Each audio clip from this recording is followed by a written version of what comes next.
Is there something about females that you wanted to know but could never figure out? Are you struggling with relationships? Do you feel like you're being taken advantage of by the women in your life? Do you want to know how to leverage the playing field to your favor? Well, did you know that the female mind and the female psyche are mysterious and unexplored regions like the dark web of the internet? For this reason, men need a method of decrypting or hacking the manipulative psyche or dark web of the female mind. Once a man has a deep understanding of true female nature, he will then be able to hack her programming. Access granted. The purpose of this book is to help grown males evolve into men so that they can treat the women in their lives accordingly. You win.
Okay, what is going on?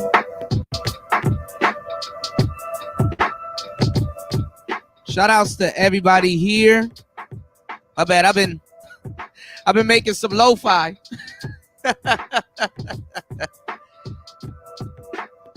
We about to start selling beats like crazy here. I've been working on some stuff. Shout outs to everybody here. Hold on, y'all.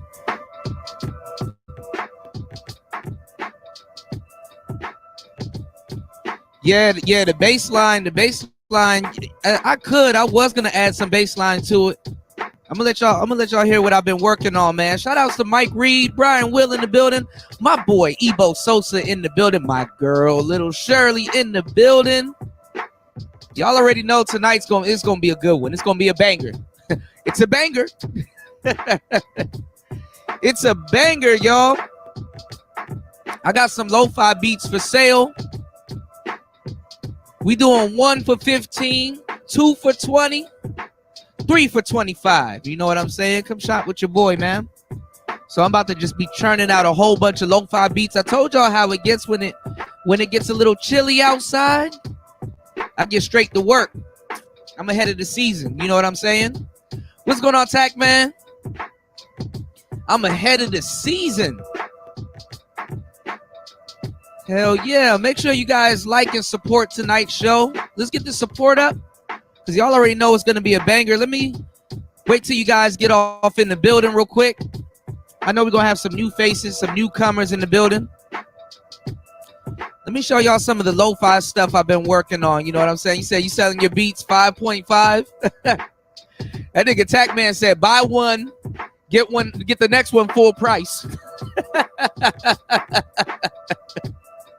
Shout out to my boy Tack Man. Buy one, get the next one full price.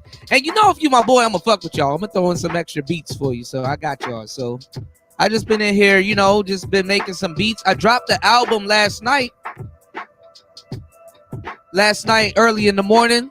Make sure y'all go check it out. It's called Sisters, Synths, and Sex. Y'all can get that on my Gumroad store. My description box will be made today. So I'm going to have the Gumroad store there. I'm going to be sharing the link in the chat.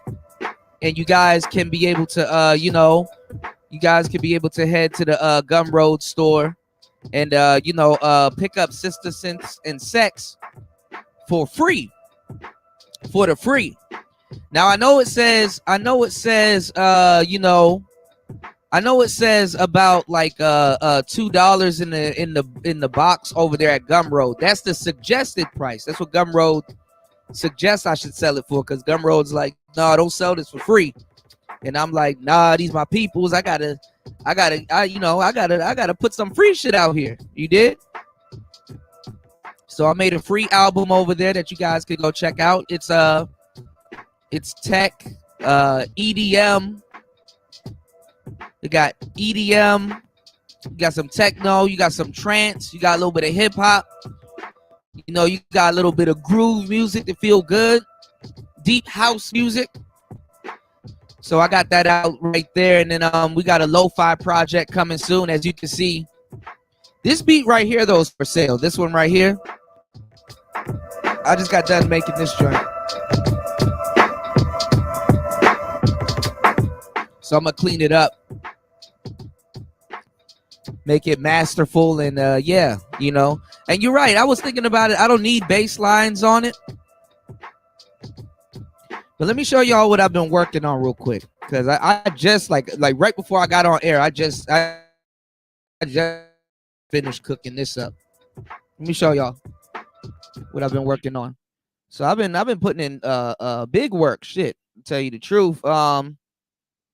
Let me see what this is. Oh, especially on the lo-fi tip. We working at 80 BPMs right now, you know, especially on the lo-fi tip. Let me see. 1, 2, 3, 4, 5. Okay. This one, I think I need to fix this one because it looks a little bit off. But let me show y'all something. You said, sorry, I can't go lower than $300 for mines.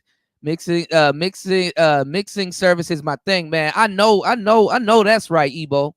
You know, that's why I gotta kick it with brothers like yourself, and we all just gotta get up here and talk about music, because now I'm getting into the whole selling beats thing, because I done turned out my first project, my first like legit project, and you know, I'm like, okay, well, I gotta jump off in the game, you know what I'm saying? And honestly, I should have been selling beats, but hey, man, you know, you gotta work a little bit, you know, you gotta work. You know, so let me see what this is. Let's see what this is, y'all. Let's see.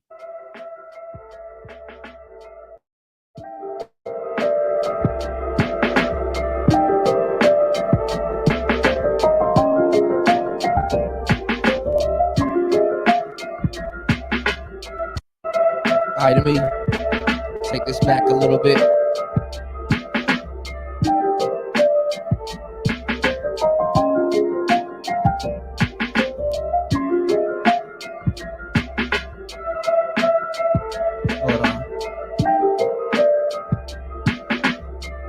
Where I cut this one at. My bad, y'all. I'm working with a tape, so gotta see where I cut it. Hold on. See where I cut it.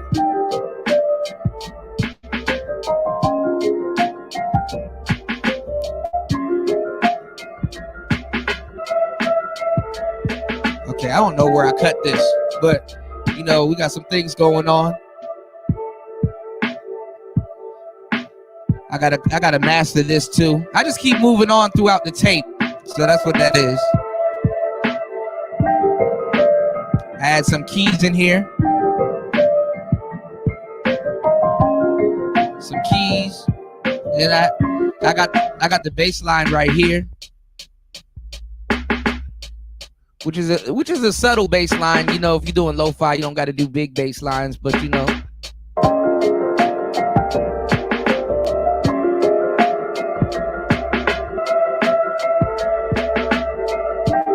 You right, Evo. I should up my prices. That's some real shit. Right, let me see what this is, because all of my for some reason all of my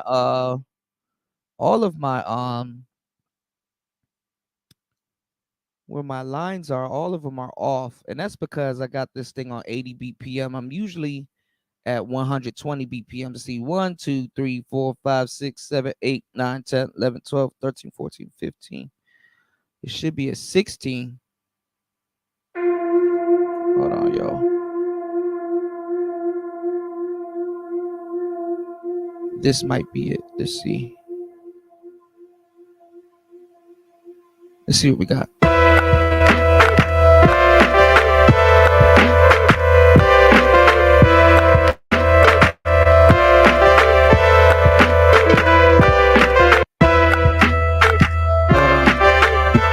Cut it a little bit. Should be good right here. Hold on.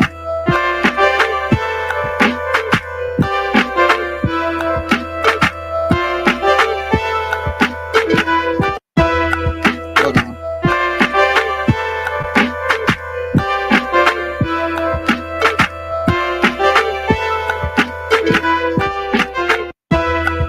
All right.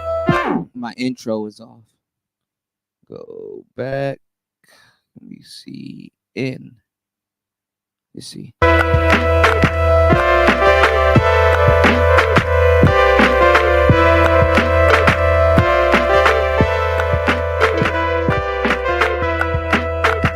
a little off. My thing is, when I go back to a project, I got to make sure everything lined up the way it did before. Give me 1 second. Hold on, y'all.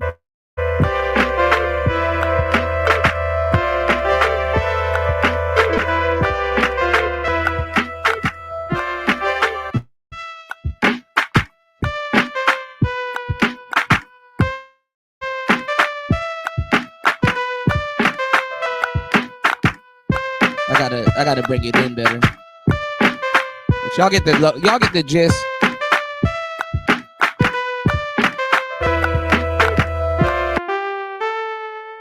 See, I got a couple chords lining it.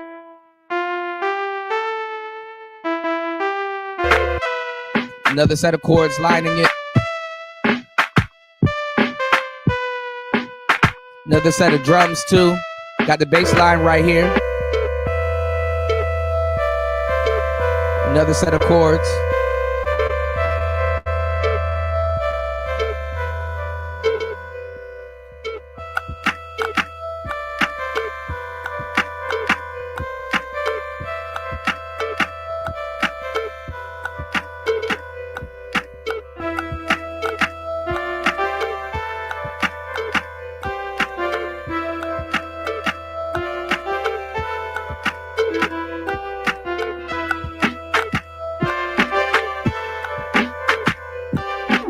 Gotta find the BPMs because most of my stuff when you put this thing on a different BPM, it throws everything off. So you got to make sure when you clean up your tracks on here, everything lines up. That's the only thing about the OP1, and not just the OP1. Using a tape, a tape recorder. 1, 2, 3, 4, 5, 6, 7, 8, 9, 10, 11, 12, 13, 14, 15, 16. See the way I had it lined up. The first time it was 16. So I did it on hip hop standards.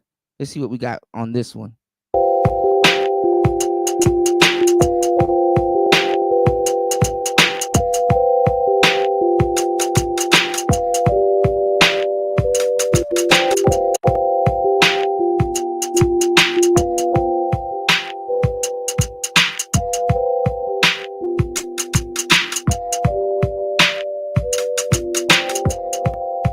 So this one was okay.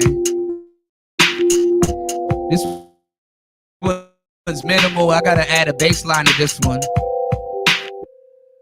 So I add some more Rhodes chords in here. Right here. 2 Rhodes chords right here. Some kicks on the same track. Some snares on the same track. Some hi-hats. Hold on. Some more melody right here. And then for some reason I'm weird. I put the boom bap on track number 4. So let's go.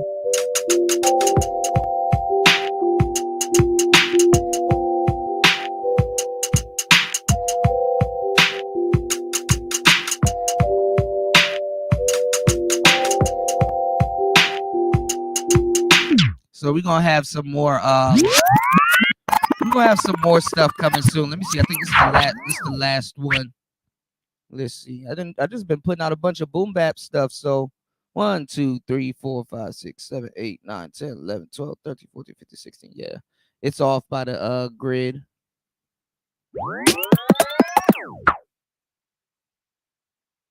You see, out should be right here. All right, let's see.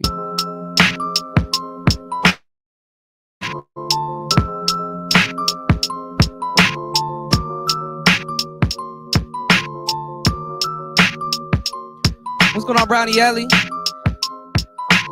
Yeah, Brian Will, this shit hard.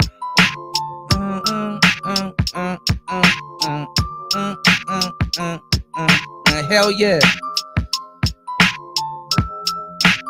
So let me tell y'all, let me get my beat makers in the make sure y'all support the show. Let's try to get at least 3 supporters before we start tonight. Let me get my beat makers in the building some tips, because that's what I'm here for. I'm here for the beat makers also. Yo, and y'all know what's funny? Both of my phones are hooked up. Both of my phones are hooked up to this thing. So I was telling y'all the other day when I was out and I was moving around, this cord that's been with me for the longest time. Y'all seen it in my videos all over the place. When I fell on the one wheel into some water, I guess it fucked it up, or I'm not sure. Sometimes these lightning cords, they just got to dry out. I'm not sure, but it stopped working. And I did the video. I got my I told you I've been working. I got my YOLO box right here, so I did the video and stuff. And that's not a crack on the screen. That's the actual screen protector that protected it from a crack. So I got some videos coming that I filmed on there. Those videos are going to be 1080p 4K if I'm not mistaken, probably 4K. I don't know what mode I had the thing in, but it's 1080p. The camera that I shot it with is in 4K, but it's 1080p. Shit, what was I about to say? Let me get my beat makers in the building. Let me give this is what I was saying. I got a new cord right here that I bought at the market last night, and it was really good. I thought it was going to be cheap. It wasn't cheap. I paid kind of the price that I thought I would pay for it, which is about 200 baht. That's pretty cheap. But what's cool about this cord, and I saved the box so I can show y'all what it is. It is pretty cheap, but this God works in mysterious ways, y'all. This cord right here, this adapter has Bluetooth. And what I mean by this adapter has Bluetooth, what I mean by it is that I can hook 2 phones up to it at the same time. This part right here has Bluetooth. So I can have this plugged into one phone, and both of my phones can be connected to it via Bluetooth, and both phones can play what's going on. So basically, if I have this adapter plugged into it, it turns into a Bluetooth hub where I can send music to 2 devices that can pick up Bluetooth. If you guys get what I'm talking about. That shit is fucking awesome. That's awesome as hell, you know? So I can literally run like that's what I'm saying. I didn't know. I thought looking for a lightning cord that does this is outdated, but I end up, and it was the last one too. Like I went to the 7-Elevens, they didn't have any of them. Then I was like, okay, I'm gonna go to the market where I usually go get my food. And because I know they sell like some weird, they sell like weird stuff there. And I was like, okay, maybe I can just get me a cheap little lightning cord so I can run the audio into the PO33 and show you guys. So I think I got the 707 on here. So the 707 kit is done. So I'm gonna have that out for you guys also. Like I said, I've been working my ass off, man. I've been working my ass off. I dropped the album. I've been turning out a bunch of lo-fi beats. I've been putting out kits. I dropped the Gumroad store. The Gumroad store is there. The 808 and the album is free there for you guys. You know, on Gumroad to download, so you could download the 808 kit, and I think the 707 is going to be up, and I'm finishing up on the 909. I'm finishing up on the 909, so the 909 kit and the 707 might be out also. So you know, there's a bunch of free products there. So every 5, I'm thinking about every 5 free products that I drop, I'm gonna drop one paid for product. But I'm also even still keeping up with doing the show. So I'm doing triple overtime, So definitely when I guys ask you guys for support, definitely is much appreciated because I'm about to, you guys are not, if you follow me on this music journey, which I'm about to put you guys on, and you guys get this machine right here, you guys are not going to have to pay a lot of fucking money for music at all. I'm going to be feeding, listen to the word that I'm telling y'all. I'm going to be feeding y'all drums. And then the kits that I'm about to be coming out with is crazy. I mean, you guys, if you want to, if you want to play around, y'all could spend a couple thousand and get yourself an OP1 field, or or whatever, or OPZ. But what's going on, Tyrone Church? You said I'm on the list. What you mean? What list? Uh-oh. you know. So I'm definitely going to be churning that out. And you said you're one of the most benevolent brothers I know, man. I'm just working, I'm just working here to serve the people and just turn out a bunch of music, man. Shout outs to Tyrone Church. What list am I on, man? What list am I on? What did I do? So you said, man, I got 25 gigs. And yeah, you were telling me. I'm like, shit, I'm not gonna lie. You can never have too much drums and sounds. I'll be thinking some sounds are dumb until you come across like a bunch of sounds, and it's like, okay, realistically, what can I use this for? What can I use this for? You did. What can I use it for? Shout outs to James for dropping the one. Shout outs to Tyrone Church in the building. All right, let's get into it. Make sure you guys like and support the show. Let me see what we got. Hold on, y'all. Let me see. We gotta pull everything up. So we're gonna have some synths and stuff too. But honestly, I wanna show you how to optimize your PO33. So that way you can you can get rid of the stock stuff on here. You can always get it back by resetting the unit. So I try to make the samples as short as possible, but take up all 16 steps. So that way that way it saves real estate on your PO33, so you can save that for sampling. Because like I said, you can put this thing in song mode, which really isn't song mode. You're just basically doing a song per pattern. And what you're doing in song mode is you're chaining the patterns together. And when you chain the patterns together, you have 16 16s, worth of song modes, What list are you talking about, Tyrone? And shout out to my bro Tyrone in the building. Okay. So definitely putting in some work. Okay. Let's see. Let's bring up the Austin Holloman versus Locario. I haven't seen this video. I was supposed to do it yesterday morning, but I was like, you know what? Let me put out this album and stuff like that so I can just get back to work. Yeah, it does sound good when it's layered. Honestly, too, some of y'all, I'll tell you the cool thing about hip hop and lo-fi. If you guys do, let's say, get a set of drums or something that's like at a certain BPM, you literally can use that as a metronome and take it out, unless you want to use it for like melody or something like that. So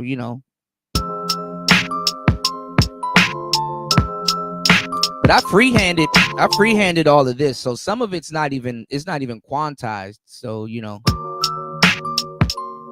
not even some of it, all of it's not quantized. I need to change the tape though, where it loops. You know what I'm saying? Because working with tape is you'll be surprised how tedious that is. All right, let me pull this up real quick. So y'all know tonight's show is gonna be a banger. Just waited like a half an hour till y'all got in. Let's go. Oh no, that's me. And shout outs to the brother here that that put this out called Unity in the Manosphere.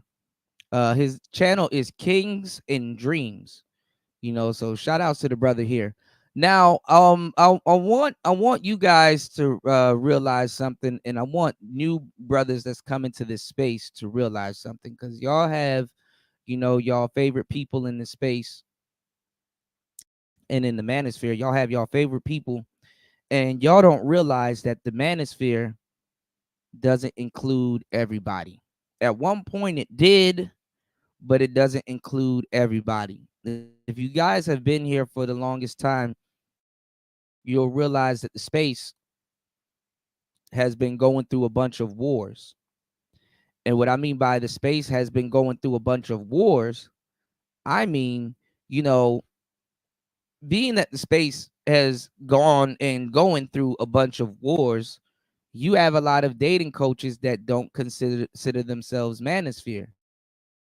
And you got a lot of manosphere cats that claim to have kicked the dating coaches out. And you have a lot of dating coaches that claim not to be like the manosphere cats, because there has been a divide in the space when it comes down to game and everything. Let me see if my stream is acting up.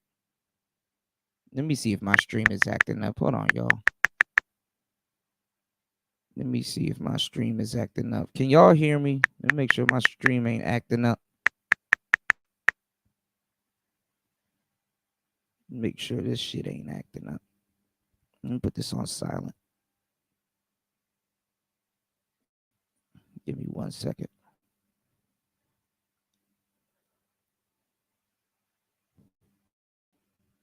Everything in here is acting up internet wise. What the fuck? Hold on, y'all. Then I gotta be careful too, because these Bluetooth these Bluetooth microphone stuff. This Bluetooth microphone should be interfering with a lot of shit. So that's another reason why my shit be acting up. I need to get my hardwire, my actual XLR cables. You know, what is going on with my internet at the moment? Y'all put a one in the chat if y'all can hear me, because I'm trying to monitor the stream, and that's the only thing that's stopping me. Now it's running. Now it's running off. Hold on, y'all. What's going on, James? All right, what is going on with my damn okay, y'all can hear me. Okay. What is going on with my damn shit? Okay. In the meantime, in between time, let's try to get at least 3 people to support the channel. We at least need 3 people to support the channel, because we're about to cook. Hold on. I don't know what's going on.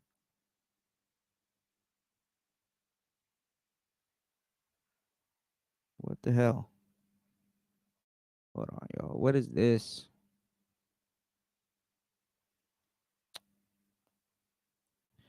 All right, anyway, let's start the show. Fuck it. Fuck it. Let's start the show.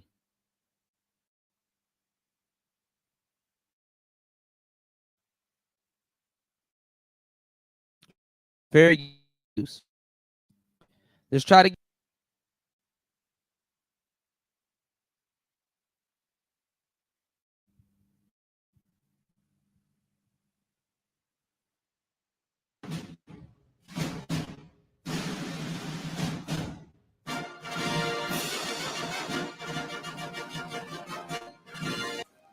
This is your last chance. After this, there's no turning back. You take the blue pill, the story ends. You wake up in your bed and believe whatever you want to believe. You take the red pill, you stay in Wonderland, and I show you how deep the rabbit hole goes. Damn, how deep is? I don't need no one to save me. I was born to be the greatest. All that time in that basement, all that time isn't wasted. Rapping getting faded. I just wanna tell my mom that I made it. Just wanna be the topic of the conversation. Used to rock the gold plated. Now I guess the brother that's gonna be hosting the show. I'm pretty sure by looking at this, I guess he's a passport guy. So I guess a passport guy that probably has a smaller following. And I'm not gonna lie, y'all keep sleeping on the smaller channels. The people that got the smaller channels, they can put some of them interviews that y'all want to hear together. All right. Now I don't know what's going on with my damn phone right now, but let's see if the stream is okay. Hold on. Now. Phone right now, okay. But let's see if the stream is okay. Okay, the stream is okay. All right, good. All right. Shout outs to Tyrone Church. Tyrone, what list am I on? What list am I on? All right, let's get it. My bad, brother. We gonna kind of try to get straight into the interview because I don't want show to get dragged out for too long. But you got some travel bros and you got Locario here, so let's go. Models, especially all of us, because I don't know about Austin, but me and Locario, we're in our 40s, so we're pretty much supposed to be the the role models and the example of what is supposed to be of the Manosphere, even though, especially me and Locario, because we're both married, but the thing is, we're supposed to basically set the tone and let it go from there, and keep, like he said, keep providing that game, keep providing the information, that feel good information, to be motivating and to be inspiring. And anything negative, you pretty much got to just try to do your best to zen your way out of it and not to pretty much bitch about it. It's okay to have a complaint, but you're supposed to come to the Manosphere for a solution. And in my opinion, the Manosphere kind of like that because, of course, the internal turmoil that goes on both ends, Black Manosphere, whatever. But that's what it's supposed to be to me. It's supposed to be that haven for self-improvement, that game. Right. Okay. So I'll give my opinion, right? And so, at least for me, what the Manosphere means to me, and I agree with all of you guys collectively, and I would say that no matter whether it's game, travel, relationships, self-improvement, financial, whatever it is, but it's a space for men to come together, help learn, educate, and build each other up. As you mentioned, Reese, yourself and Lucario, you guys are in your 40s. That's that's still like two people that are younger than you. So I'm almost 40. I'm 37, so I'll be 38 in February. But I'm trending, in that direction. Then we have Austin. I believe you're 23 or 24. 23.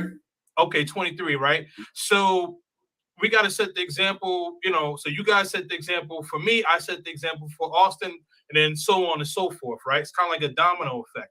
So that's how I look at it. And so for me, I guess my question, and I'll start with you, Austin, kind of being the youngest. Now, where do you see kind of like this disconnect in the Manosphere? Because I'm just hearing like a lot of conversations going back and forth between certain groups of men, whether it be a dating coach, lifestyle coach, brothers who travel, things of that sort. Where do you see the disconnect coming from? And I only ask that because you're the youngest one on the panel. So I kind of want to hear your statement first. I can't really tell you where the disconnect is coming from because I didn't start it. I'm just responding to it. I'm not the one to answer that. Well, okay, so let me ask you this. All right. So let me tell y'all where this is what's gonna happen here. Okay. So we're gonna start off and I'm not saying Austin because he came into the middle of it, but we're gonna start off with being the being disingenuous in this space. So as you guys know, what's going on, Black Trunks? As you guys know, that here in the Manosphere, there's been a war going on back and forth between game and non-game. And honestly, it's been stupid. Okay. And dudes have said some of the most dumbest shit I've ever heard pertaining to not having the game. Like right now, there's a brother, and honestly, I went out of my way to not be doing a lot of this content for you guys because I keep hating to say I told y'all so. Okay? First of all, I told y'all, shout outs to blacks in the building. I told y'all what was going to happen to a lot of y'all brothers, talking big shit and fake passport bros, dudes that's actually not traveling, got the most to say in the space. Y'all haven't seen none of these niggas on the airplane yet. You understand what I'm saying? Talking the biggest shit about game and all this other stuff. So it's like, on both sides, a lot of these brothers don't go outside or never been outside, or outside is a foreign concept when it comes to a lot of these brothers actually getting something or going outside or going places or actually doing something with their lives or whatever, right? In this manosphere shit. We also and I've been talking about this for more than several years, we also because I encouraged y'all to travel more than 3 years ago in this space. Okay, so this ain't nothing new to me. Maybe something new to y'all, but definitely ain't nothing new to me. Okay, now I also hold on, y'all. I also told y'all where the disconnect comes from. Okay, I told y'all where the disconnect comes from. Hold on. Okay. You have a lot of guys here lying, saying that that the dating coaches started it, when the dating coaches never started it. Now, do they start shit? Yeah, now. After things are said, the game dudes, they try to say the game dudes started it, but that's not what it is. The game dudes didn't start the war. The dudes that didn't have game started the war.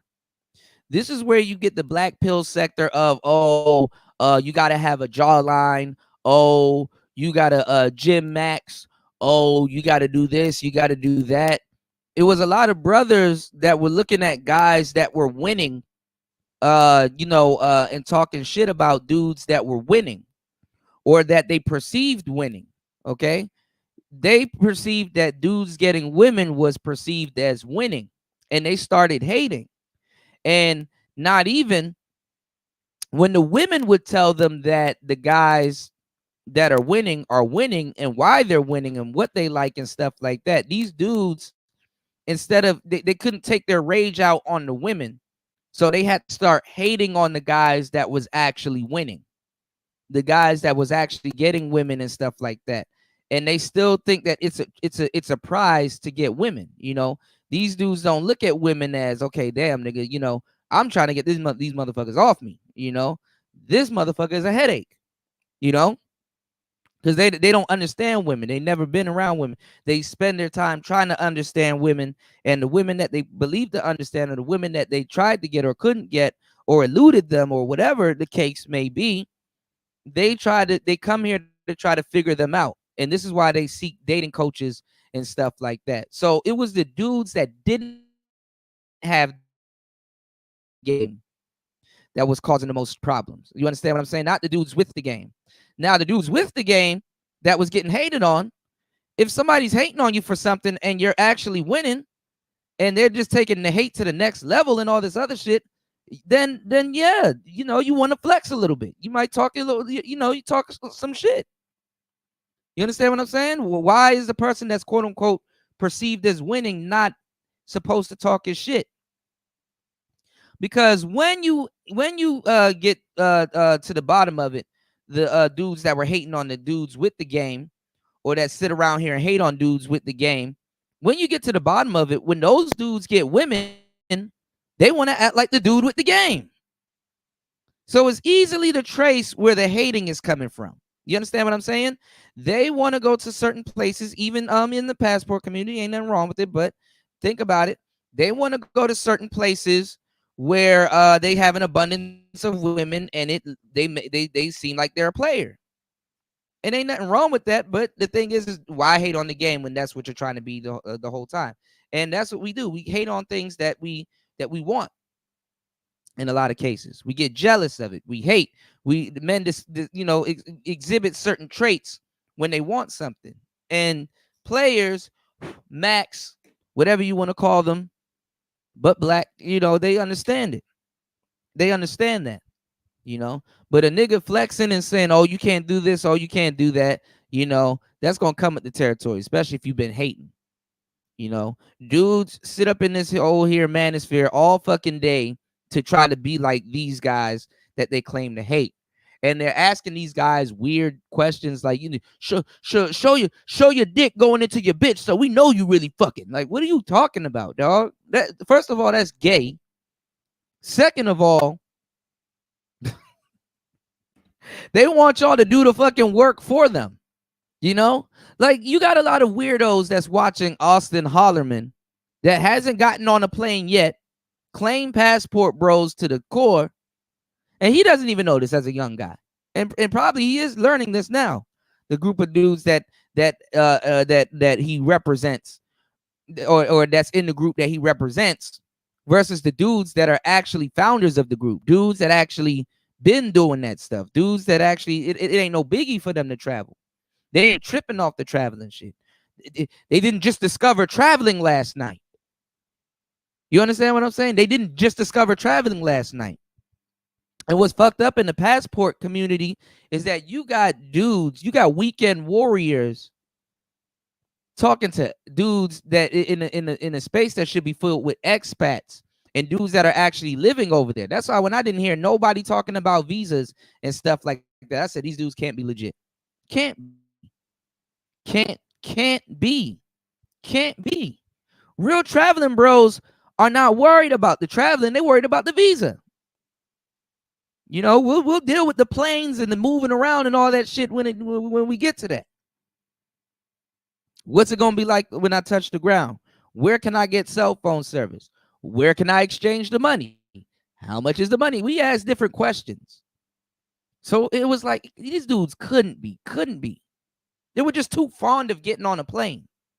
As a matter of fact, if you really traveling, that's dreadful. You wish it goes by smooth. That's dreadful. Especially if you got luggage. All right. So anyway, the game dudes didn't start it. They didn't start it, but they finished it. You know what I'm saying? Can't be jealous of somebody that don't got something that you don't want. Obviously a guy with no game talking to a game dude. The guy with no game probably doesn't have anything the game dude wants. And all hell, if y'all want to make the money piece an argument, okay, but you're still consulting with the game guy, quote unquote. The game guy, the game niggas. Remember? Never forget. Tonight's show is going to be a classic. I've definitely been putting in a lot of hard work. Make sure you guys, when you come in the building, you like the stream and support the stream. Okay? We need at least 3 supporters.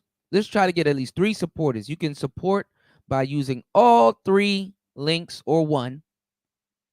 You can hit the PayPal, which is scrolling at the bottom of the screen.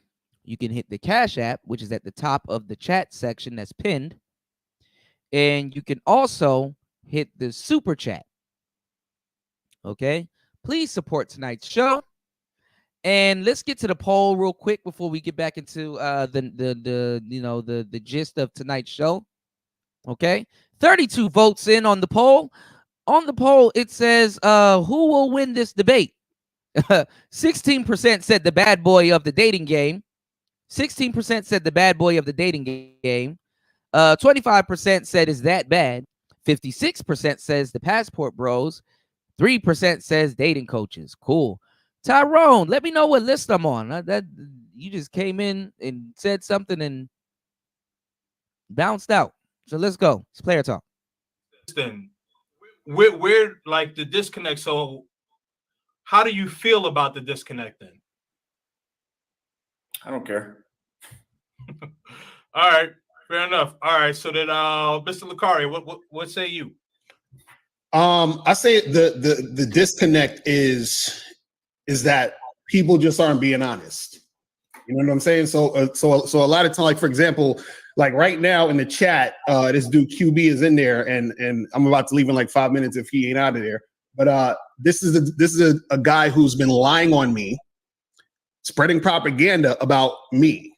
So what happens is that people start to spread shit that's not really real, and they're not actually talking about the real issues. So then nothing actually gets solved or accomplished because people just want to play around and do stuff. So the thing is this, is YouTube, and it's cool because certain things are entertainment, and that's fine. I think that's cool. But I feel like if you're trying to teach somebody something, right, there's part of that where you got to actually take it seriously in a sense. So even, for example, like even with Austin, if he's saying, look, I'm trying to tell, I think you did a stream earlier. I caught it real quick when you were talking about different hotels in Brazil and all that other stuff. So if you're teaching guys that, they should pay attention, watch what it is so that they could, you know what I'm saying? Like do what they got to do. But I feel like there's so much of this playing around. And that right there is game. That right there is game. And oh yeah, I was talking about this earlier too, and I said I didn't want to get to this, but at some point I'm gonna have to get to this because I don't like to do news on stuff like this. Also, because I am a traveler and I know how it is. There's a man missing in Colombia, a black man. I think his name is Sean. I'm gonna put it on my community tab to make sure you guys, if you guys know any information on his whereabouts and stuff like that, if you can safely get him home. I guess he got robbed or something like that, or they kidnapped him or something in Colombia.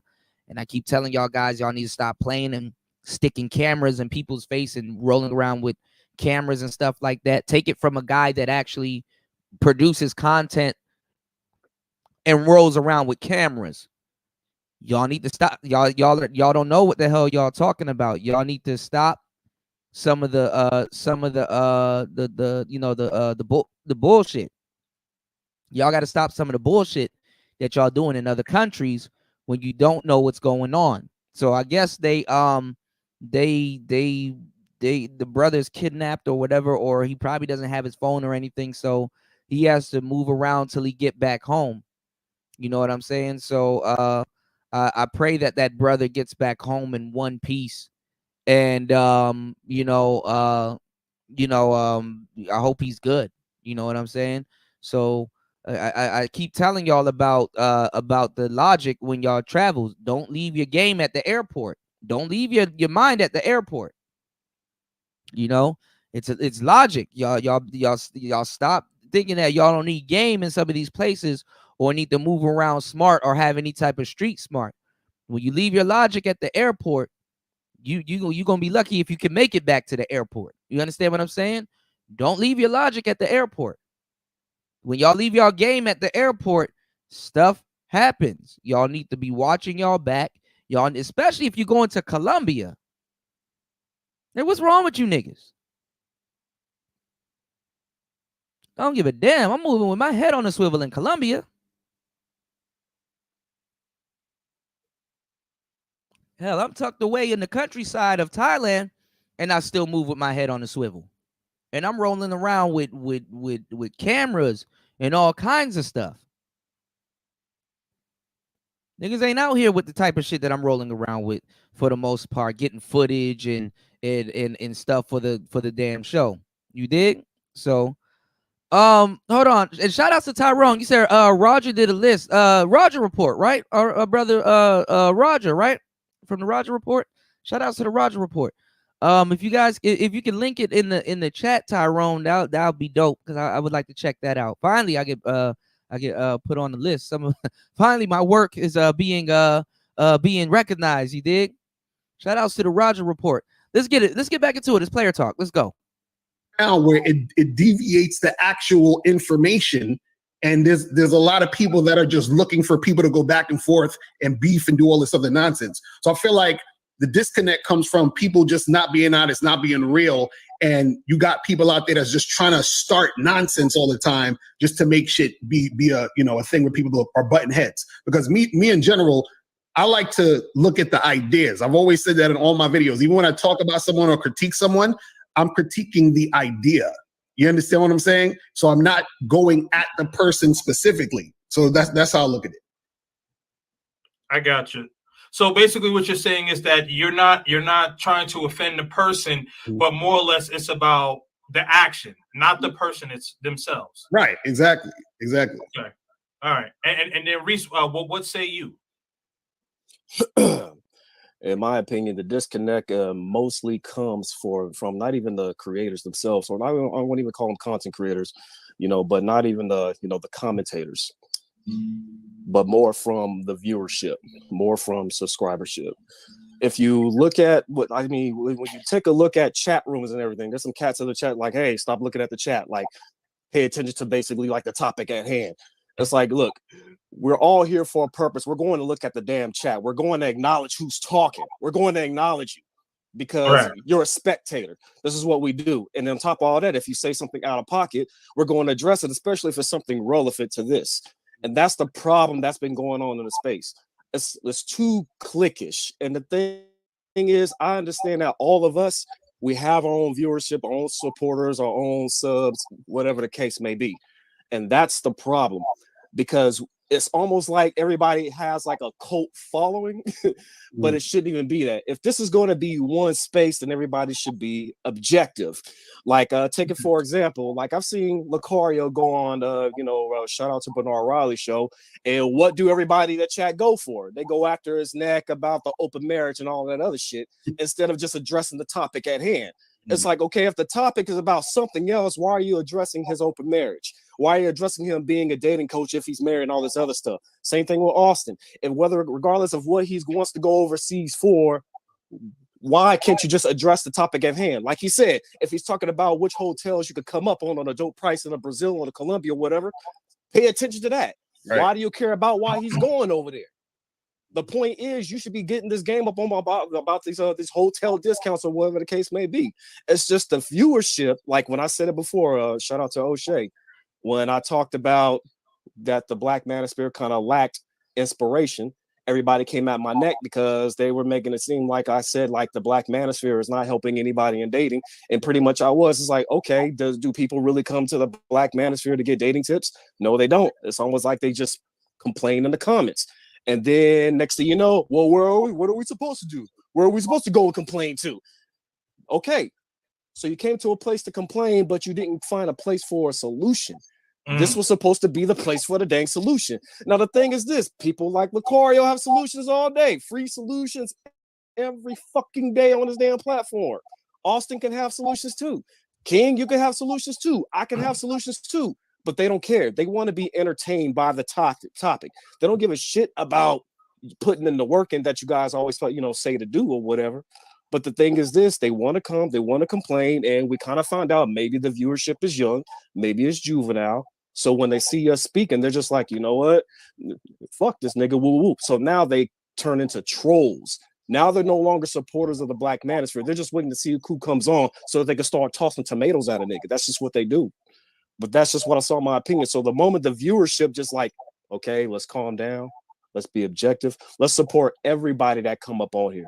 It's only really rowdy when it comes to the whole dating shit. It ain't like they be rowdy when we talk about finance. It's like if Earn Your Leisure was part of the Black Manosphere, I don't know, would they still be considered part of the? And the problem with that is because, and I hate to say it like this, make sure you guys on the way in, we got 23 people here. Let's try to at least get 3 supporters. Let's try to get at least 3 supporters, okay? The sad part about it is that the Manosphere has a lot of failed nigga nerds. I hate to say it like that, but it's the truth. The Manosphere has a lot of failed nigga nerds.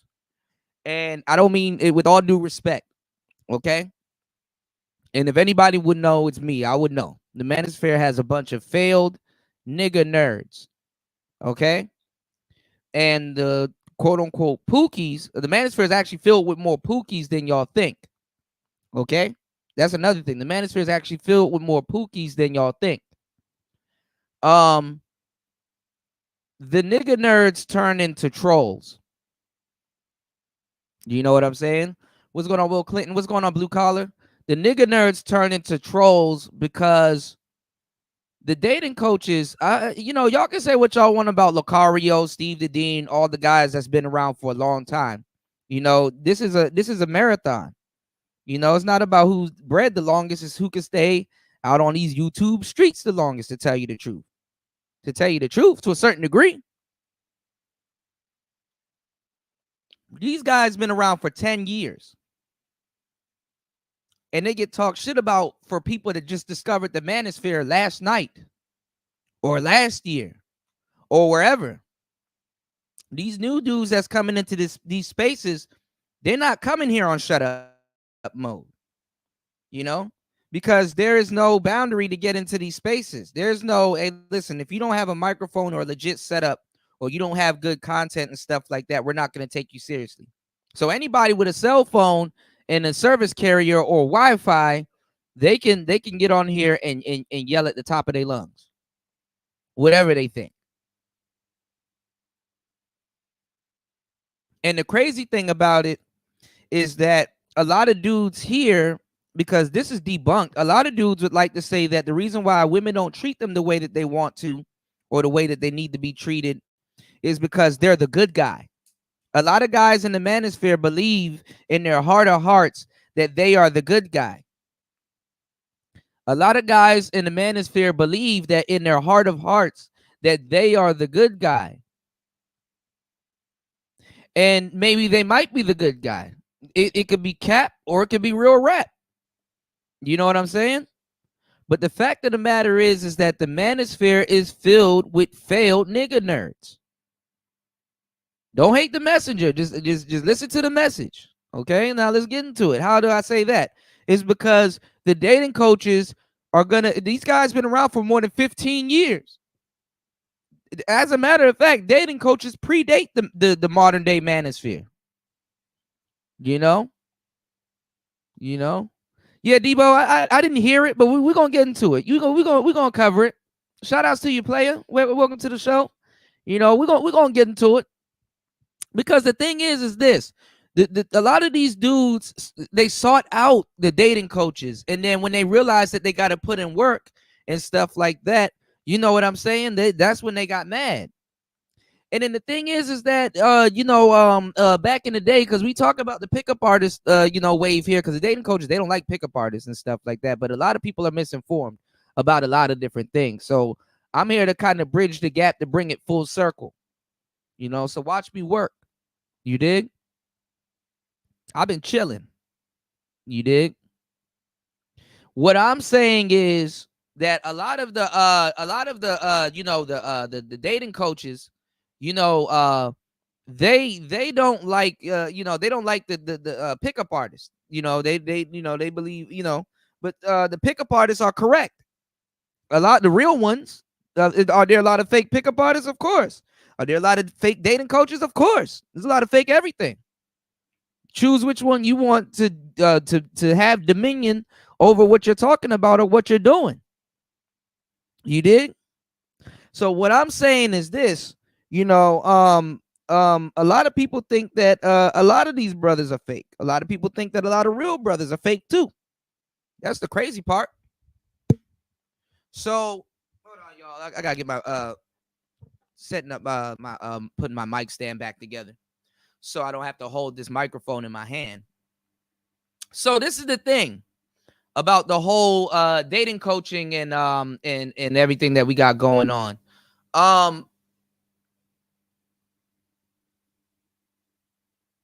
They used to call whatever dating coach that you choose a guru.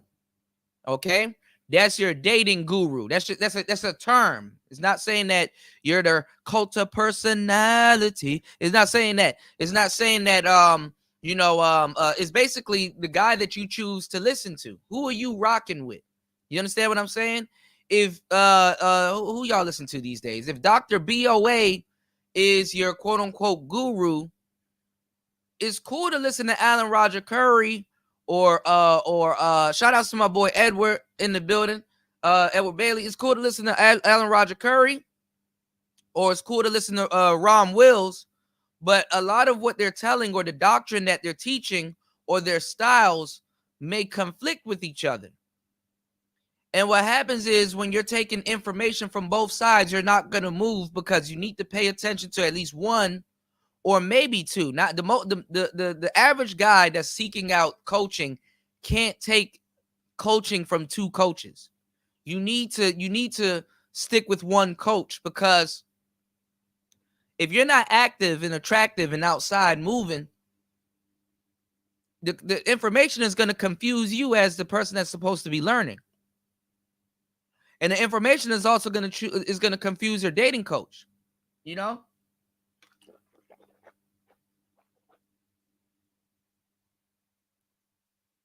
Hold on, y'all. Okay, now let's talk about some things, y'all.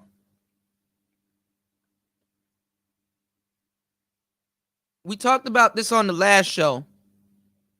It's like, if you were to get consultation from a dating coach and you're like, okay, well, I went out and I tried what you told me to, but it didn't work. And the dating coach is working with you and trying to figure out, okay, what is this person's problem? Like, what is he doing? What's going on, right? 9 times out of 10, if you tell him, okay, if he asks you the question, who are you listening to on the internet? You know what I'm saying? Who are you actually listening to? If he's giving you clean-cut instructions, that would definitely work and remedy your situation. And you're like, oh, I'm listening to Alpha Male Strategies. He's going to be like, that's the problem right there. You know? Now, per se, and in real life, Alpha Male Strategies may not be telling you the wrong thing. In real life, Lucario might not be telling you the wrong thing. But the thing is that you're listening to two people and their styles may not be the same. Whatever's going on may contradict each other. And when you're mixing two people's game in, I mean, they have the right to be like, yo, okay, you're going to need to listen to what I'm telling you so that this can work. Or shit, get rid of me and listen to what he's telling you. But nobody's going to say that, you know, or unless they care about you and your best interest. But I'm going to tell you right now, if you're going to keep consulting with them, why should they stop the money from coming to them? They just because you don't want to listen doesn't mean they're not running a business. Okay? Just because you don't want to listen doesn't mean they're not running a business, you know? A couple months ago, we did a show and I busted down and I ran it down about what's his name? Was it Bishop Whitehead? Who's that bishop that was in New York that I said that it looks like it was Cap that was robbed in New York and stuff like that? It looks like it looks like insurance, like an insurance fraud type thing, you know. I forgot his name, but the dude was, brother, rolling around the hood in Rolls Royce, Lamborghini Euros, Bentley, all those cars like that. And a lot of people was like, that's fucked up. He take away from the community and all this other stuff. I went and did some homework a couple months ago and checked out the brother. The brother was like, listen, man, if you want to learn how to do real estate, we got classes starting and blah, blah, blah. So the brother moving around in the hood, real active, teaching people how to get to paper and how to do what he does. He's spreading the knowledge. The knowledge is wealth. What's going on in my own lane? The knowledge is wealth and stuff like that. And I'm hearing a lot of brothers hate on the brother, even though, a lot of pastors and people, they are notorious for taking from the people. But if the brother's having courses and classes and stuff like that, and people don't want to learn how to get money or trade crypto or do none of that stuff, man, you can't hate on that brother. So y'all can't hate on a dating coach for doing business. As a matter of fact, the business, I mean, these brothers are still doing it. I'm not saying they got the best business model, but dating coaching is just like cars. It should be in a STEM. Actually, brothers and guys like ourselves that are podcasters and pioneers of something, this should be a STEM field. News, the acronym for news is never ending world stories, which means that it's never ending. There's always going to be a market for it. When you go to school to go be a mechanic, you know that there's a market for it because people are always going to have to use cars or some form of transportation to get around. When you go to school to be a plumber, people got to shit. When you go to school to be a chef, motherfuckers eat every day. When you go to school to be an electrician, you want to make sure your lights cut on when you get home. And the electric company want to make sure it cuts off if you don't pay the bill. Speaking of paying bills, you can support the show by, because I'm giving y'all some real game, by either hitting the PayPal, hitting the Cash App, or the Super Chat and support Black businesses. Okay?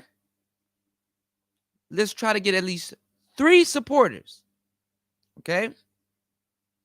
8 minutes past the hour, and we're getting straight into this game.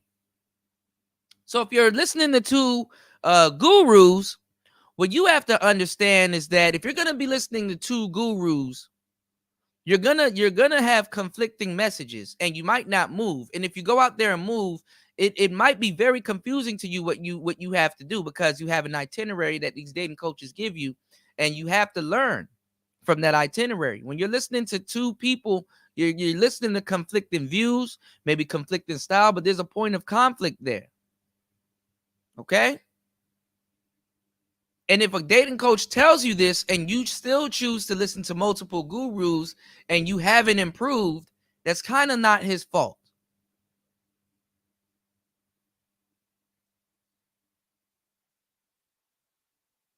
You improving shouldn't even be in the hands of another man, but yourself. Real talk.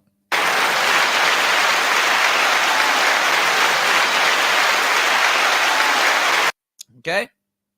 You improving shouldn't be at the hands or the mercy of another man or his job. Okay?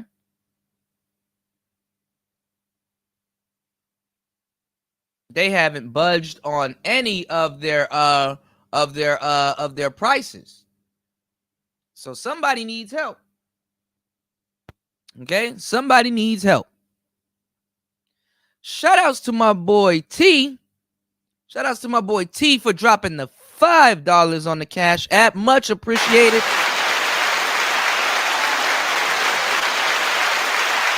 Much appreciated. Getting the rice fund started. You know what I'm saying? A bag of rice a day. You know, let's go. All right. So let's get to the chat and let's get back to the poll. Let's see if the poll has changed. 17% said the bad boy of the dating game. 27% said is that bad. 51% says passport bros. And 5% said dating coaches. Okay. And don't think I'm just taking the the side of the dating coaches, because I understand what's going on. Shout outs to my boy Stormin. What's going on, Stormin? Welcome to the show. A bag of rice a day, can help. You dig? All right. Drop off that care package. Show some love to the Cash App. All right. So Debo said dating coaches versus fight or flight ain't looking too good, despite times calling for desperate measures. Yeah, some people could say the times can be desperate. Some people could say that. And I'm not gonna lie, I'm gonna tell y'all real quick, and I'm one of the only people that's out here saying it, because y'all don't get it, because a lot of y'all just not y'all, but respectfully, a lot of people in the space, they only look at zillennials as they believe that zillennials got the mindset for it, but the zillennials don't have the mindset for what's going on. Zillennials are most definitely pump faking also. Are they waking up and are they smarter? Yes, because with the internet being around, and it being around in our day, but it was still a fairly new thing because we beta tested the internet and we create what we got going on today. The zillennials, they're acclimated to the internet, and they get the information a little bit faster because kids are always in the know. You understand what I'm saying? Kids are always in the know, so and they're always on trends. They're always on trends. So they're up on these trends and stuff like that. So A lot of times there's a lot of stuff for them to do on the internet, and they not paying a lot of these girls no mind because you can just get on the internet and see the same broads. You know what I'm saying? Doing all kinds of debauchery and foolery, you know? So, you know, even though you know that little girl in high school was a slizzut, like a mizzut, you understand what I'm saying? When you were coming up in the game, they weren't on OnlyFans. You understand what I'm saying? They wasn't selling coochie like that on the internet, and anybody in the school could just access it on their phone, just like that. You know. So you know, even the hoes back in the day, in the quote unquote divas back in the day, had a bit of, I wouldn't even say decorum, but it came off as if they had a little bit more decorum because their shit wasn't out on Front Street like that. And yeah, they did a lot of stuff for attention and stuff like that, but these women are actively putting themselves out there like that. Like, they want to be known for that. Whereas even some of the most bona fide hoes back in the day was running away from that. You know, hoes are some of the most shyest people I know. Debo said it's like follow the yellow brick road at this point with the coaches. They probably need to hang with the dating coach and watch him do his thing. Not even, and I agree with a piece of that, Debo. Not even though, because what's even worse than a dating coach is a natural. You know, is a natural. I literally was a natural. I just didn't get the type of women that I wanted or the women that I thought I should have. I was getting women, but I was upset with my dating pool. So I didn't, you know, I kind of read up on the subject and got into it more so to expand my dating pool, you know, kind of was a little bit, you know, had some one-nighters here and there. Not getting the type of women that I want, had a couple of crushes and stuff like that. And I was feeding into it, you know, so I had to fix my situation, you know. But the thing is a lot of naturals, they don't seek out dating coaching because they rely on themselves to fix their dating pool. You know what I'm saying? Or lack of a dating pool. That's another thing. Shout outs to In My Own Lane. He said they want a size one that fits all, and it just doesn't work that way. That is absolutely true. Debo said a dating coach can't tell you right timing or how to show your insubordination or not to show your insubordination or how vast your own ability to be self-aware. That is very true. That's something that's picked up in the game. That's something that's picked up with experience. Confidence is not something that can be bought or attained. Confidence is a repeated action over and over again. I confidently can run my podcast show because I do it over and over and over, and I've done it over and over again, and I have a track record of doing it over and over again. Whereas somebody that's first getting into it, they might be nervous. They might need a pointer or two, coming up with topics and naturally entertaining and naturally having a crowd and having a voice to speak. It might be very challenging to them. You know, and it's the same thing. It's a muscle. If I step out of podcasting for a couple of months, I might not be able to miss a step due to the dedication that I put into it, but I might be a little bit rusty. You understand? Or behind on something. For example, which one of the twins broke up with her husband? The Tia or Tamara Mowry or whatever? And it's funny that they keep their last names. That's the funny part, the disrespect. But dude didn't cheat. I think she was with him for more than 15 years. And she blindsided him with a divorce. Like she gonna be out here finding something better. She's gonna live to regret that.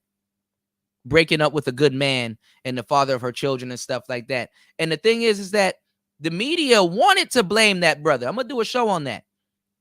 The media wanted to blame that brother. And did he cheat? What's going on? Oh, I'm just not happy.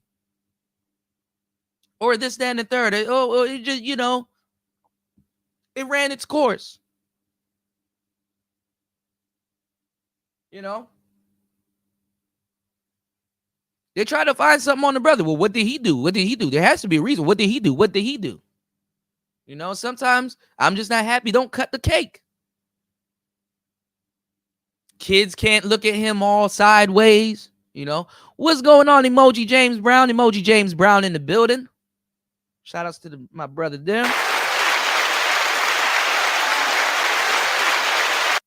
Okay. Shout outs to James Keels. Yes, salute the Cash App. Show some love to the Cash App. Show some love to the show. Show some love to the show. Okay. You can either hit the PayPal. That's www.paypal.me/Kuda8. You can hit the Cash App. That's PTV888. Or you can hit the Super Chat. Okay. I've 180'd my channel. We're going in another direction. And we're moving up, and I'm going to teach you brothers also how to improve certain things and certain aspects in your lives also when it comes down to online marketing, beat making, and all kinds of different stuff. So I have a lot to offer. So definitely help a brother that's actually putting it on the table and enlightening and educating brothers on various things other than just sitting up here rapping about women all day. But let's get back to it. Like how we do it. Debo said they're saying the same ish with equal benefits or outcomes, because everybody who's really in the game say the same messages. Basically, there's some truth to that. But the thing is also what's going on, Azrael? Shout out to my boy Azrael in the building. Okay, I got you. Yeah, I'll definitely drop the link. It was Tia. Okay, yeah, Tia and Tamara. But that's the thing too. Like a lot of brothers, like I said, are failed nigga nerds. You know what I'm saying? And the dating coaches, they're gonna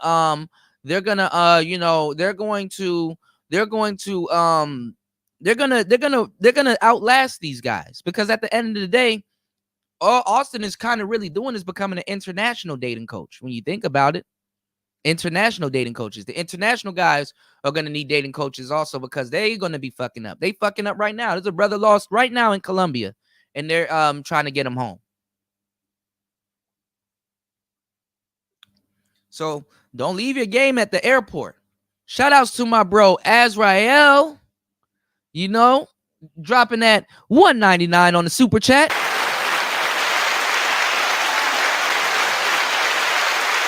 Woo! Hell yeah. Let's keep it going. Let's keep the support coming. Shout out to Azrael. He said he's been dissecting the video. So definitely we're gonna check in with the brother.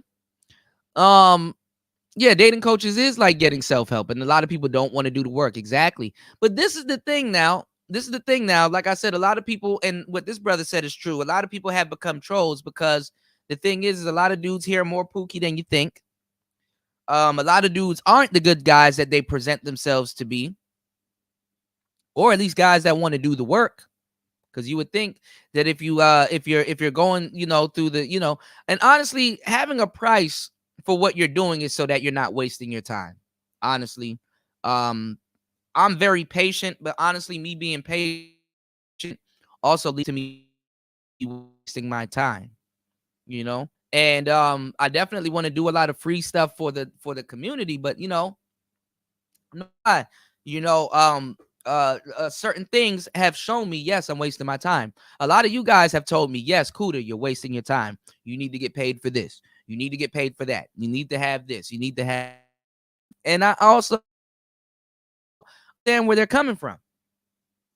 But I do understand.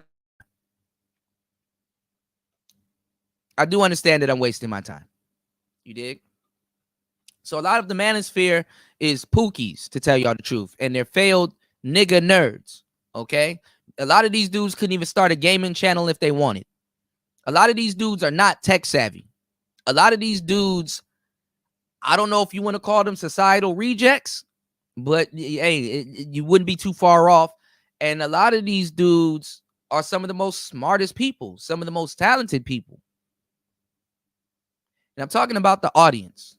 And there's some content creators also, but I'm mainly talking about the audience, because at least somebody that at least is trying to be a content creator is trying to change their trajectory or their scope.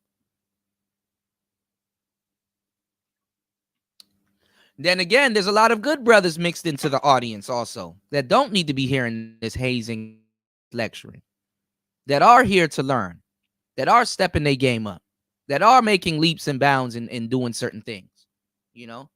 So it is what it is, and it is what it's gonna be. Okay, but keep in mind, a lot of these dudes are not the guys that they claim to be or need help in real life and on the internet, as y'all has come to see. Okay. Azrael, he said there's nothing to dissect because Lucario talked too much. He didn't approach this debate. He didn't approach this debate with a debate coach. You said dating coaches is trying to wipe all that rejection of y'all Negroes, and y'all Negroes is rejecting that. He said dating coaches trying to wipe off all of that rejection off y'all Negroes, and y'all Negroes are rejecting that. Well, the thing is that if you really active in the game, you understand that rejection is the best thing to ever happen. It can be a gift and a curse if you really want somebody, but it's the best thing to ever happen. Rejection is really, look at it this way. That's what rejection really is. Rejection is really, look at it from this angle, because we're not always right. And the women that we always want are not the women that's always the best for us. Some of these women that you hard body karate want will waste your fucking time. Some of these women will slash your tires. Some of these women will put cases on you. Some of these women will have you fucked up in the game. So the best thing to ever happen to a player or a lame is rejection. All right. Let's keep it going. Azrael said, I've been getting a bit of Pookie-ish myself. You said the Manosphere has been a bad influence on me. You said, Debo, what annoys me the most is Lucario doesn't answer a straight question. He did it multiple times. He'll go on a diatribe and Austin will forget what the question is.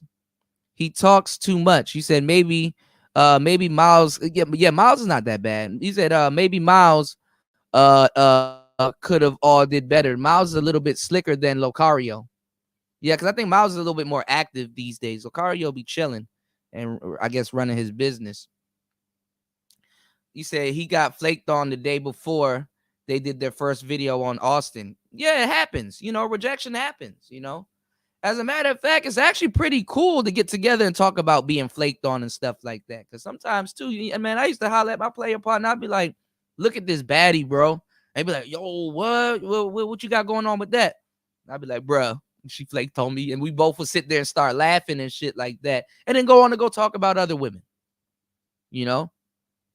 She flaked on me, but I got this set up this weekend. So you got to, it's a well-oiled machine. You got to keep it going. Let's go. The Black Manosphere, even though they talk about financial and economic content, but the thing is, they wouldn't be coming out their necks and nothing like that. But when it comes to dating coaches, y'all snake oil salesmen, Ron Wills, yeah, it's the same thing over and over again.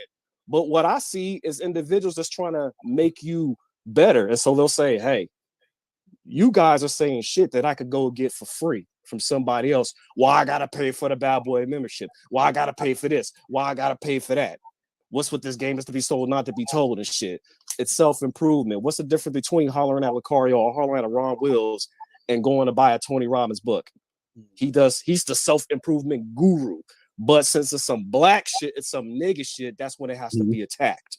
Right. That's all it is. So when the spectators stop tripping and just sit back and just listen and then give a thumbs up or a thumbs down to the content, that's it. But when you start throwing words out there, I could tell that I'm being watched by a bunch of niggas who've never been taught to tell the other team good game after a fucking L. Mm-hmm. Right. Yeah. So, and the thing is, just to kind of piggyback off what you said, Reese, and look, I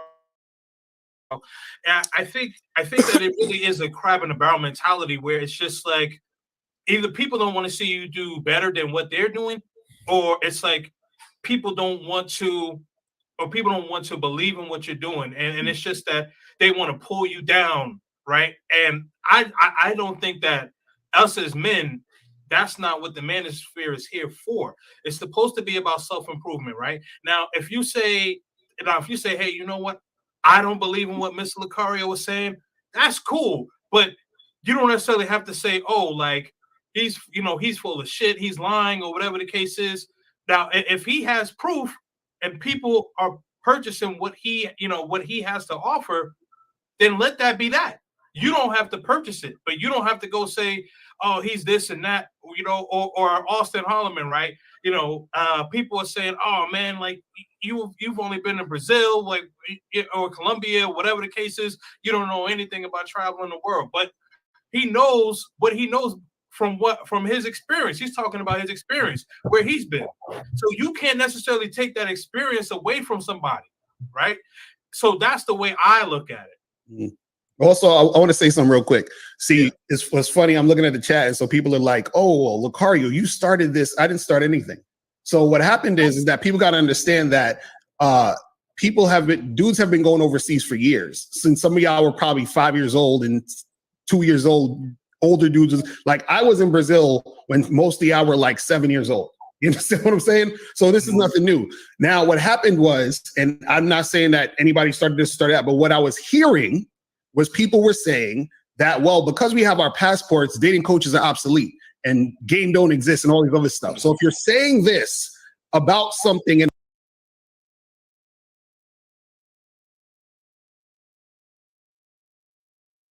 it's not true, I'm going to have to address it because it's not true.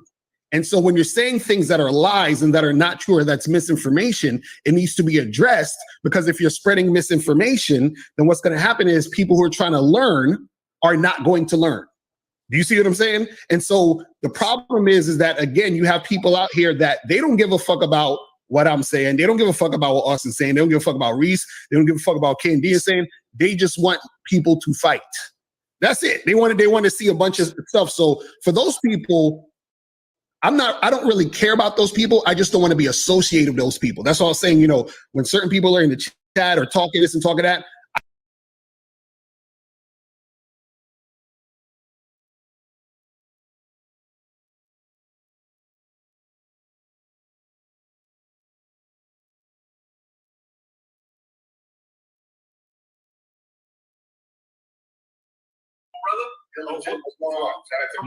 me. Yeah, I got a strong echo. That did it. See the brothers that made it. We're the role models, especially all of us, because I don't know about Austin, but me and Lucario, we're in our 40s, so we're pretty much supposed to be the role models and the example of what is supposed. Where the disconnect is coming from, because I didn't start it. I'm just responding to it. I'm not the one to answer that. Well, okay, so let me ask you this then. We're like the disconnect. So how do you feel about the disconnect then? I don't care. All right, fair enough. All right, so then Mr. Lucario, what say you? I say the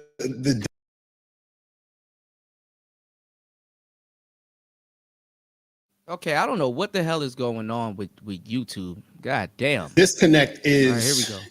is that people just aren't being honest. You know what I'm saying? So a lot of time, like for example, like right now in the chat, this dude QB is in there, and I'm about to leave in like 5 minutes if he ain't out of there. But this is a guy who's been lying on me, spreading propaganda about me. So what happens is that people start to spread shit that's not really real, and they're not actually talking about the real issues. So then nothing actually gets solved or accomplished because people just want to play around and do stuff. So the thing is this, is YouTube, and it's cool because certain things are entertainment, and that's fine. I think that's cool. But I feel like if you're trying to teach somebody something, right, there's part of that where you got to actually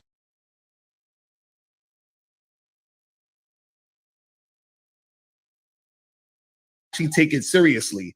In a sense. So even for example, like even with Austin, if he's saying, look, I'm trying to tell, I think you did a stream earlier. I caught it real quick when you were talking about different hotels in Brazil and all that other stuff. So if you're teaching guys that, they should pay attention, watch what it is so that they could, you know what I'm saying? Like do what they got to do. But I feel like there's so much of this playing around where it deviates the actual information. And there's a lot of people that are just looking for people to go back and forth and beef and do all this other nonsense. So I feel like the disconnect comes from people just not being honest, not being real. And you got people out there that's just trying to start nonsense all the time just to make shit be a thing where people are butting heads. Because me in general, I like to look at the ideas. I've always said that in all my videos. Even when I talk about someone or critique someone, I'm critiquing the idea. You understand what I'm saying? So I'm not going at the person specifically. So that's how I look at it. I got you. So basically, what you're saying is that you're not trying to offend the person, but more or less it's about the action, not the person. It's themselves. Right. Exactly. Okay. All right. And then Reese, what say you? In my opinion, the disconnect mostly comes from not even the creators themselves, or I won't even call them content creators, but not even the commentators, but more from the viewership, more from subscribership. If you look at when you take a look at chat rooms and everything, there's some cats in the chat like, hey, stop looking at the chat, like pay attention to basically like the topic at hand. It's like, look, we're all here for a purpose. We're going to look at the damn chat. We're going to acknowledge who's talking. We're going to acknowledge you because you're a spectator. This is what we do. And on top of all that, if you say something out of pocket, we're going to address it, especially if it's something relevant to this. And that's the problem that's been going on in the space. It's too cliquish. And the thing is, I understand that all of us, we have our own viewership, our own supporters, our own subs, whatever the case may be. And that's the problem, because it's almost like everybody has like a cult following, but it shouldn't even be that. If this is going to be one space, then everybody should be objective. Like, take it for example, like I've seen Lucario go on, shout out to Bernard Riley show. And what do everybody that chat go for? They go after his neck about the open marriage and all that other shit, instead of just addressing the topic at hand. It's like, okay, if the topic is about something else, why are you addressing his open marriage? Why are you addressing him being a dating coach if he's married and all this other stuff? Same thing with Austin. And regardless of what he wants to go overseas for, why can't you just address the topic at hand? Like he said, if he's talking about which hotels you could come up on a dope price in a Brazil or a Colombia or whatever, pay attention to that. Right. Why do you care about why he's going over there? The point is, you should be getting this game up on about these hotel discounts or whatever the case may be. It's just the viewership. Like when I said it before, shout out to O'Shea, when I talked about that the Black Manosphere kind of lacked inspiration, everybody came at my neck because they were making it seem like I said like the Black Manosphere is not helping anybody in dating, and pretty much I was. It's like, okay, do people really come to the Black Manosphere to get dating tips? No, they don't. It's almost like they just complain in the comments. And then next thing you know, well, where are we? What are we supposed to do? Where are we supposed to go and complain to? Okay, so you came to a place to complain, but you didn't find a place for a solution. This was supposed to be the place for the dang solution. Now, the thing is this, people like Lucario have solutions all day, free solutions every fucking day on his damn platform. Austin can have solutions too. King, you can have solutions too. I can have solutions too, but they don't care. They want to be entertained by the topic. They don't give a shit about putting in the work in that you guys always, say to do or whatever. But the thing is this, they want to come, they want to complain, and we kind of found out maybe the viewership is young, maybe it's juvenile. So when they see us speaking, they're just like, you know what? Fuck this nigga, woo woo. So now they turn into trolls. Now they're no longer supporters of the Black Manosphere. They're just waiting to see who comes on so that they can start tossing tomatoes at a nigga. That's just what they do. But that's just what I saw in my opinion. So the moment the viewership just like, okay, let's calm down. Let's be objective. Let's support everybody that come up on here. It's only right, and it's only really rowdy when it comes to the whole dating shit. It ain't like they be rowdy when we talk about finances. It's like if Earn Your Leisure was part of the Black Manosphere, I don't know, would they still be considered part of the Black Manosphere, even though they talk about financial and economic content? But the thing is, they wouldn't be coming at their necks or nothing like that. But when it comes to dating coaches, y'all snake oil salesmen, Ron Wills, it's the same thing over and over again. But what I see is individuals that's trying to make you better. And so they'll say, hey, you guys are saying shit that I could go get for free from somebody else. Why I gotta pay for the Bad Boy membership? Why I gotta pay for this? Why I gotta pay for that? What's with this game is to be sold, not to be told and shit. It's self-improvement. What's the difference between hollering at Lucario or hollering at Ron Wills and going to buy a Tony Robbins book? He's the self-improvement guru.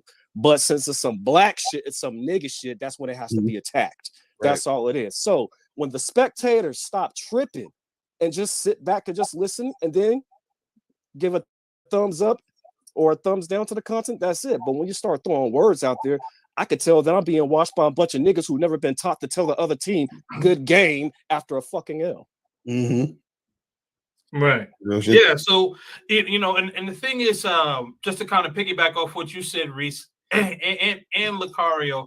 And I think that it really is a crab in a barrel mentality where it's just like either people don't want to see you do better than what they're doing, or it's like people don't want to, or people don't want to believe in what you're doing, and it's just that they want to pull you down, right? And I don't think that us as men, that's not what the manosphere is here for.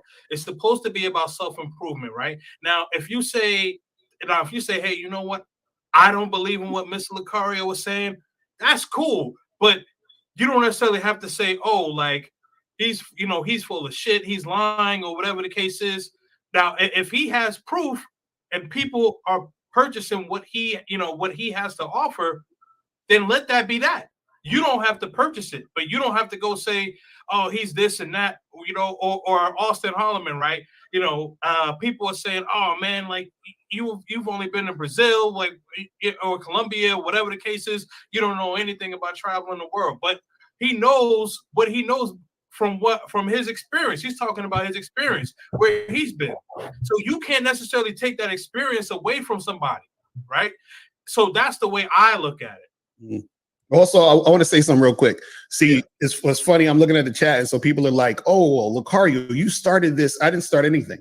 So what happened is that people got to understand that dudes have been going overseas for years. Since some of y'all were probably 5 years old and 2 years old, older dudes. Like I was in Brazil when most of y'all were like 7 years old. You understand what I'm saying? So this is nothing new. Now, what happened was, and I'm not saying that anybody started this, started that, but what I was hearing was people were saying that, well, because we have our passports, dating coaches are obsolete and game don't exist and all these other stuff. So if you're saying this about something and it's not true, I'm going to have to address it because it's not true. And so when you're saying things that are lies and that are not true or that's misinformation, it needs to be addressed, because if you're spreading misinformation, then what's going to happen is people who are trying to learn are not going to learn. Do you see what I'm saying? And so the problem is that, again, you have people out here that they don't give a fuck about what I'm saying. They don't give a fuck about what Austin's saying. They don't give a fuck about Reese. They don't give a fuck about Ken D is saying. They just want people to fight. That's it. They want to see a bunch of stuff. So for those people, I don't really care about those people. I just don't want to be associated with those people. That's all I'm saying. When certain people are in the chat or talking this and talking that, I don't want to be mixed up in that, because I'm a businessman and I actually help people for a living. You see what I'm saying? First and foremost. So that's the thing, is that when I'm doing what I'm doing this to actually help people. So when people are coming to run amok and to play games and to act like children, then I'm like, I'm good. You know what I'm saying? So that's what it is. But you're good. Right. No, I get that. Like, I know rather that people would rather see the chaos as opposed to people having a more civilized conversation. Like people want to see the carnage as opposed to seeing the peace, right? And so I don't like when people are are just getting at people but not getting at the topic, at what you have mentioned earlier, right? You have to attack the person. I'm sorry, attack the topic, not the person. Let me phrase that. Attack the topic, not the person, right? So now I'm looking in the comments myself, and I'm not privy to this because I haven't checked this, but some of the people are saying that you did like a diss against the Passport Bros. I don't know if that's true or not. Yeah, that's what I'm saying. Look, I did a diss song, and not even a diss song. I did a song about tricks. It's called Traveling Tricks. Okay. It's about people tricking. You see what I'm saying? So right. From what I heard, and Passport Bros were saying this, is that they not tricking. So I'm like, how is it about Passport Bros if y'all don't trick? You see what I'm saying? But if you're tricking, that's cool, but it is what it is. So we have to call it what it is. So for example, when I was in Brazil. Well, Passport Bros openly talk about tricking. And a lot of them openly basically talk about tricking. I mean, that's, never mind. Shout outs to everybody here.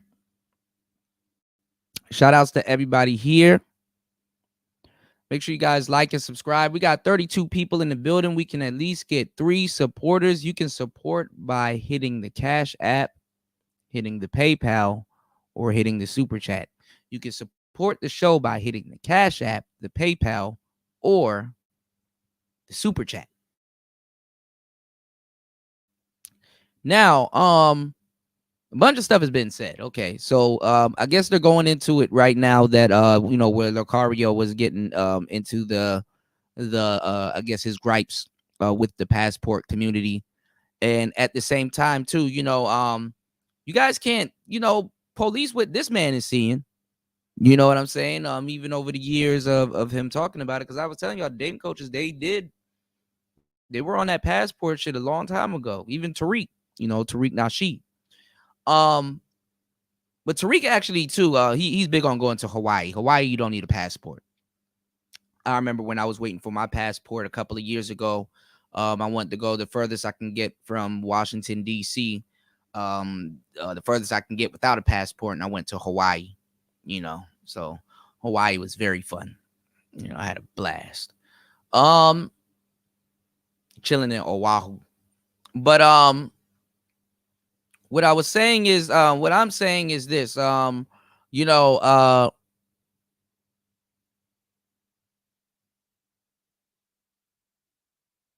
dating coaches, and a lot of people in the passport community, both sides flip-flop.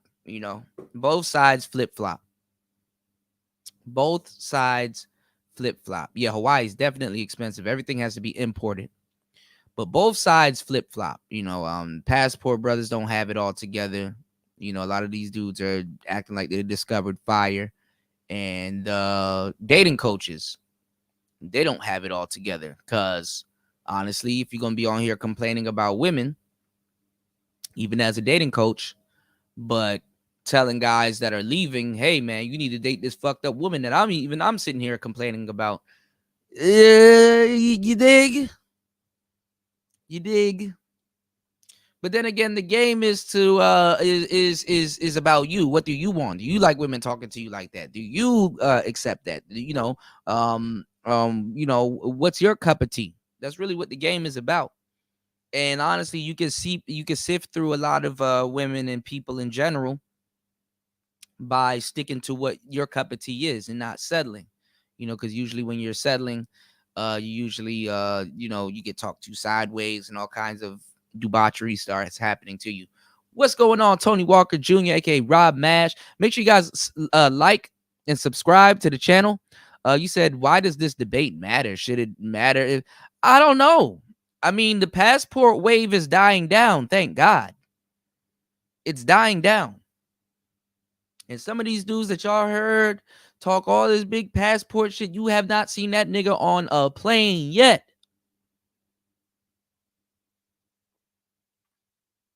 You did?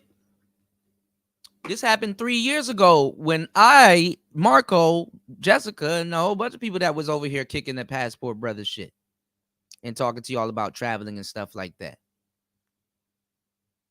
A lot of people are late to the party and got and drinking the wrong Kool-Aid. You know what I'm saying?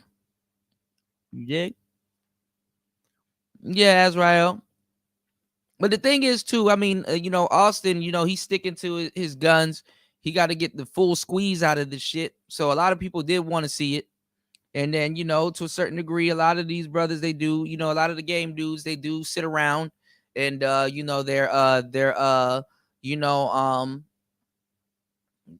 kind of punch a lot of dudes in the chest. But that comes from back in the day with Steve the Dean and Rosebud. Rosebud kind of really and Steve to a certain degree, but Rosebud most definitely, who was one of my mentors, was really punching niggas in the chest, and there was a reason why he punches you in the chest, because you kind of knew his style and you kind of knew where he was coming from with it, so you kind of expect to get punched. Like, all right, now if I go holler at Rose, he gonna punch me in the chest, and then lace you with some game, So a lot of people expected it from Rosebud because of his stature and what he does. They didn't expect it from a dating coach. And when you co-host the show with Rosebud and some other people, Rosebud is gonna be punching people in the chest. You don't gotta punch people in the chest, but that nigga gonna punch niggas in the chest. But honestly, him punching people in the chest shows you where the error is at. You know, obviously you just out here trying to date. You know what I'm saying? If a nigga out here trying to, pee on a chick, not off no R. Kelly shit, but if a nigga, if you know what I'm talking about, you know what I'm talking about. If a nigga trying to pee on it, if he pushing pee, even if he a player, you going to get punched in the chest. You should expect him to punch you in the chest. Because the reason why he's standing on that corner ain't the reason why you standing on that corner. And nobody gets to tell y'all that there's no pride in being a trick like that, in an openly admitted trick. There's no pride in that. Not saying it's the worst thing to do, but there is a bit of less masculinity in that also. If we're talking about a space that promotes masculinity. And it doesn't matter if you're a player, or it doesn't matter if you got game. If you tricking, cool. To a certain degree, almost everybody tricks. The option is there. What I'm saying is that it's nothing to brag about. It's not a bragging moment. Okay? Especially the younger you are.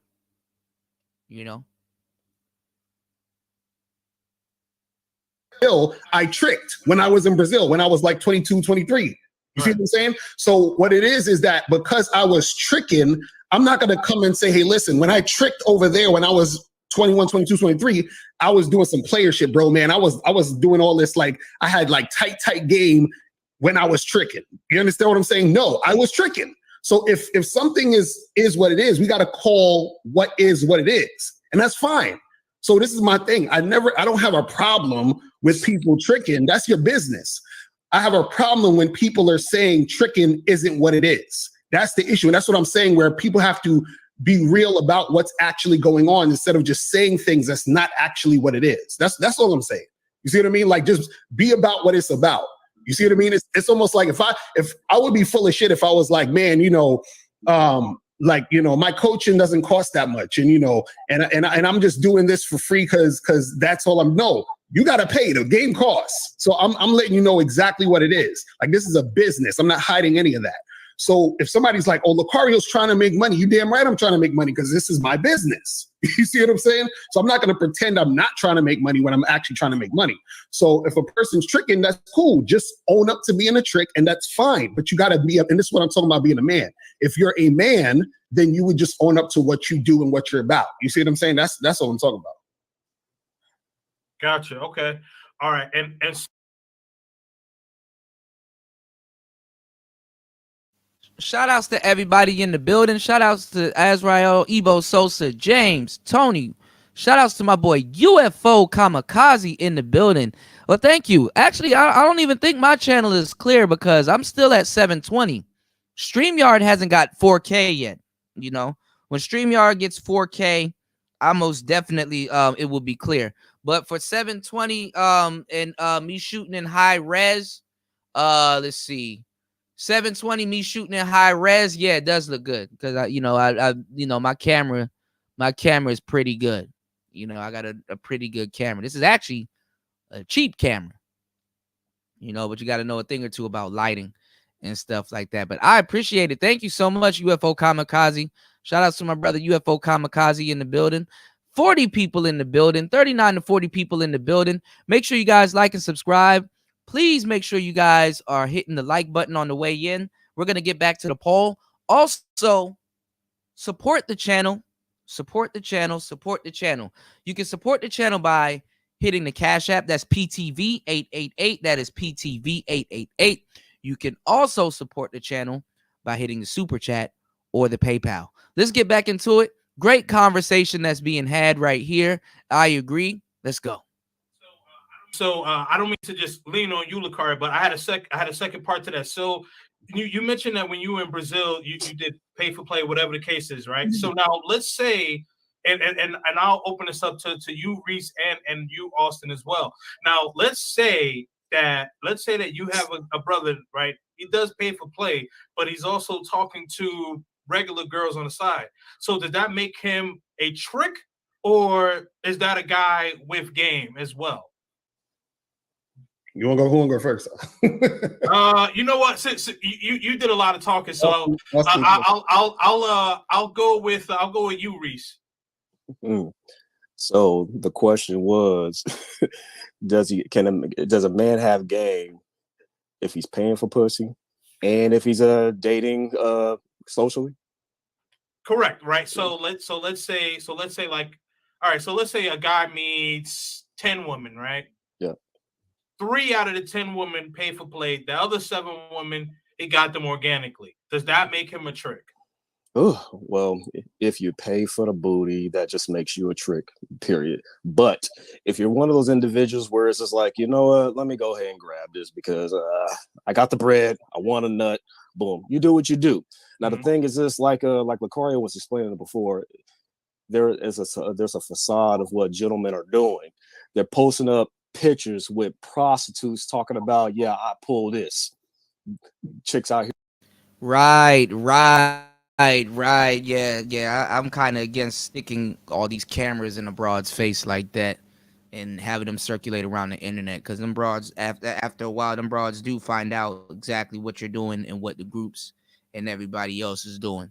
Shout outs to my bro Ebo Sosa in the building, dropping the big 1999. Dropping the big dubski wubski on it, you dig? Yes, sirski. And shout out to my boy UFO Kamikaze. He said he's watching it on the 32 Vizio, the D series. Yeah, we were talking about a couple of electronics and stuff, man. Vizio got some good TVs out here now, so y'all sleeping if y'all ain't get down on the Rokus and the Vizios, man. Ebo Sosa. Yeah, Sosa season. Yeah. Ebo Sosa said the passport thing is okay. It's okay. It's a big planet full of women to explore and experience. But I just hope these dudes don't go spilling seed recklessly. The Philippines are full of trick babies, and that shit is wrong. Yeah. And Vietnam too. Yeah.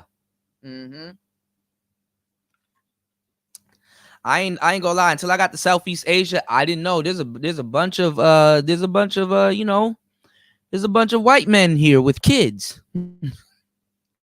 with kids. With kid, 2-3 kids. They be having 2-3 kids out here, you did? Craziest shit I've ever seen, So yeah. He said result Negro results. Shout outs to Azrael Sosa season. You said who could disagree with the result of tricking unless you get no play when you paid? That happens also.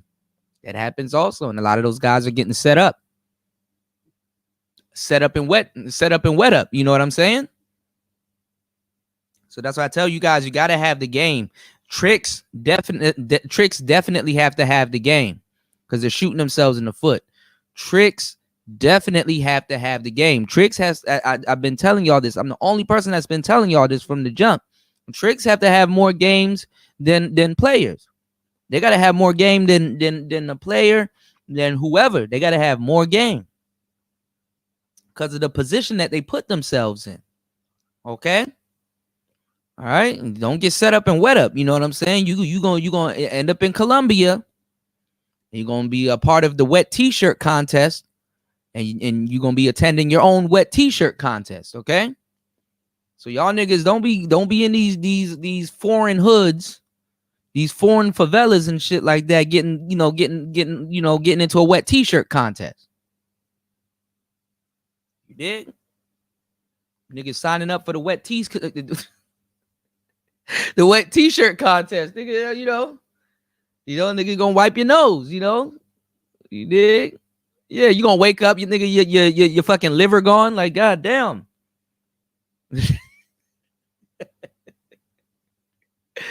Make sure you guys like, share, and subscribe to the channel. Definitely follow suit like my bro Ebo Sosa by supporting the channel. Okay, you guys can hit the Cash App, you guys can hit the PayPal, or you guys can hit the Super Chat. So if you hit the Super Chat, 30% of it goes to YouTube. So if you want to show YouTube love, show your boy love at the same time, you can hit the Super Chat. Definitely thank you guys for supporting the channel. We also have the Gumroad store open. We're gonna try to do the free 808s and the 707s on the way. Also, I dropped an album last night. It's free also on Gumroad. I will be putting a link in the chat while this this is playing. If you guys would like to download the free 808 drum kit for the PO33, we're gonna be going in heavy on the PO33. Pocket MPC gang. We're gonna be going heavy on the PO33, and we're gonna be going heavy on the beat loops and the sample packs and stuff like that. So I will have stuff for other music creators in the space and outside of the space, if that's what you guys watch the show for. But yeah, go check out the album. Go check out the free 808 kit. Both of them are free. Make sure it says suggested $2 because they don't want me to sell even they don't want me to sell stuff for free. But if you want to, you can donate $2. To purchase the album, or you can put a big 0 or a couple of change in the in that slot and stuff like that, and get you a free album. Get you a free album, and it's a dope ass album. So let's get back into it. Let's go. It's player talk. Let's get it. Let's go. Here are more feminine and yada yada yada. Y'all need to get your passports and come get one of these and shit when she's literally a prostitute, because that's what some guys are actually doing. Now, of course, we're not going to say any names or anything like that, but that's what's been done. Now, the thing is this: if you pulled 10 chicks organically and you're tricking off on 3, I mean, you do you, but it's almost as if like you can just go ahead and save your bread and just continue your hunt for more, for more of them organically. Because the thing is this: there's actually more cats. I'm sure there's cats in the chat room that can actually attest to this too. A lot of you men have pretty much pulled without paying anything. And no, it's not tricking if you like paying for a dinner date or whatever. I mean, that's just it's a freaking dinner. You know what I mean? People use dinners to get to know the chick, and it's been done before. That's normal. All right. I even said in my own videos, girls really ain't gonna fuck you over after being fed. I mean, it's food. Who fucks for food, right? But some girls already found you sexually attractive. They just happen to have sex with you after dinner. But if she would have had her way, she would have been like, you just could have came to my place. You didn't have to do all this shit. And a lot of guys have been told that before. They'd be like, damn, I could have. That's absolutely true. Save some money. But that's absolutely true. So a lot of those women will tell you, like, he didn't have to do this. He didn't have to pay. Like, I would have dealt with him anyway. You dig? So that's another thing also. Dudes that are tricking, to tell you the truth, don't want to pay. To tell you the truth, some of them rather pay. But if that dude was to know before ahead of time, he would have gotten it for the free ski whiskey. He would have done it. So let's go. Really didn't have to trick off. They didn't have to pay for booty 3 times over. They could have just kept on using the mouthpiece, kept on going on dates or whatever, or just been upfront right then and there, like, look, I would like to take you out, but I think you sexy as hell. Why don't you come through and we get busy? You ain't got to use those words. I'm not trying to promote anything, but just being honest and upfront with the desires that you actually have for this woman. You'd be amazed on how many of the girls were just like, shit, about time. I was hoping you would say that. It's just most girls ain't gonna come out and just say that shit up front because they're gonna get classified as hoes, which is some things that a lot of men have done. We done slut shamed so many of these chicks now. They want to go mow one on men so bad, but they call hoes. But in my opinion, you don't need to trick for no booty if you got a mouthpiece. You don't. Shout outs to the brother here. He looks like Ace Metaphor now that Ace Metaphor got a beard and all that other shit. The simp dudes got to bulk up and shit like that, because I guess dudes was really trying them in real life and shit. You got to get buff and shit. Shout outs to my bro Tony Walker, aka Rob Mash, for supporting the channel. He said, this may be a little off topic, but DJ Kuda, how can a saved Christian guy have game? Should he navigate according to the game since his lifestyle is different from others? Congrats on the 2.43K. It's actually at 2.44, but that should have been hovering at 2.439 and 8 for a good minute. So if you guys can hit the sub, we can get 2.44. Shout outs to Rob Mash. Now, this is the thing about and you said no, I'm not religious. The thing about the Christian dude, the Christian dude piece is that a lot of women that claims Christianity are full of shit anyway. You know what I'm saying? I hate to say it like that. As a matter of fact, they probably even dealing with a little bit more than anybody else, because the church got some of the most. I'm gonna just say it like this, and I'm gonna keep it 100 with you. Not telling y'all not to go to church, not telling y'all not to be religious, but the church got some of the most worst people that you can find on the planet. You know, and I'm not gonna say that the Manosphere is any better, because places, an institution, even like even like the Manosphere, facilitates almost the same type of people that the church does, if not more, if not worse. But the thing is, at least in the Manosphere, people can kind of be a little bit more honest with their fuckery and stuff like that, where the church is more hidden, which lets it be a cesspool for fuckery. So the Christian guy is not even dating, you know, any better women. You know what I'm saying? A lot of those Christian dudes will have to bring a woman to Christ. A lot of women don't date guys in the church because they come off as more feminine. And just a lot of different things, you know, just a lot of different things. But a Christian guy, his game, honestly, his game plan will not to be to change anybody, but to just get a woman that's on his program, you know, a woman that, you know, that like to do the things that he likes to do, doesn't mind going to church. She's polite, she's pleasant. She don't have to be super Christian, but she's a good woman at heart. She has a good heart, and she tries, and she's not off-putting and stuff like that. You know, he can still get himself a decent woman. So his game should be to try to find the most decent woman that he can. And when she gets on his program, then he can introduce her to the church and some other stuff and his lifestyle and stuff like that. So his dating should be more based upon like a marathon, kind of like a marathon type, marathon type dating. But that's only if he's into the church. Like if the church thing is a big, you know, focal point for him, that's the only way he should navigate that. Other than that, he can date like a regular man. You know, he can date like a regular man. But honestly, knowing what he knows, you know, the women that he should go after and choose from should be decent, a little bit more decent. You know what I'm saying? Evo Sosa said the game is nothing more than charisma. Yeah, that's a good piece of it. Hell yeah. You said I like to go on dates to vet women. Yeah, exactly. You want to vet women and stuff like that. That's why I tell guys they have to have game, because honestly, some women will be giving you the coochie, and that don't mean shit. A woman giving you the coochie don't mean shit. Is she cool? Do I like to be around her? You know, do I like her? You know, is she trustworthy and stuff like that? Hell, a bitch that's about to rob you will give you the coochie. A motherfucker that's about to set you up and wet you up and put you in a wet t-shirt contest, she gonna give you the coochie too. You know, shit. Sometimes they give you the coochie to throw you off. Okay, she didn't rob me. They'll let your guards down. You did. So I don't know who raised y'all, but hey, man, y'all need to have a little bit more concern. Shout outs to Chris G. Chris G said you don't need game in that aspect.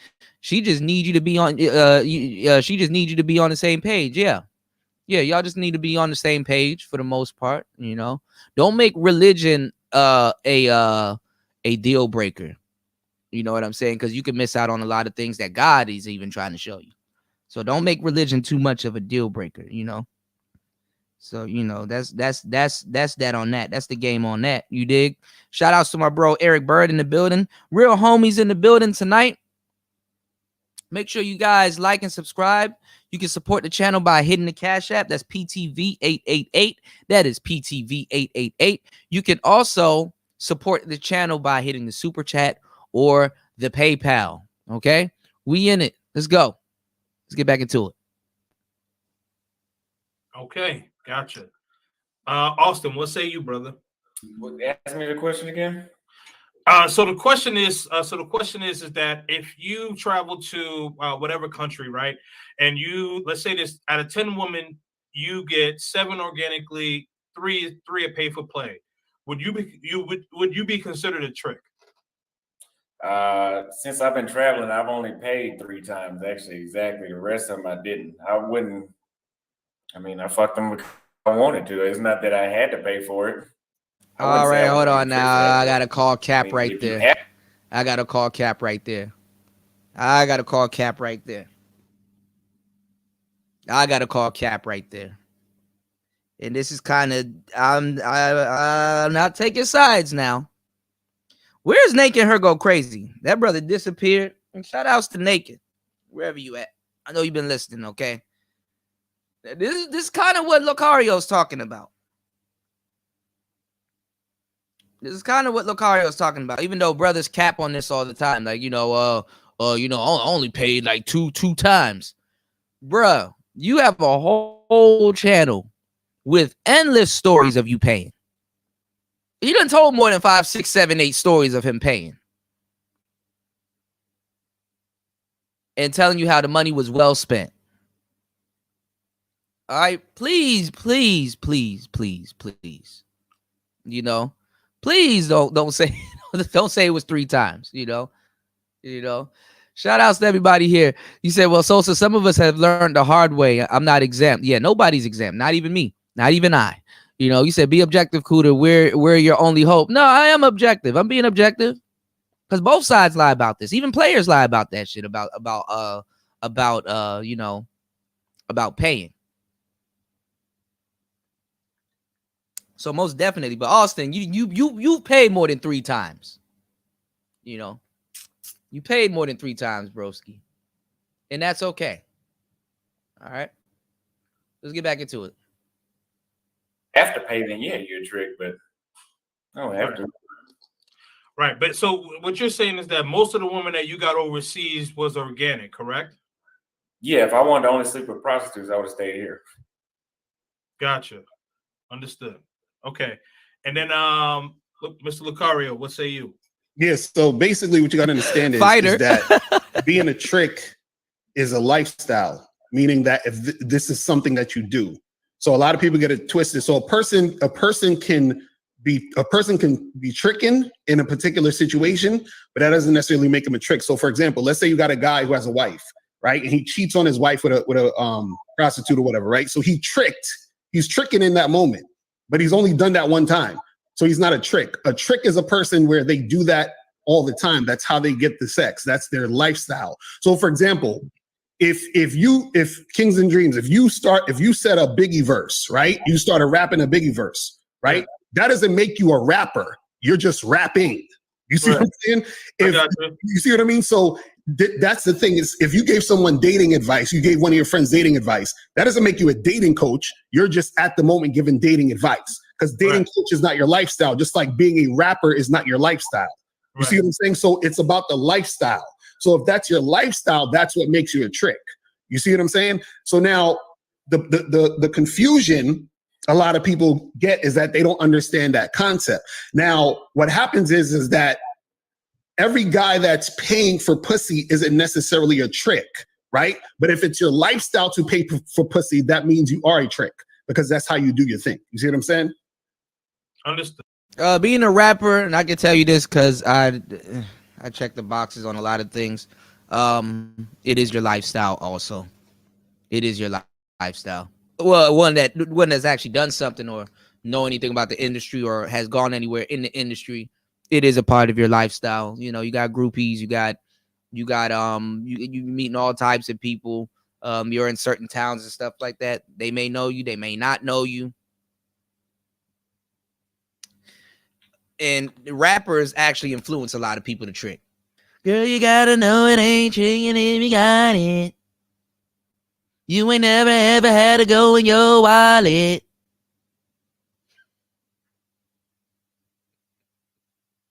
Cause you can have whatever you like. Yeah. So I think so. I just want to clarify here. What you're saying is that, like, if you surround your lifestyle with basically strictly just paying for play, you are a trick. Yes, because that's what you do. It's like, but if you dip it dab, you're not a trick. No, if you're dipping and dabbing, like dipping and dabbing means like you probably did that once, or you did it like once every while. But if that's something that you do on a consistent basis, just like you have people that drink on a consistent basis, you have people that smoke. You know, those are smokers, those are drinkers, people that do that basically every damn week, almost every day. You see what I'm saying? So if you're doing that consistently, that's what you are. If a person smokes once in 3 years, they're not a smoker. You see what I'm saying? So it's one of those things where if you're consistently doing it, that's your thing that you do, which gives you that label. You see what I'm saying? Yeah. So I hear you, and this is where I kind of disagree, right? So let's just say like in a 12-month span, right? Mm-hmm. A 12-month span, we have someone that goes to, let's say, 6 countries, and all 6 countries, they did at least one pay for play, but the rest of the women that they got were just regular women. I don't know. I don't necessarily think that makes them a trick. Now, what I would say, just to kind of finish my statement, right? What I would say, what would make them a trick is that if all of the women from all 6 countries that they went to, they paid for play for, okay, that would make them a trick. Right, but well, this is the thing. If they're getting all this sex without paying, why would they keep paying each one of those women in the country? You see what I'm saying? So what I'm saying is like it goes. And that's a great response from Locario. The thing is, yeah, if you get it like that, why would you keep paying? But the thing is that sometimes certain men's lust, overrides, it clouds their thinking. You understand what I'm saying? It clouds their thinking.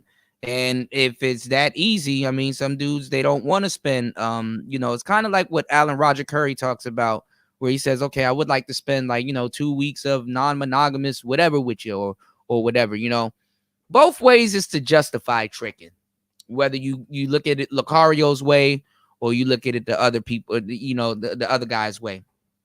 The thing is that if you're gonna look at it like that, like it's a part of your dating, it is tricking on the basis of because T.I. was on some pimp shit. That's the crazy part, Shout outs to Eric Bird. It is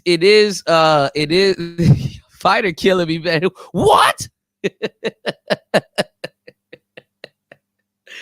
No, but look, the thing is that you're trying to replace your dating pool with prostitutes. You know what I'm saying? You don't want prostitutes all up in your dating pool like that. So when you're trying to replace certain parts of your dating pool with prostitutes, it is tricking. Now, if dudes looked at it as like, being exhibition, like, okay, no, that's all some exhibition shit. Like that don't count. You understand what I'm saying? Maybe that could be a basis of an argument, that don't count, but you still, it depends on how much you indulge into it. The quality of the sex is different. The quality of the sex is different. Even the man's mindset going into a relationship like that is different.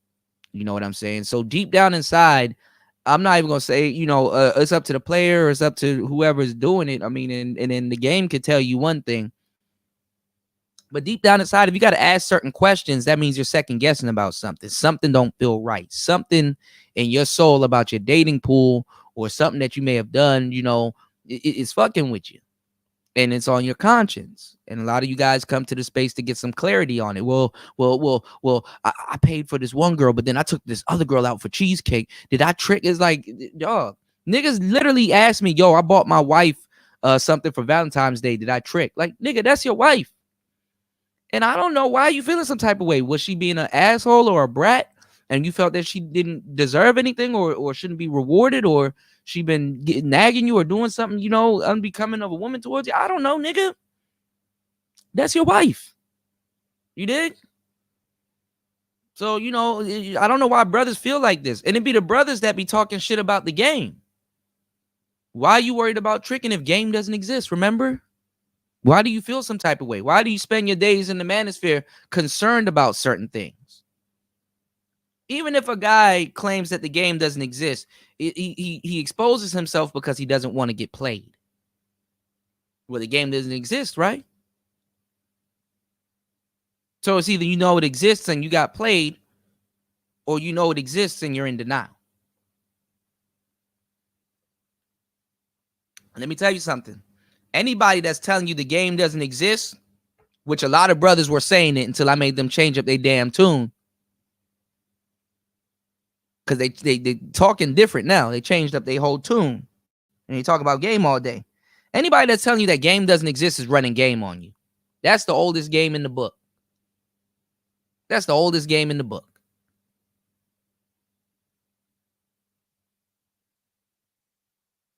Anybody that's telling you other people are running game on you, to a certain degree, they're running game on you also. All right? It's Player Talk Radio. Make sure you guys like and subscribe. Again, I'm going to say it again. Support the channel. You can support the channel by hitting the Cash App. That is PTV888. That is PTV888. You can also support the channel by hitting the Super Chat. And you can also support the channel by hitting the PayPal. Okay? Let's go and check out the poll. Let's see where we at with the poll. You dig? What's going on, Talaya? Talaya in the building. Broski in the building. 63 votes in. 63 votes in. We got 17% saying the bad boy. 30% saying is that bad. 48% is dropping. 48% saying passport bros. 5% saying dating coaches. Interesting. All right, let's go.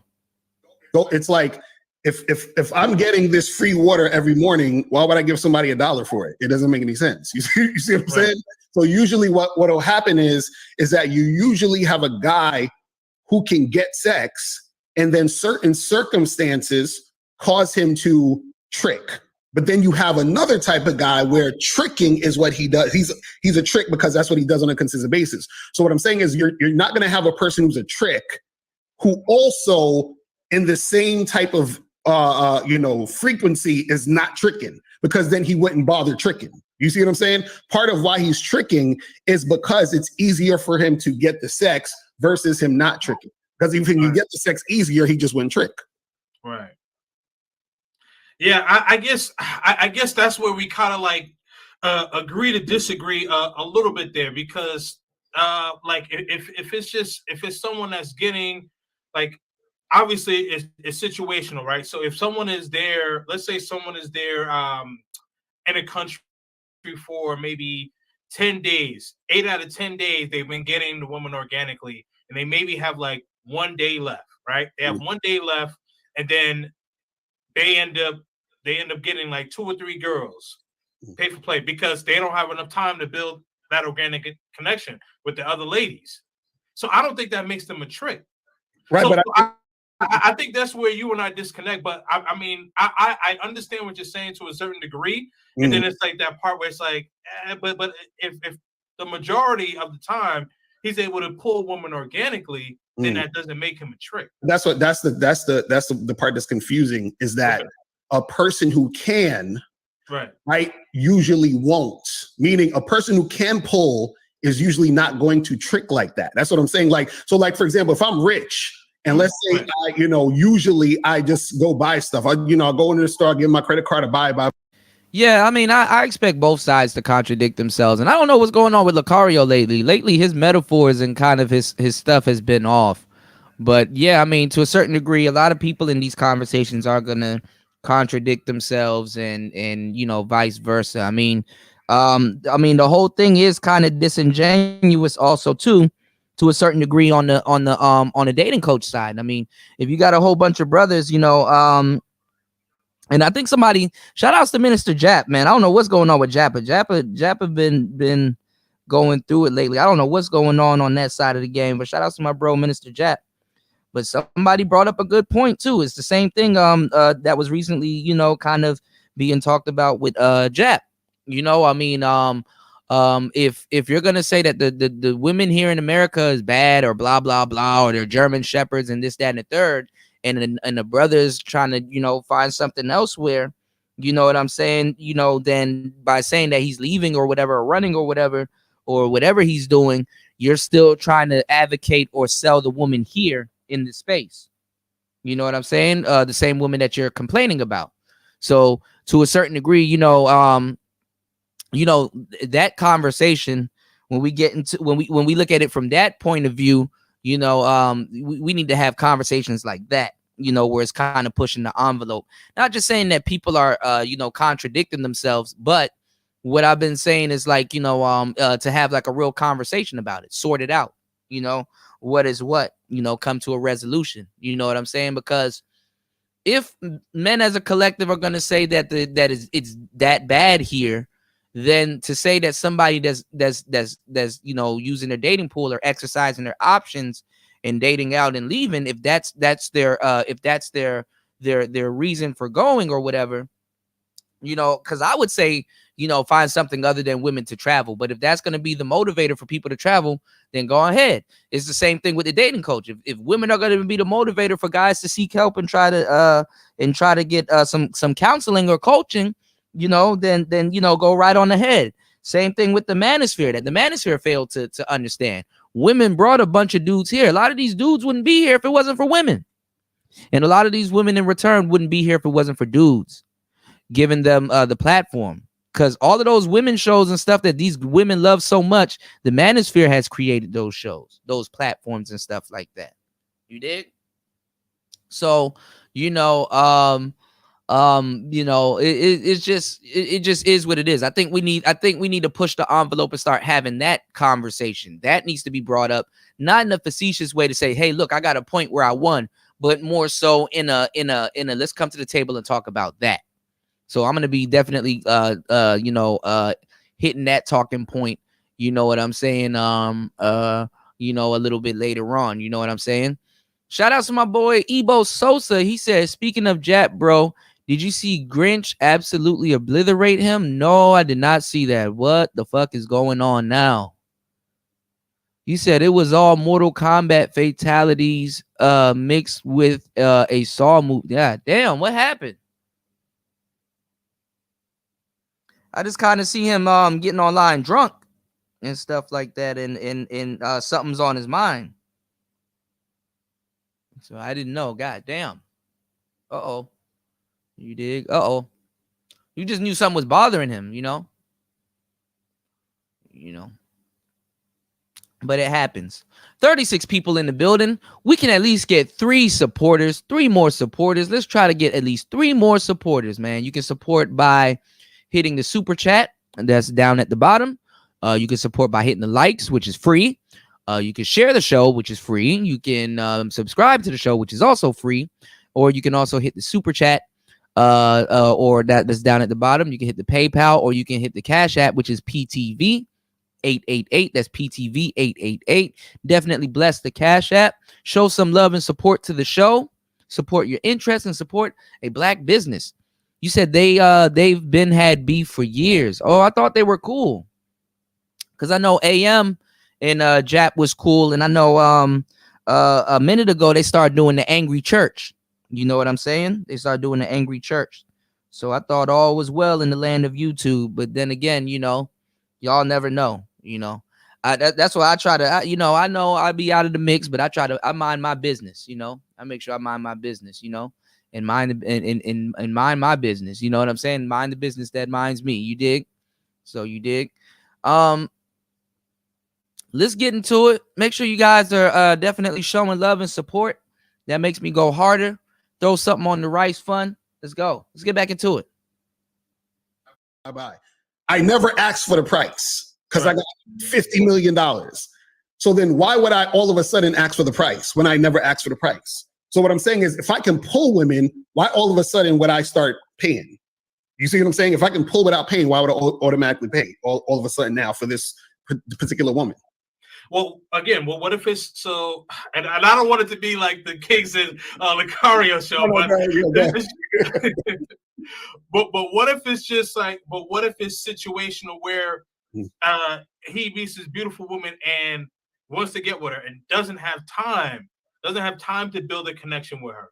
He has a flight the next morning, a couple of hours or whatever, because like I know some brothers that's happened to, where they've met girls organically, and then they have to leave a couple of hours later or the next morning. They want to get with the girl. They got to take care of their business. But King, how much time do you need? Now I'm gonna tell y'all the truth because y'all don't even see it, and this is not me playing favorites or sides and stuff, but y'all gotta understand. They're asking Locario the questions. I want y'all to peep that because it's the part of the game that people miss. They're asking Locario the questions. They're asking the guy with the game the questions. They're not directing all of these questions to Austin Hollerman. They're not. All of these are questions. Basically, I'm not gonna lie. That's coming from insecurity. Like, okay, what about this? Does that make somebody a trick? Well, what about that? Is it tricking in that? Why are you asking me all these questions? Think about it. They're asking. This is a free consultation. The person that's giving the answers is the person that controls the what you call it, the situation. See, if you walk up to a woman and you say how much, she could throw any price out there. You could be a sucker. You could be a sucker for paying her price. You know, you could be a sucker for paying her price. You could Talaya, man. As long as y'all support the show, everything is all cool in the gang. I got a lot of free stuff I'm about to throw out for y'all, so everything is all good in the gang, man. You good, bro? Y'all good? You did? I just don't want y'all to forget to play it now. You did? But what I'm saying is that they're asking Locario the questions. So I want y'all to peep that. They keep asking him the questions, and the questions are circled around what governs you being a trick, or what governs you being this, and what governs you being that. Why are you overthinking your actions or what you've been doing, or your past actions, or what you have been doing? If it's good, you understand what I'm saying? If you're okay with it, you know what's going on, Chris? If you're good, why? Shout out to my bro Chris in the building. I'm gonna tell y'all some real shit. You know, you be comfortable with what you're doing. If that's what you live by. Because you're asking Locario all of these questions, trying to get an answer. You know, trying to get an answer. If you're good with your lifestyle, you're good with your lifestyle. You wouldn't have to ask all these questions. These questions, you after a while, trust me, as a player or somebody that's inquiring about game, we know where these questions are coming from innately. And you shouldn't be this insecure about a lifestyle that you live, or something that you're content with, even if it makes you a trick or whatever you want to call yourself. You know what I'm saying? Just draw your line in the sand, you know? And what kills a lot of people is that they can't unlive something that they live. So that's another thing too, you know? But honestly, allow yourself to make mistakes and move on in the future. Allow yourself to make mistakes. Just hopefully they're not dire, you know? Just hopefully they're not dire. Okay? So the game is always going to win, man. You know, that's what it really is. No matter who it's coming from, whether they asking Rosebud a lot of questions, whether they asking somebody else a lot of questions.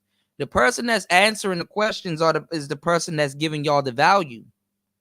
When you ask a woman her price, she's in control of that situation, because she could either make or break. She could either give you the pussy or not give you the pussy. She could either say a price that you like, or a price that's not that you don't like.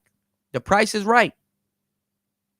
You dig what I'm saying? She can either take you for a sucker, or you can fuck her. You dig what I'm saying? So what I'm saying is this, you know, if I'm walking around and I don't have a watch and my phone is dead, and I'm asking people, yo, what time is it? I'm at the mercy of the person that I'm asking, what time is it? Because they can give me what I want, and I won't have to go around and ask somebody else. Right? Or they can say, I don't know. I don't have a watch neither. Or guess. But that didn't give me my answer. I still got to ask the next person what time it is until I get a right answer. Okay? So what I'm saying is the person that's giving out the answers is the person that honestly that is in control of the frame. Okay? Y'all need to know this. So Locario and the other guy that's rooting for the game is literally running the show, because Austin is just sitting there looking bored. And then honestly, at the same time, what do you look like as a grown-ass man asking him those questions? But then again, at the same time, there's a bunch of grown-ass men asking him those questions. It's kind of creepy. Even as Austin, I'd be creeped out, you know. But anyway, let's get back into this game. Make sure you guys like and support the channel. Make sure you guys like and support the channel. I mean, most cats, you know, I'm trying to not make this, you know, solidify just to like people with mouthpiece or game. But most cats run a 2-minute drill. Mm-hmm. Anything over 2 minutes, you're talking to the girl too long. So the question is, how long do you need to pique her interest? That's a good question. I mean, so you talk about catching a flight and shit. It's like, whoa. It's like all you need is a good 2-minute window. They say women know what they are attracted to in pretty much the first 8 seconds they see you. Right. How much time do you What's need going on, Jay Will? What's going on? I would say the 2-minute drill, that's good, but I would say probably about 5 to 10 minutes. Right, 5 to 10 minutes, you'll be able to know, right? But let's say within that 5 to 10 minutes, you're getting mixed signals from her. But as a man, you know you want to get with that, you know, at that certain amount of. Shout outs to my bro Jay Will for dropping 10 on the Cash App. Hell yeah.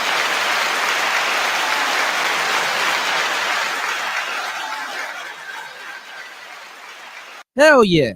Shout out to my bro Jay Will. Let's get back into it. Jay Will, what's going on, man? Check out this interview. It's actually pretty interesting, man. I don't know if you just got in the building, but shout outs to you, player. Thank you for coming in and dropping on the Cash App. Let's go. Time. So you just say, hey, you know what? I'm a leapfrog, and since I got a flight, I knock it out the park. Cool, bust it down, catch my flight. I don't think that makes him a trick, though. No, I see what you're saying. The only disconnect, I think, also is that there's a certain arrogance that comes with men who can pull.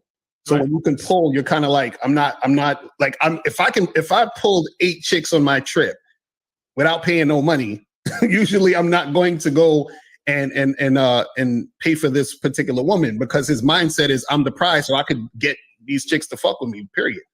You see what I'm saying? And so a guy's not going to look at her, because doing it that way makes you look at the other woman as special. And if you're the type of guy that looks at women as special, you can't also be the type of guy that's able to pull like that.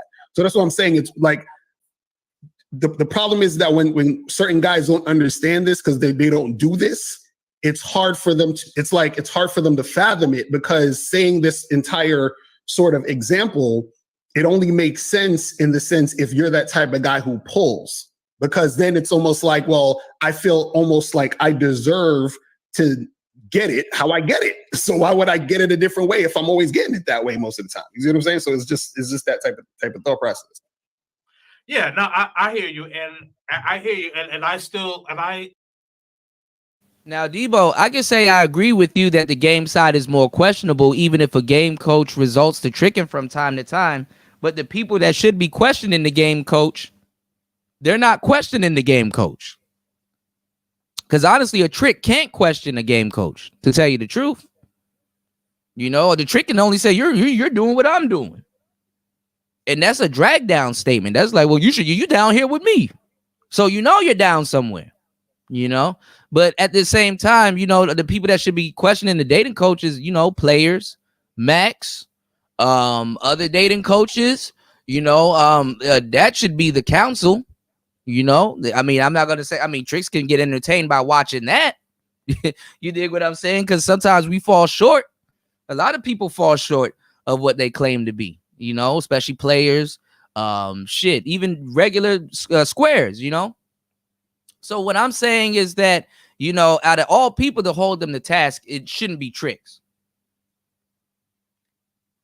Shouldn't be tricks, you know. Tricks are asking all the questions. So it tells you that they kind of really don't know what they're talking about. They have no say. How comes the guy, and that's what it really is, to tell y'all the truth.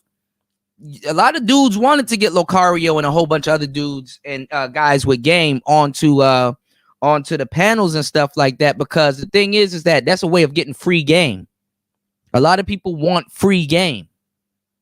A lot of people believe the game should be free. A lot of people want free game.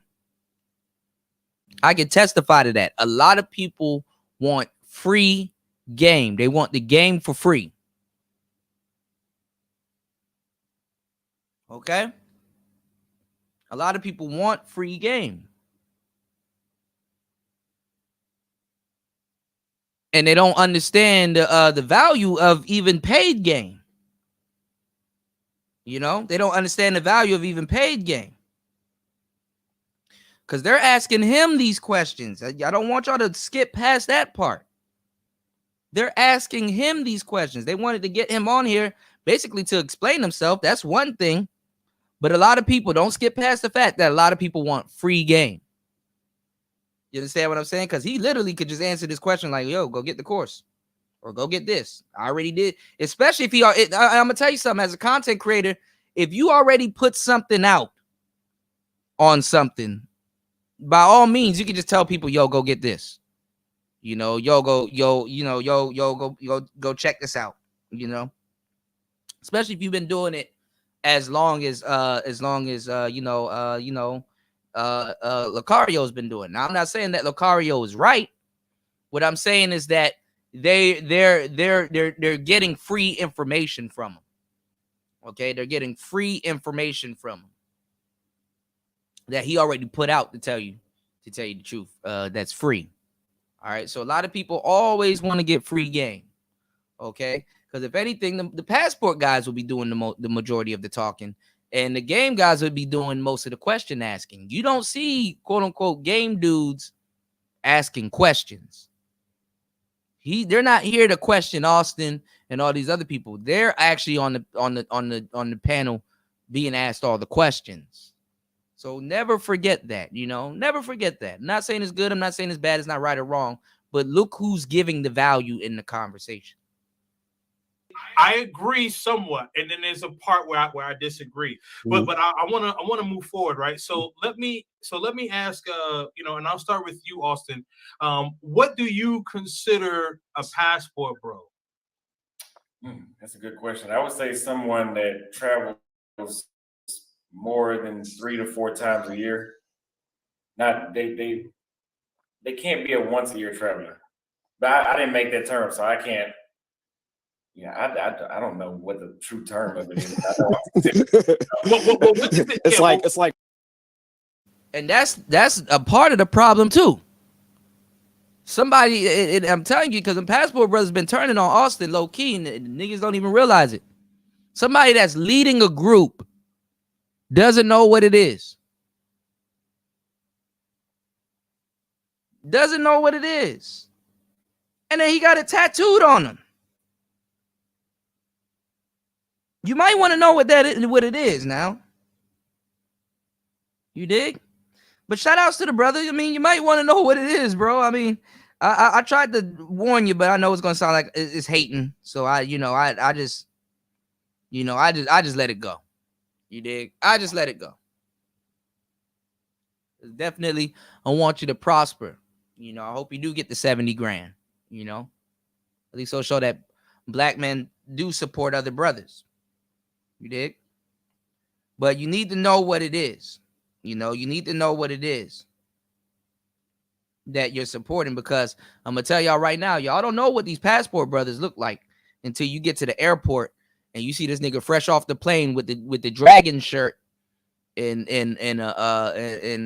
some other shit going on. You're gonna be like, God damn. All right, bro, we're not going straight to the spots. We need to go get you a haircut. Fucking we're gonna need you to get a new shirt. And nigga, what else you got in your bag? Like, goddamn, put on a different shirt. Them brothers do not look the way you think they look. Them niggas look crazy. Okay?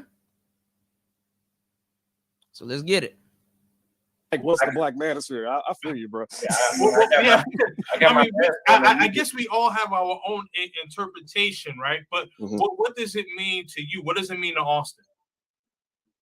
Well, you have to have your passport.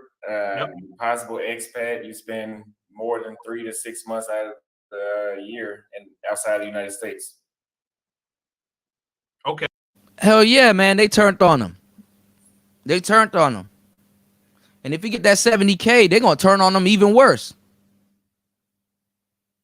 They're going to turn on him even worse. You dig? Shout out to my boy Jay Will. And that's another thing too, man. There's a man over there right now missing in Colombia. And they're posting all throughout the passport, the passport sector to get that man home. So hopefully he's good and he's in one piece. I keep telling y'all need to have this game when you need to have your head on a swivel. This ain't no. I know why jam. This ain't no jamboree. Them people live there. This ain't no. Hey, it's a party in the USA. It's not. No, nigga. They'll send your ass back home in a box. You gonna go out to fucking Colombia and sign up for a wet t-shirt contest. You don't want to be a part of no wet t-shirt contest, bro. Okay? So I'm telling y'all, man. You may be happy, but other people ain't. You did? He said, hell yeah, Lucario, that Negro, but this kind of beneath him. He should know better than he should know he should let us know. Hell, I trick too. Also too, I was showing y'all because his name was Hashim Trends on Love and Hip Hop. A lot of people don't remember Lucario from Love and Hip Hop, but he's been around for a long time. Shout out to my bro Lucario. You know what I'm saying? Me and Lucario go way back. And I'm not being biased, by the way. Yo, I'm just keeping it 100 from where I see it. Shout outs to Rob Mash. He said, unity in the manosphere. How can we have unity in this space without Christ? Just my quick perspective. Right. Y'all niggas need Jesus. Don't try me. Try Jesus. Don't choose me. Choose Christ. You said, DJ could I move overseas how I move here, head on a swivel at all times? Yeah. I mean, I'm not saying that you can't relax, but shit, you better know where you at. You better know where you at. You dig? You better know where you at. You know, that's all I'm advocating for. And if you know where you at, you better know where you at. You better have the type of game that you can adjust on the fly. You know what I'm saying? Don't let you not having game be a life or death situation. Y'all already wilding the fuck out because it's a nigga or bitch situation. Don't let that shit be a life or death situation. You really gonna be mad. You get to heaven and God tell you, man, you should have had the game. You're like, damn. Okay. All right, gotcha. And then and Reese, what say you? What do you think a passport bro is to you? Oh, I believe it's self-explanatory. You're just an individual who got a passport, and you pretty much come and go as you please. You got the bread to see the world, to indulge in the different cultures out there, to learn. You out there to pretty much go ahead and see the different civilizations that not too many people can actually get to, and just enjoy that. So you're just a brother with a passport who travels. Nothing more. We're not gonna make this difficult. Gotcha. Lucario. So what's the question? What's a passport, bro? Yeah, what do you consider a passport, bro? Shit, I don't know, man. I guess like a dude that likes to travel to get women. That's how I looked at it. You know what I'm saying? I don't know. Right. See, and see, I was looking for that definition because I think that there is a misconception, and I think that's where some of the brothers are. I think that's where there's a disconnect because like I don't like when brothers say that you don't need game, because there are some brothers that have been taken advantage of and continue to get taken advantage of, right? Then I would say that there are some people on some sides that would say that where like traveling is just all about women, not educating yourself or anything of that matter. And both of them I disagree with, because for me, I consider myself a travel bro, but it's because I'm a brother, like what Reese said, I'm a brother with a passport who travels. So I have a place in Colombia and Medellin where I travel out there 6 to 8 times a year, right? And then I do have a lady out there, sure. But even without my lady out there, I still have my place there. So I'm going to be there 6 to 8 times a year, regardless whether I'm with her or not. So that's business for me. And so I think that gets confused with just saying, like, looping all brothers and saying that, oh, you guys just monger and you guys just go there and trick off and all that. And I think that's where they get upset on that side, right? Now, what I would say and correct me if I'm wrong here, but I would say that I get upset when it comes to some people saying that they don't need dating coaches, and usually the ones that are saying it, usually it's because they know how to, they know how to talk to women, they know how to communicate, they know how to, they're sociable people, so they think like, okay, like I can do this on my own. I get that. That's fair enough. But there are some people who don't know how to communicate with their own friends, don't know how to communicate with their own family, and they are actually socially awkward. And all of that does tie in, because one of the things that I like what you said on our podcast on Reese's channel. You not only said that it's a dating coach, but you said that it's a lifestyle. And I've heard you say that multiple times, because I do believe that it is a lifestyle. Kind of ties into what Kevin Samuels, RIP, would say, like being able to communicate. Life is about people. If you're not able to communicate in the world, if you're not able to communicate with your bros, your coworkers, whatever the case is, how are you going to be able to communicate with your lady and your wife? Mm-hmm. Right. So all of that ties in together. No, I see what you're saying. Definitely. It's just interesting to me, because I think there's just a lot of misinformation out here, man, because people are it's just weird. Like I have an issue with people saying things that aren't true. That's just how I am. And then so when I see people who are saying things that are dishonest or aren't true about anything, it makes me want to correct it. And then so people will think, oh, well, you hate it. No, I'm not hating. I'm just correcting it. Because what you're saying is wrong. You see what I mean? And then you have people, this is the crazy part. So there's a dude in the chat right now, Azrael, right? This chat is going off, man. First of all, I just want to give a shout out to everyone that's here. We had about 200 people, man. So I am going to get to some of you guys.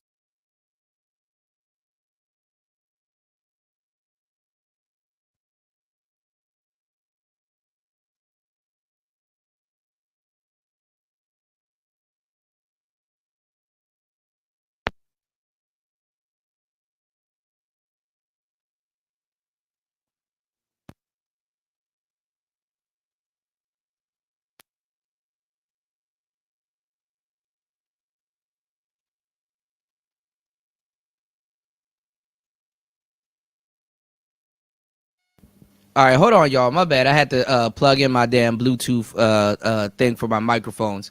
Y'all know I'm always going through it with this damn thing. I need to fucking get a new one. Shout outs to Azrael. Lucario's concerned with that chat. Shout outs to Azrael. Azrael probably in the chat giving that man hell. You dig? Shout outs to my boy Jay Will in the building.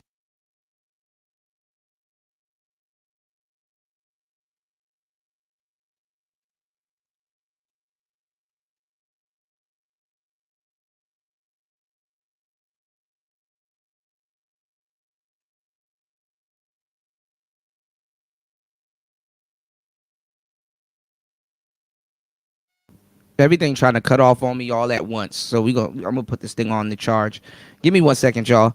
That means I'm eclipsing almost 3 hours here on the show. Make sure you guys like and subscribe. Shout outs to the contributors to tonight's show. Make sure you guys like and subscribe to the channel. Shout outs to my boy Jay Will. You said yeah, befriend the locals too. That shit will save you a lot of headaches. Yeah. And learn how to haggle. Y'all gonna have to learn how to haggle and negotiate and stuff like that.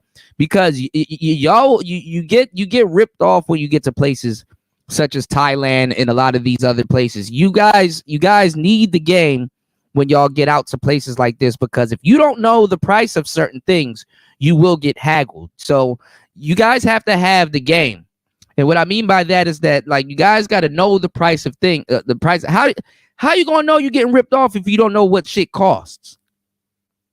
If you don't know what shit costs, how you gonna know you getting ripped off?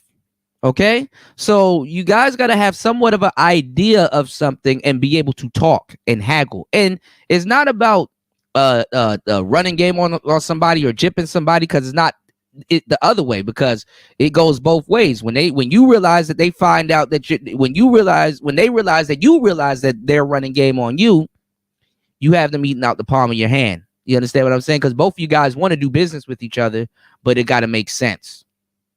So as long as it makes sense, you're good to go. So you guys got to learn how to haggle also. And that's a part of bartering. And bartering requires game. Okay? And methods and stuff of that sort. Okay? So if you don't know the price of something, how you gonna know you're not getting got? Okay? Because yesterday's price ain't tomorrow's price, you know? Like this damn phone thing that I'm gonna show y'all later on the show. It's actually pretty cool because it comes with a Bluetooth, so I can Bluetooth 2 phones to my shit, you know? And a boombox and shit. It's cool. Anyway, I could have spoke to the woman and got it for cheap. I'm just glad that she had it, and she had it at the price that I thought I would pay for it. And what it can do, it was still a deal, and definitely a steal. So anyway, and honestly, I went to like 2 7-Elevens and they wasn't there, and I went to one random shop and it was just late at night, and I was like, a whole bunch of, hold on, y'all.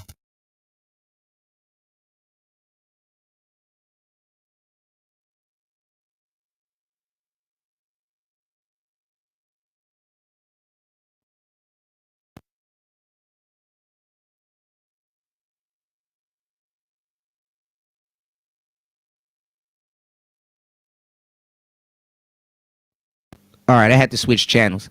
It was like a whole bunch of other iPhone stuff, and I didn't know that if she would have what I was looking for. And right under some headphones that was sold with it, I found what I was looking for, and it was a lot better than I thought. It's the lightning cord. It's the lightning cord to this here. Let me show y'all real quick, because I'm about to geek out on this thing. It's this right here. This thing is actually fucking awesome. This thing right here. Okay. This thing right here. This is a lightning cord to headphone cord. My original one, this one has been with me for more than a year and some change. It broke. And a lot of times when you get stuff, you want to have threaded wires. They're a lot better. But it broke. Or it's probably just not working for a while. But this thing right here, and it was so cheap, and the company it's like a little knockoff company. This is like the headphone case for it, and a little sidebar. This is the case for it. I might see if I can find these, and if anything, if I can get my hands on them, send you guys start sending them, or do a giveaway. Because basically this was just laying on the table, and it had like all kinds of little prices stacked to it, but it was like some headphones laying on top of it, and I would have never seen it if I didn't look hard enough. And I went to the little mart, and it was there. And this thing right here, I didn't know they make them like this. I thought they stopped selling them like this. This thing right here, look at that right there. It says Bluetooth. So anyhow, this is plugged into my phone.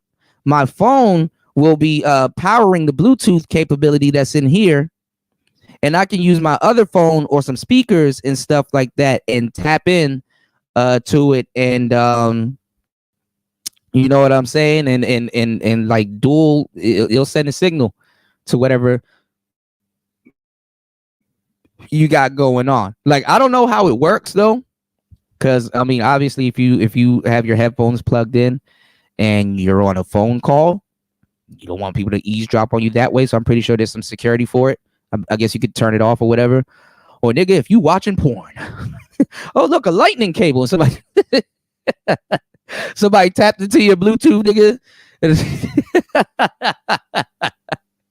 But anyway, I'm pretty sure that way you can listen to your music, or you can play it in a car or something like that. I'm pretty sure there's there's some practicality in it. But anyway, let's get back to the show, man. Backyard Boppers 99. Hold on, y'all. Let's go. Questions. I'm gonna have to cherry pick because you guys are going off, man. But definitely shout out to you guys. See, this guy Azrael, like he's a liar, because he was on a live stream, and this is why I'm calling this shit out. He was on a live stream. I forgot whose it was, and it was funny. I stumbled upon it. Like somebody sent me the link. I clicked the link and he was talking about me as soon as I got on there. He said, I saw Mr. Lucario in Brooklyn holding hands with some 300-pound woman. Right? So this is what I'm talking about, where things are being said, but it's not real. You see what I'm saying? And then so what happens is that people just say shit just to hate, but they're not being real. So then if you're saying things just to hate and you're lying, then I can't really respect you. And then so why should I grant you the same respect or the respect you're asking from me? You see what I'm saying? Right. So you know what I mean? I did a interview the other day, and literally right after the interview, the interviewer and all his friends did like a 2-hour interview talking shit about me after the interview. That's crazy. You see what I'm saying? So this is what I'm talking about when these spaces. Hell yeah! Shout outs to my boy Talaya. Hell yeah! You already know what it's. You already know what's up. Milwaukee in the building. You did. Milwaukee. Yeah. You know. I know what I'm talking. Milwaukee in the building. All right, let's get back into it, man. That's neither here nor there. No, the price of tea in Thailand, y'all. Let's go. You have guys masquerading around like men, but they act like children, and that's what I don't like to fuck with. And that's what I just mentioned earlier. Right. When the spectators jump in, like for example, like yes, I saw Austin's vid, get mad clout, especially when O'Shea, dropped a clip on him when he's talking and everything. But it's interesting because somebody like myself, it's not gonna come over to Austin and just be like, really, bruh, you young and yada yada yada. Nah. I'm gonna go ahead and respect that brother's platform, respect his opinion. You do you. But it's interesting how you have these cats like.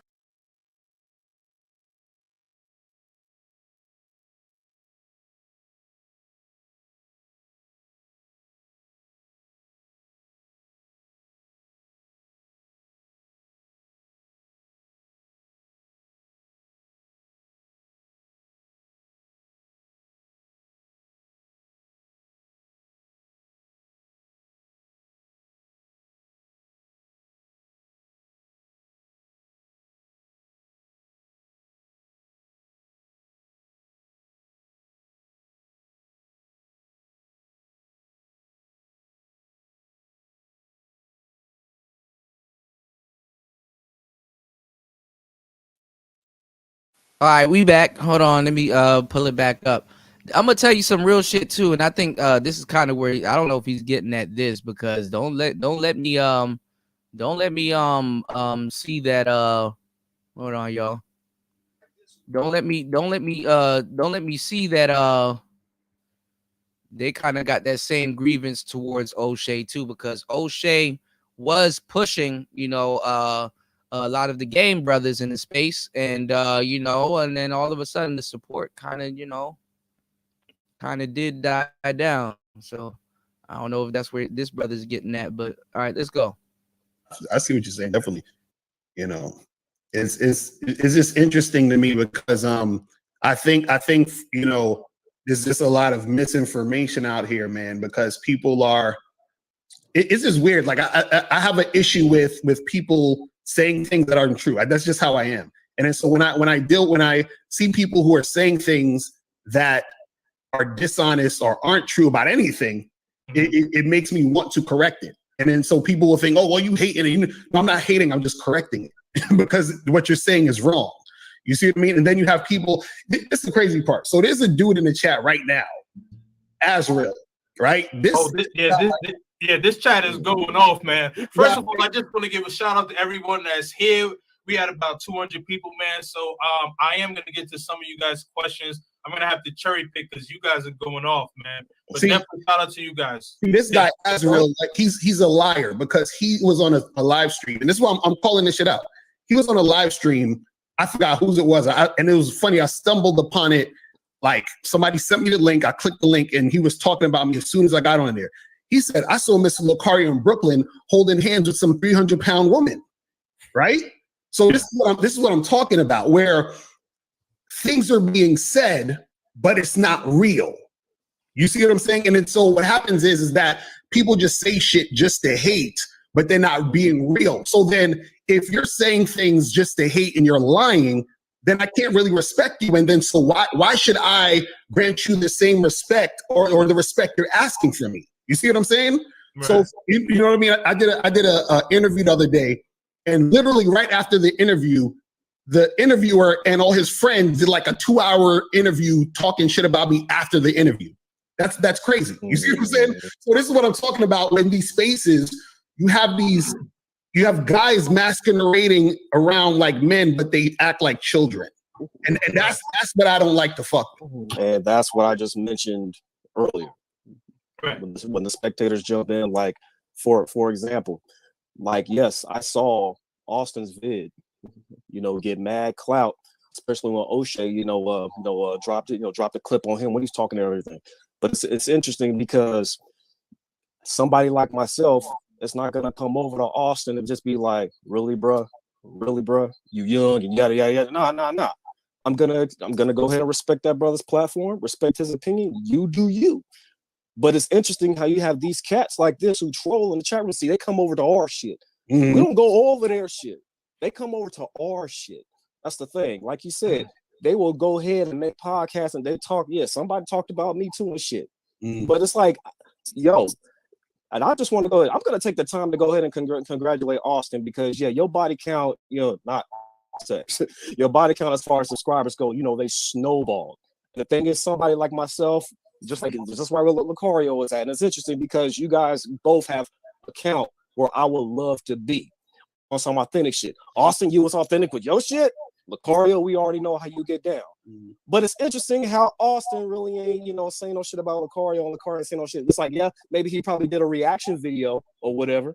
But you see, how is it that all of us right here can pretty much maintain a dope ass frame, but everybody in the chat over here looking fucking juvenile and stupid? That's exactly what I'm talking about here. Mm-hmm. That just shit don't make no sense to me whatsoever. If it's anything, I hollered at Austin. I believe I DM'd you and asked you about, this platform and everything.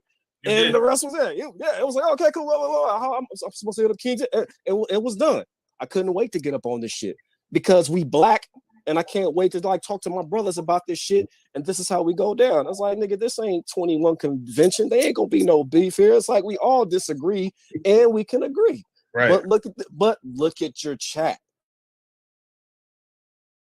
So but it's like look at what I'm talking about here. Mm-hmm. That is who trolling. He's absolutely correct on the trolling part. Shout outs to my bro in the building, Brother Love from the Brother Love Show.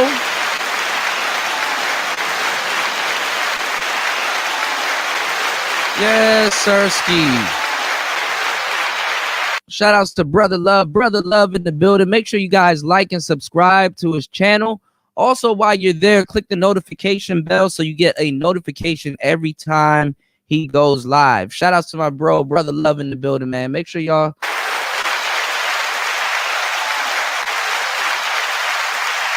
show that brother some love. You dig what I'm saying? Real game dropped over there. So make sure y'all definitely support my bro. Make sure you guys like and subscribe. Make sure you guys share the channel. They are free. If you guys would like to support tonight's show, which is highly encouraged, you guys can most definitely support via Super Chat, via Cash App, and also via PayPal. Okay. Let's look at the stats. Let's go back to the poll. We're up to 72 votes. Okay. People, 18% says bad boy of the dating game. 33% says Austin Hollerman is that bad. 43% says passport bros. 6% says dating coach. Okay. We're getting somewhere. Okay. We're definitely getting somewhere. Let's go. The chat room, see, they come over to our shit. Mm-hmm. We don't go over their shit. They come over to our shit. That's the thing. Like you said, they will go ahead and make podcasts and they talk. Yeah, somebody talked about me too and shit. Mm-hmm. But it's like, yo, and I just want to go ahead. I'm going to take the time. Right, this is absolutely true. Austin, because yeah, your body count, not sex. Your body count as far as subscribers go, they snowballed. And the thing is, somebody like myself, just where Lucario is at. And it's interesting because you guys both have a count where I would love to be on some authentic shit. Austin, you was authentic with your shit. Lucario, we already know how you get down. But it's interesting how Austin really ain't, saying no shit about Lucario, and Lucario ain't saying no shit. It's like, yeah, maybe he probably did a reaction video or whatever. But you see, how is it that all of us right here can pretty much maintain a dope ass frame, but everybody in the chat over here looking fucking juvenile and stupid? That's exactly what I'm talking about here. That shit don't make no sense to me whatsoever. If it's anything, I hollered at Austin. I believe I DM'd you and asked you about, this platform and everything. And the rest was it. Yeah, it was like, okay, cool. I'm supposed to hit up Kings. It was done. I couldn't wait to get up on this shit because we black. And I can't wait to talk to my brothers about this shit. And this is how we go down. It's like, nigga, this ain't 21 convention. There ain't gonna be no beef here. It's like we all disagree and we can agree. Right. But look at your chat. Not just your chat. I don't know if it's probably streaming from Lucario's, but it's like, look at the chat. This is what I'm talking about. And my thing is this: y'all can go ahead and hoorah and passport bros up. Yeah, y'all could do that. But my thing is this: what's the difference between going ahead and giving props to the passport bros for getting hoes and the white boy who dated 50 white girls in all 50 states? He didn't even leave the country. He picked up a baddie in each damn state. Y'all remember that shit? And most people got mad. So my thing is this: he stayed in pool. I pulled in like Miami. I was happy about that shit because that shit was hard. You know what I mean? Way before I was married. But it's like I was happy about that shit. It was cool. But it's like, damn. The funny thing is, I never thought about completely leaving overseas. I just thought about, okay, maybe I should try Atlanta. Maybe I should try Houston. Which is not too far from you, right, Austin? Not too far. I've been there though. Yeah, Houston. I loved it. Houston is what made me settle down because it was too goddamn easy. I had to chill before I got out. So, but it was marvelous out there in Houston. You know what I mean? But then I got married. It's like Chicago and New York was on the list, but your boy got married and shit. But this is what I'm talking about right here. There is just can be like no prompts. They want to see receipts come from everybody. Austin, let me see the hoes you be chopping it up with out there in Colombia. Lucario, where are your receipts? Yeah. It's like everything is receipt. When usually back in the day, you could just look at somebody and you could just tell. You could just see the energy of the game.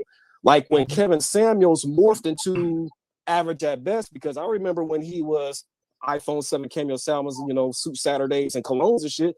But when he started chopping it up with the women, the boys all trimmed up and shit in 3-piece suits and shit, you saw the game on them. Then motherfuckers got mad and started questioning his sexuality. But that's how you know you got game when people want to call you gay. But look at that shit. The spectatorship. It's like, you don't have to give props. But just sit back and just take a look at what you're speaking about. What makes you think Lucario ain't about it? What makes you think Austin ain't about it? What makes you think King ain't about it? Same thing goes with me. I'm married with kids. What am I even doing here up on this shit? Well, I had to date in order to get married. So obviously we all did something right at some point. But I just wanted to go ahead and throw it out there. It's like the chat, chill out. Calm the fuck down. Some of y'all in the chat, go ahead and tell everybody else to calm the fuck down. Yeah, man. I put a post earlier. Just make sure that you guys are keeping it respectful in the chat. Like, if we're all up here able to have a respectful dialogue, you guys should be able to have a respectful dialogue in the chat. I'm not able to catch everything because I'm listening intently to what you brothers are saying. But there are some things in the chat where I'm just like, all right, you guys, taking it a little too far, man. Yeah, grow up. Exactly. So you mentioned Reese, like how a brother would travel, or like the brother who traveled all 50 states was able to pull a woman in each state or whatever, and then there's a guy who travels, right? So what I would say is this, right? Is that do you think that part of, and I'll actually start with you, Austin. Do you think that part of men traveling overseas is offensive to people who don't travel or who are unable to travel? Do they think that we're taking a cheat code? No, because it costs more. I mean, just because you travel overseas doesn't mean you're guaranteed. You do still have to have some level of red pill or physical appearance. I mean, you can't be some 400-pound dude and think you're go to Utopia just because you go to Colombia, Brazil. Those chicks are fit, so they probably not gonna go for you just because of that. I don't think it's a cheat code. Right. What? But okay. So let me rephrase the question. Do you think that they think that it's a cheat code? They make it sound like it, but I mean, in order for you to be able to take off a month, 2 months total out of a year, you have to build yourself up in order to be able to do that. The average person making 50 grand can't take 8 weeks off a year from work. Right.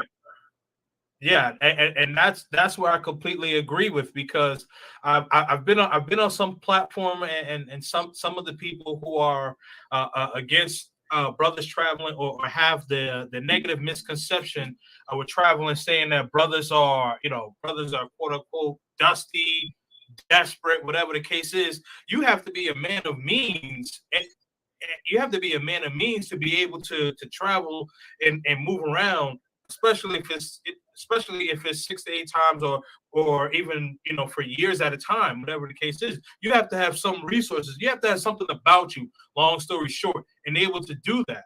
So I don't understand why they would say brothers are desperate or dusty, or whatever the case is. To me, that doesn't make sense. And Reese, I'll kick it back to you before I go to you, Lucario. On Reese? Yes, Reese. Oh, what's up? Sorry. I wanted you to give your feedback on what Austin and I had said in reference to what people think about the Travel Bros, what's perceived about them. All right, now the thing is this. Well, for one, they're starting to look like the bullies, because even when I did my homework, on other platforms, the chat can say whatever they want. The quote unquote Travel Bros, and the reason why I'm saying quote unquote, because they repping that shit like it's the gang, like it's warriors and shit. They drew first blood, and I've seen it. I've been doing my homework. I have not, dude. I chop it up with all the coaches and all the authors. None of them have even mentioned judgment on traveling overseas. But yes, I have heard dated shit about how dating coaches are becoming obsolete. Get your passports and yada yada, way before Lucario even made this track, way before anybody done put anything. Now, this is something that y'all don't see, because a lot of y'all haven't been traveling, but a lot of these brothers are out here also complaining about white men. What's going on, Tez? A lot of the brothers out here, they complaining about the white man out here. Because if you go to Colombia, if you go to Brazil, if you go to some of these other places, right?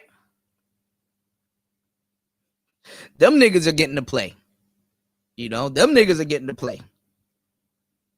Them niggas get first dibs. You dig? And they don't have to have game neither, You probably got on your little chain. You probably dress. You got on some nice shoes and stuff like that. And some nigga that's dirty as hell roll up on a Lance Armstrong bike with a helmet on and half a shoe missing and shit like that. Well, yeah. He'll take your bitch.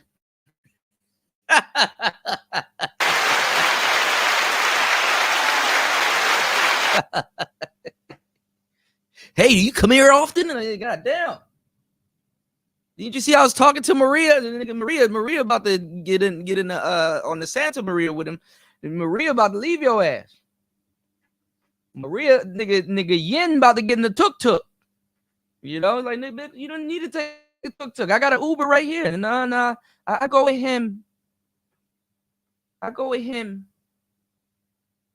I'm seeing these brothers out here complaining about the white man. It's like, bro, nobody told you, huh?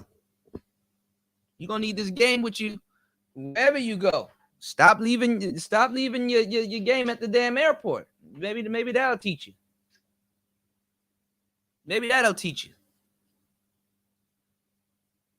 Some old cheap Charlie, some old Scrooge looking nigga will take your girl. They purposely look for old men. Y'all go look at these profiles. These niggas got no shame in their game. Old as hell. Listen, I'll be in Colombia in 4 weeks. I'm 67. I'm looking for a wife. and the kid and stuff like that. It'd be straight up baddies under his description. Some of y'all gonna learn. Some of y'all gonna learn, man. Thing out about the passport community. So the thing is, this dating coaches didn't even know what the hell happened until shit probably hit their discovery feed in YouTube. Like, whoa, wait a minute. And then their name popped up, and it's like, oh, whoa. And the thing is this, they're not even really insulted by this shit because they're still getting clientele. Lucario's not hurting, EO's not hurting, Affy's not actually hurting. Dating coaches are actually getting more business. Because the best form of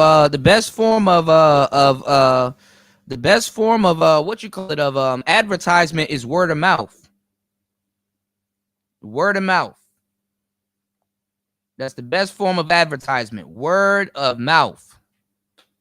That mouth do. Are hurting. So when folks are talking about, passport bros are 10,000 strong, no one really knows what that is unless they get up on YouTube. They don't. So there's really cats out there who's pretty much still been hollering at dating coaches, either for advice or out of for coaching, regardless. Some of them are even trying to get coaching before they do go overseas just so they can get their mouthpiece correct and shit. Like, the traveling community does not hurt the sales of Mo 1. It doesn't hurt the sales of how to have sex with 2 women a day. It doesn't hurt the sales of Ron's books. It doesn't. It never will, because coaches have already been here. What, Lakari, you got like over a decade on the shit? Yeah, it's so when it comes to like the traveling community and everything, the uproar, I only heard it within like the last 4 months. I did not hear about any of this until like recently, now. And actually, excuse me, and to give the benefit of the doubt, to the quote unquote passport bros, I even want to throw this question on Austin, and to give the benefit of the doubt. So when cats do go overseas and they think they are actually pulling a woman over in Colombia organically, and is it possible that the girl just ended up doing a bait and switch? If we go to your room, just giving a heads up, it's $40 if you want to smash. They thought they were actually pulling this chick with a mouthpiece, but they had no idea. So I just want to, ask that to Austin. Has that happened to many men who've been overseas the first time? They thought they were using game, but they had no idea that they were hollering at a working girl. I've got at a working girl and I didn't know, but we didn't make it all the way back to the room. I think they're pretty upfront with that.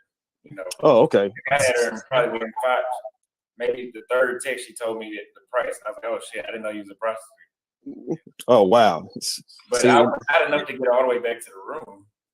Yeah, see, that's what I was wondering, because I know some of these cats get over there, like you said, I'm not trying to bang on anybody, but the ones that normally know they don't pull anybody who looking like, Selma Hayek or whatever, and all of a sudden they kind of kicking with this woman, and then hey, they're like, yo, I think I'm about to score with this beautiful woman right here. And then next thing you know, this is the price. And it's like, oh, that's it? Okay, fuck it. Let's go to the room.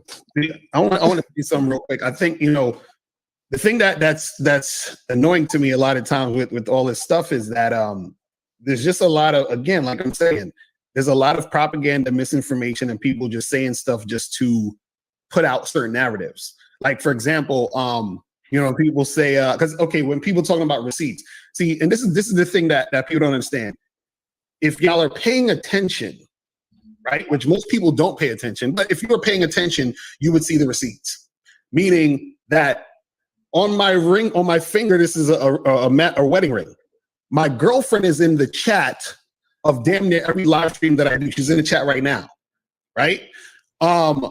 Basically, when you watch my shows, you'll hear guys call up and talk about how being on my program changed their life. So all the receipts are there.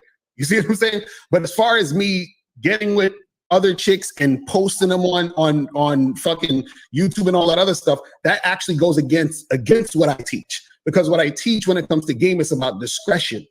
And so a lot of guys don't understand discretion, because when you're dealing with women who have substance, you have to be discreet. So if I'm talking to a woman who's a lawyer or a doctor, or who has some sort of position in her life, or she might have things going on, I'm not going to say, hey guys, look at this girl I fucked in the ass yesterday and put her picture up on YouTube. I'm not going to do that because I'm not stupid. You see what I'm saying? Because that's going to affect her, but then it's also going to affect me when I'm doing what I'm doing, right? Now, on top of that, another propaganda thing people are saying, they're like, oh, the dating coaches, they're mad at passport bros, which we're not. We don't care. But they say the dating coaches are mad at passport bros because they're taking away their money and they're losing money. I'm gonna tell you this. I'm not gonna tell you how much I make, but I'll say this.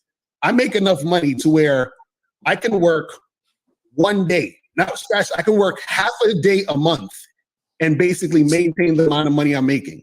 So one day a month I can work. Like, I don't have to work all month if I don't want to. You see what I'm saying? That's how. Shout outs to ex-son, husband. Shout outs to you. Dropping the $1 on the super chat.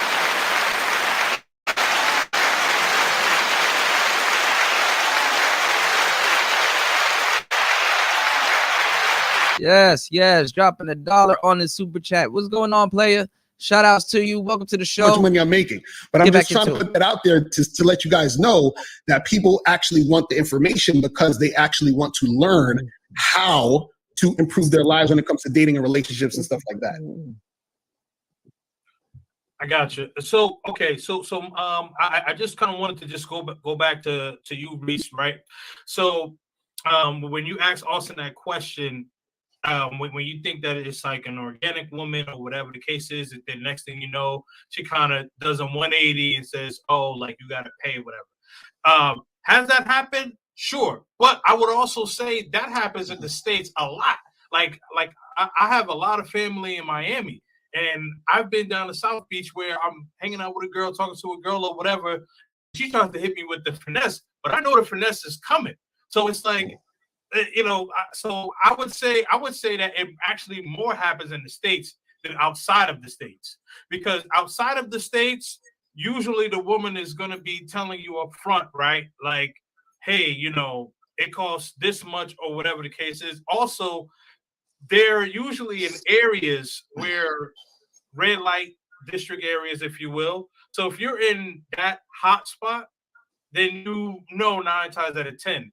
But if you're in a spot where it's not that, then you're going to get a regular girl. So basically what I'm saying is, if you put yourself in that position, you're typically getting what you're asking for.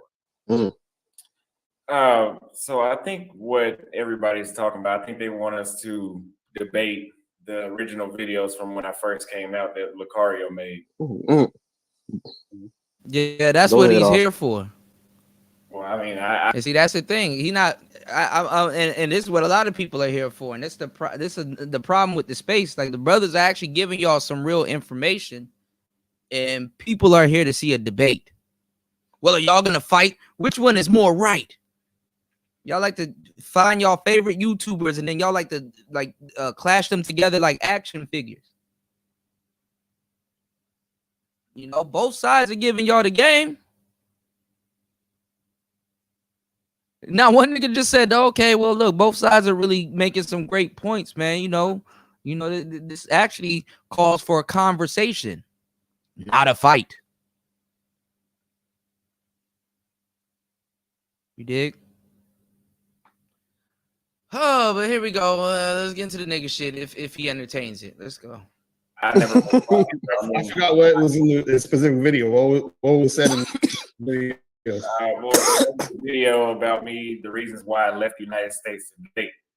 I think people want us to watch that video and then debate it. Oh, because all I remember was shit. What happened in that video? I remember.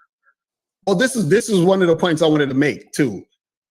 Because I remember you was saying that you was having trouble getting certain women out here and all this other stuff. And what I did was because people were like, well, Austin Holloman is not a bad looking guy. So I was saying, well, if Austin Holloman is not a bad looking guy and he's having trouble getting women, then it's not all about looks. So I was using that as a point to teach people. You see what I'm saying? So this is what I try to explain to people is that I'm not sitting here. I never went on my things like, man, fuck Austin and fuck that motherfucker. Like, none of that. Right. I was critiquing like I critique all the people on my channel. I got hundreds of videos of critiques of different people. You see what I'm saying? Even, for example, the last critique I did was with this white dude named Michael Sartan, and he was with Rollo Tomasi. and I critiqued the video where they were talking about game. And I said, okay, the stuff that they were talking about, I disagree with because this and this. Then the dude Michael hit me up and he said, hey, let's do a video together. He was like, I like the fact that you were respectful in your critique. You see what I'm saying? And then me and him did a video, and now we're cool and we're working together. You see what I'm saying? So this is what I'm saying, where people got to recognize what's actually happening instead of actually trying to hate. You see what I'm saying? Instead of bringing a whole bunch of hate and nonsense to the situation. You see what I'm saying? Mhm.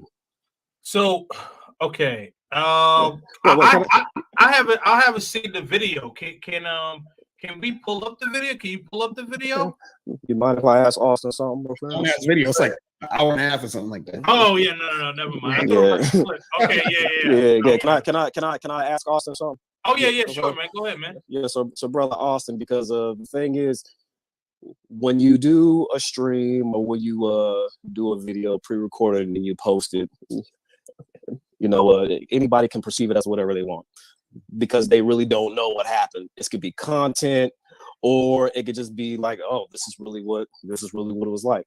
So I do want to ask you, because you're still in Texas, right? I'm not trying to give out your location. Don't y'all be trying to fuck with brother Austin. You gotta answer to me. But anyways, but the thing is, Austin has a lot of, I got some baddies out there. Like I said, I was over in Houston and Dallas, and I couldn't contain myself. But the thing is, from what I've saw from doing some homework, you yourself, even though at your age, it's a numbers game. Mm-hmm.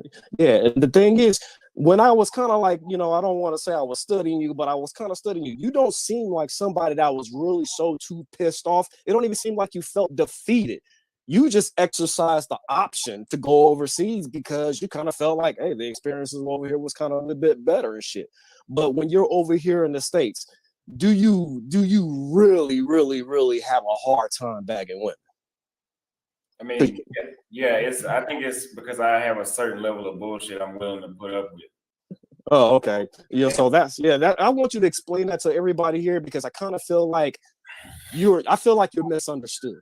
Well, the thing is, the fact that in this country we have dating coaches means that there's too much of a strategy, and I'm not dealing with that shit, man. I mean, the passport bros, all we doing is telling dudes that they can go there. You don't have to. And that's another thing too. That's a bit of laziness. I mean, after a while, I'm gonna tell you some real shit. You're too young to not. I'm not gonna say you need to deal with it. I'm not saying you gotta put up with shit, but you're too young to kind of be thinking like that. And a lot of young dudes are too young to be thinking like that. I'm not saying that you have a lot of time, but also that goes the other way. You don't have a lot of time. You better figure out what it's about. And don't skip that. You can't skip classes. There's not all life ain't I'm gonna just skip that and not have to deal with it anymore. Oh, you're gonna have to deal with it. You're gonna have to deal with it. And a lot of guys are paying more than they should be paying, because now you're paying for the shit that you skipped. You understand what I'm saying? Had you not skipped it, you would have came out, it would have been more convenient for you. You would have came out better. So you can't skip a class and not think or try to argue that you're not paying for the lack of you not attending that class. You're gonna pay for the lessons that you miss in that class. Oh, I can skip this. Oh, well, we don't need to learn that. Oh, skim through this. We don't need to learn that. Oh, skim through this. We don't need. Yeah. Okay. There's some shit you're gonna need to learn. A lot of people learn it at a younger age. It's best to learn the game at a younger age when less shit was at stake. Because when you start getting older, that's when you start losing cars, houses, trust funds, 401k, all kinds of shit. You did? So definitely, man, as a young man, and a lot of people don't got shit going on in their lives. I mean, I'm in a rush to do nothing. That's when a lot of people get to car accidents on the way home and shit. Niggas are in a rush to go sit on the couch and watch TV. In a rush to go do nothing. I can see on the way to work, but most of the time, people ain't got nothing to do. They're not doing that. They're not going nowhere. They don't got these extravagant lives. I'm telling you, I hate to say it like that, and I know it sounds crazy, but it's the truth. It's the truth. What are you doing in your life that's so important What are you doing in your life that's so important where you can't learn the game, not for the bitches, but for yourself? So you don't have to trick. You know, come out of you know, after a while, when do you get tired of saying, man, all right, listen, I ain't coming out the fucking wallet. I ain't coming out the wallet. Come here, little bitch. I ain't coming out the goddamn wallet. You gotta, well, where is that?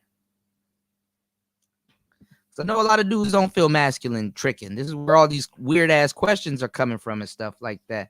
And as a young man, I know I wouldn't, even if I had it. Even back then, even when we had it, as a young man, dog, we got other shit to buy. We got lemons to buy. Like we got that nigga. Why would I pay for some coochie where I can get all the coochie I want driving a Cutlass that's about to break down in 2 months around the mall? You dig? I want a ball, go shopping at the mall, take a hoe down and do it all. You dig? Why don't me tear down your walls? Oh, yeah, yeah. Nigga, we wasn't worried about no goddamn tricking, nigga. Go get that old nigga. Or that 30-year-old nigga that you've been getting in the car with. Get that nigga to go buy you liquor and trick on you and do all that other weird shit. And then when you done, come back to me or some shit. Like, damn. Have some type of spirit about you. I'm not gonna lie, man. You know, being a young trick don't lead to nothing good in the future. A lot of these old cats ain't gonna tell you that. You know, don't get acclimated to trick sex, man. That'll fuck up everything. It's Player Talk Radio. Let's get back into it. Shout outs to my boy Anthony Southeast in the building. He said, "What's good, DJ Kuda?" So going to another country is like walking down the street. To me, it's not hard. Just a few documents and planning. Yeah. You know, what's going on, LaShawn? Yeah, man, you know, you get that visa straight. Fuck the bullshit they talking about. I want to know about these visas. All of these new weird digital nomad visas are popping up out of nowhere. Don't go with these digital nomad visas that they putting out right now. It's trash. Stay on your tourist visa. Get a non-B visa or a what's it, a BA2? Depending on where you at, a BA2 visa. Because they're just trying to figure out and regulate who's actually traveling, who actually got money, and who they can legally siphon money from, because a lot of people go to these countries for prostitution and stuff like that. And you got honest people that go to these countries and they got to figure out how to stimulate their economy in a politically correct way. You dig? All right.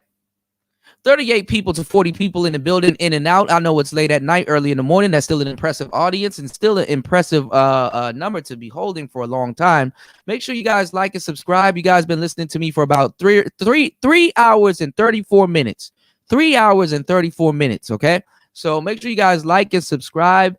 And make sure you guys support the channel. You can support the channel at PTV888 via Cash App. That is PTV888. Some of you guys can't even spend 3 hours with your good friends, your best friends, okay? So it all depends, man. You can either hit that damn super chat that's down there at the bottom, like ex-son husband, drop $1 or $2 for your boy, donate to the Rice Fund, or you can hit the PayPal. Shout outs to my girl, Miss V, in the building.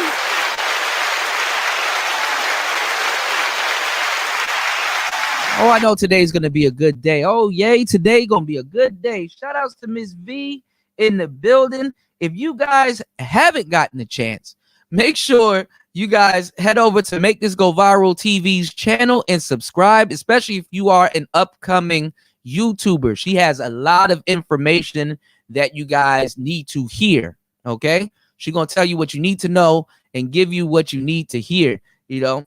Ms. V, I was listening to the story about the short that went viral. That shit is funny as hell.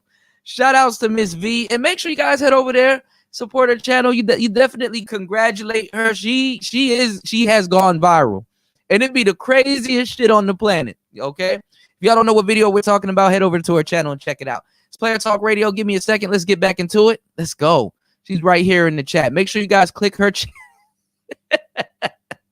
Make sure you guys click her channel, and go to the channel and head over there and subscribe. And make sure you turn on the notification bell because she is very consistent and she uploads all the time. You would swear that there's a machine behind what she does. Very hard working sister right there. Let's get it. Let's get back into it. Let's go.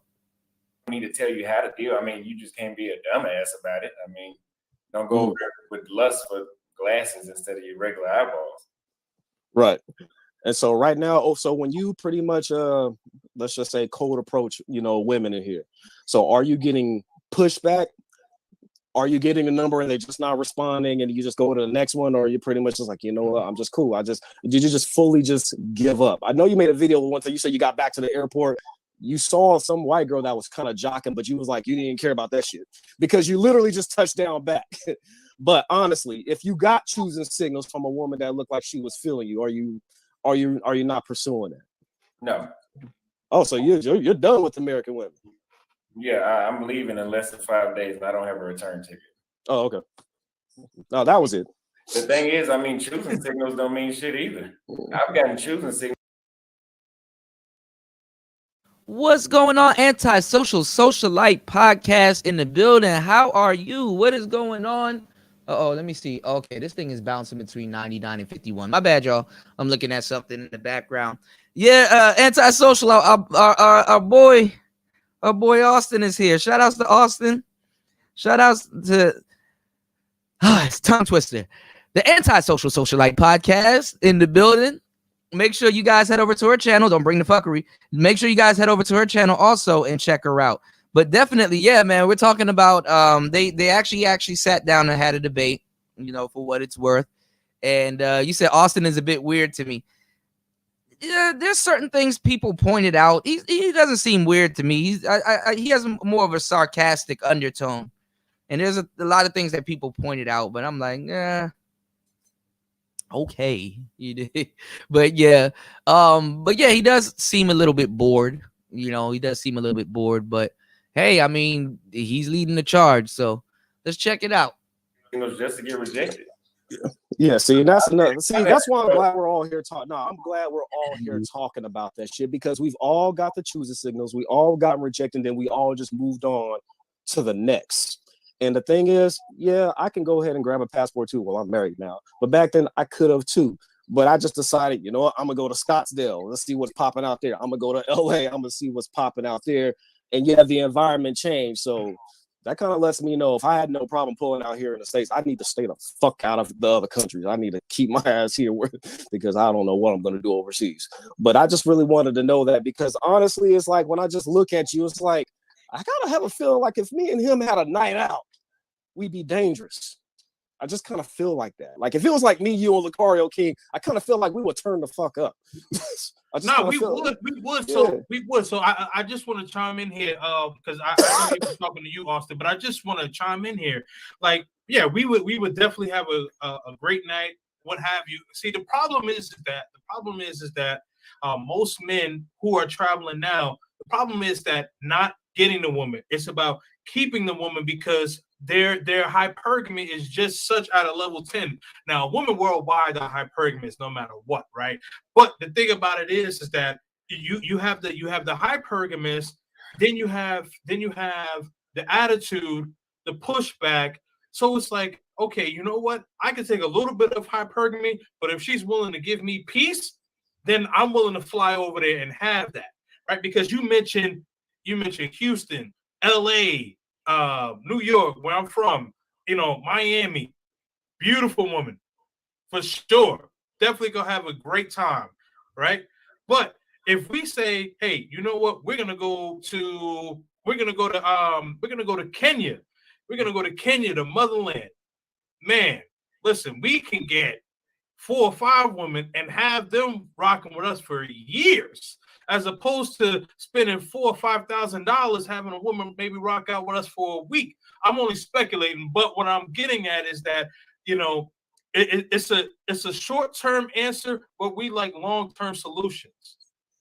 Oh, I'll say this. The thing is that see, the problem is that different guys experience different shit.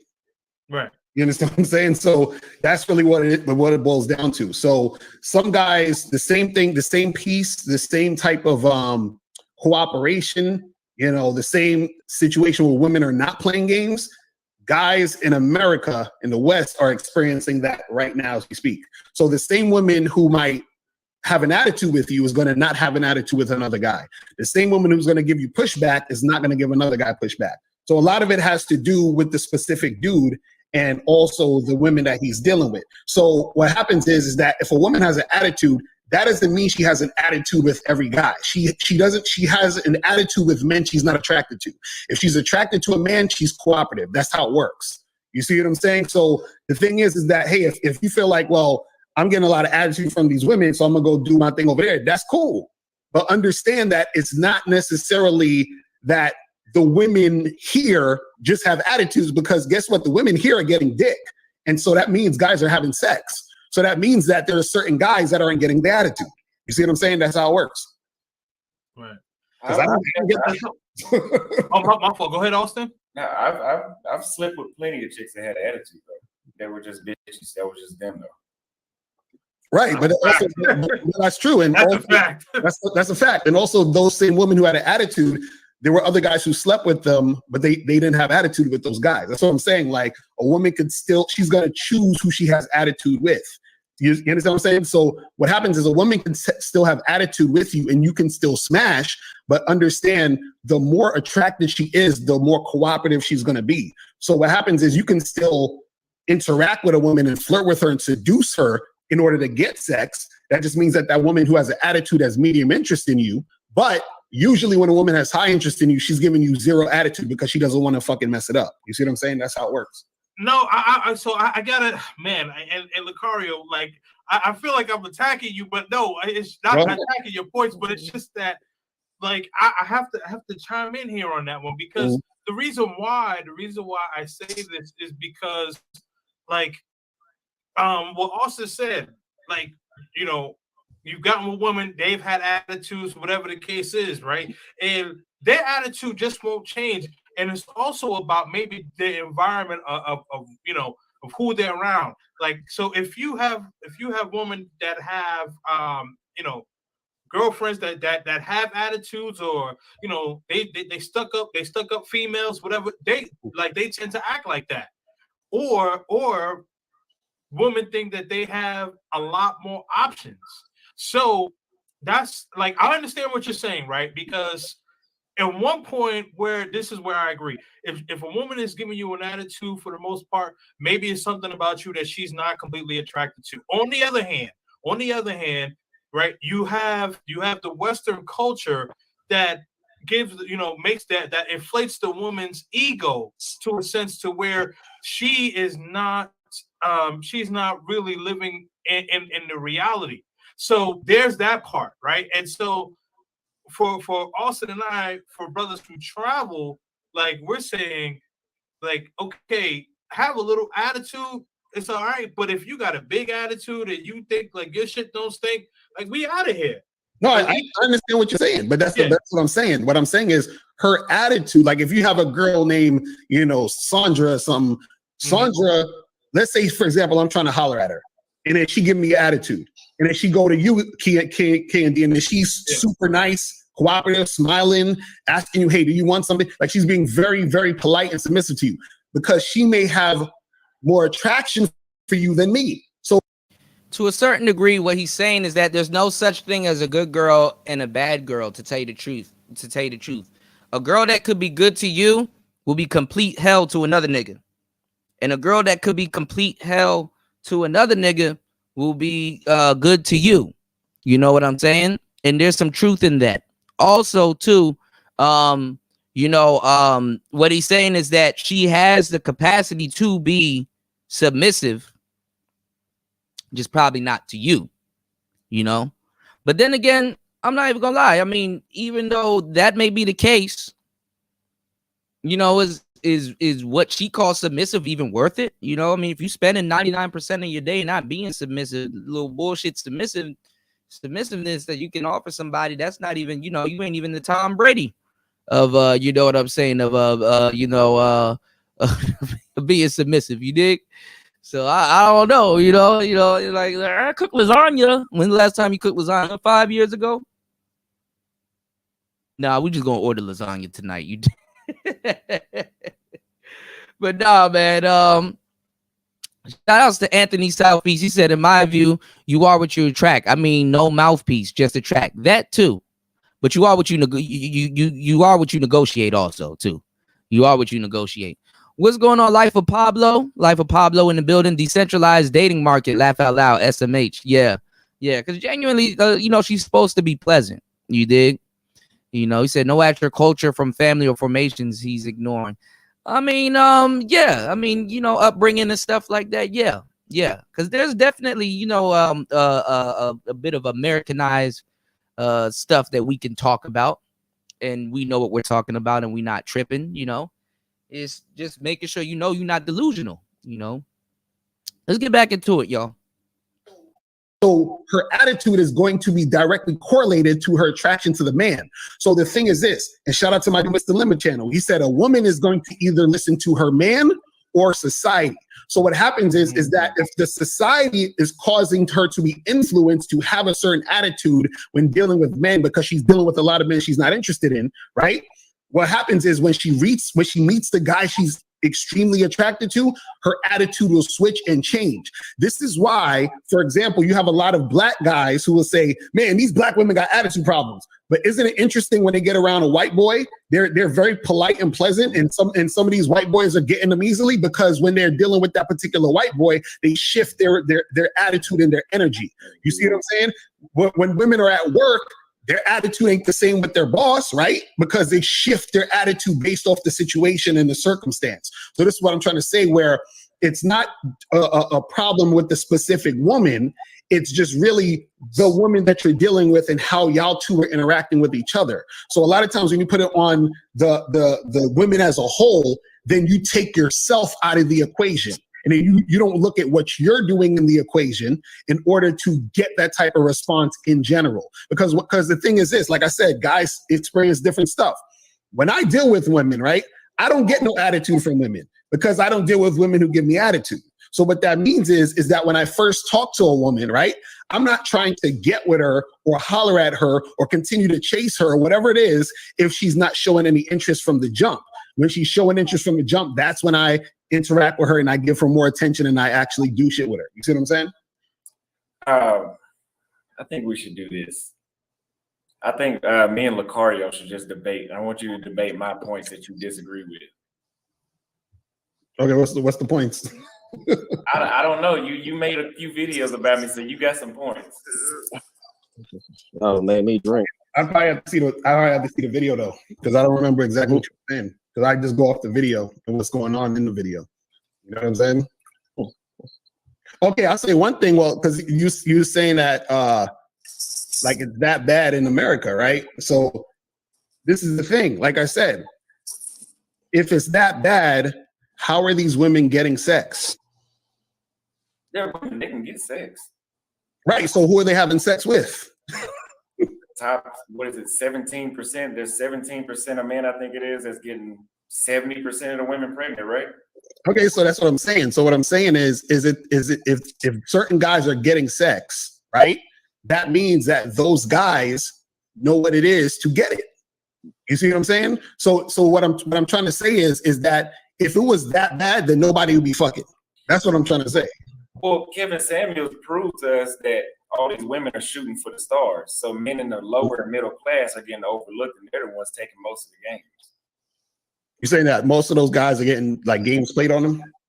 Well, I mean, you got average at best and below women calling in the Kevin Samuels show talking about they need $200,000 and $300,000 from a man. You know, a dude that's making 80 grand, how are they going to treat him? They're not fucking him. Okay, so let me ask you a question. Do women say they want nice guys? They say a lot of things that they really don't mean. Exactly. So why are we worried about what these women are saying on Kevin Samuels? They're saying a lot of things they don't mean. That's what you see what I'm saying? So like Kevin Samuels stuff, they're saying shit, but they don't necessarily mean it, meaning they're just talking. I think they mean that. And those are all the undesirables anyway on the Kevin Samuels show. So we really can't use them as a good example. But if the undesirables want that, that means we know for sure the bad bitches want it, right? No, but this is what I'm saying.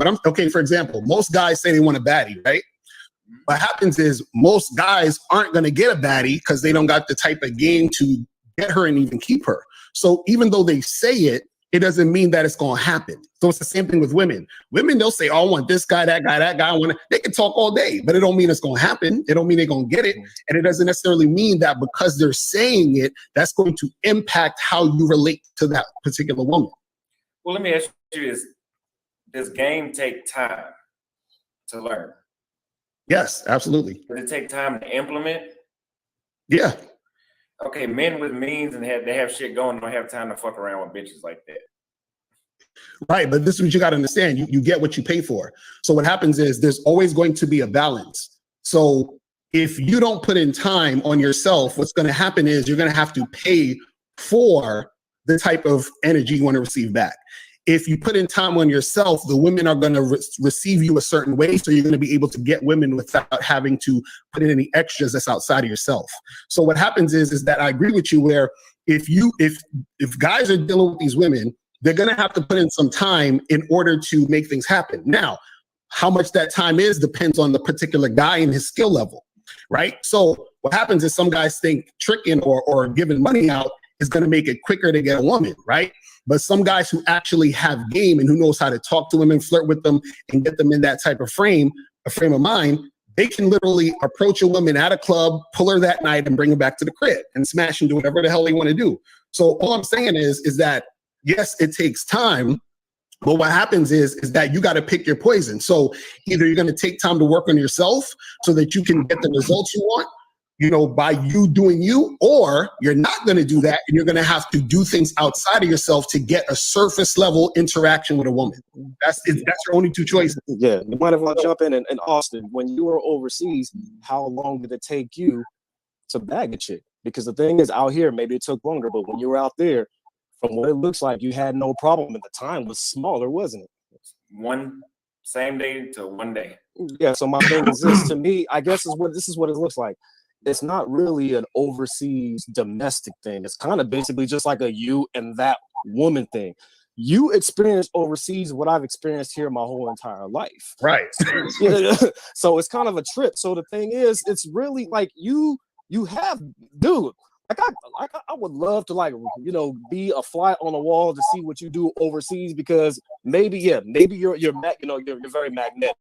So maybe they pull up to you, or maybe you pull up to them, depending on the mood or whatever, but it don't take you long. The conversation is great. And I know the argument is going to be like, well, they're probably more feminine over there. They're more cooperative and yada, yada, yada. And then, of course, over here on the States, we'll be like, I've experienced that too. I experienced when I was here. I experienced when I was there. I experienced that shit when I was on a bicycle hollering at a chick, who was up in in a driver's seat at a traffic light. That's why we say like the experiences are mad different. But yeah. So the difference is women here don't have as much clarity as women there. See, they do. That's what's the trip about things. You can't convince me that you have clarity and then you want to play a game with me after I get your number. But that's them. That's that woman that you're dealing with. No, because you sell games, so there must be some game. Well, I don't sell games. Well, that's what I'm trying to say. So what I'm saying is, what do you do when you realize a girl playing games? I don't play games. You know what I'm saying? Like, you get her number, you try to holler at her, she's not returning your text. What do you do?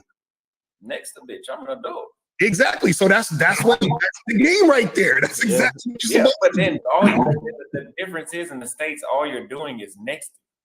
No, but this is what I'm saying. That happens depending on the type of guy you are. That's what I'm trying to say. Because when you go to Brazil, I'm sure every girl you talk to ain't just jumping on your shit. You might have to next to go there. You know what I'm saying? So what I'm saying is that the better that you get at the game, the better that you get when it comes to you understanding yourself and get more confident.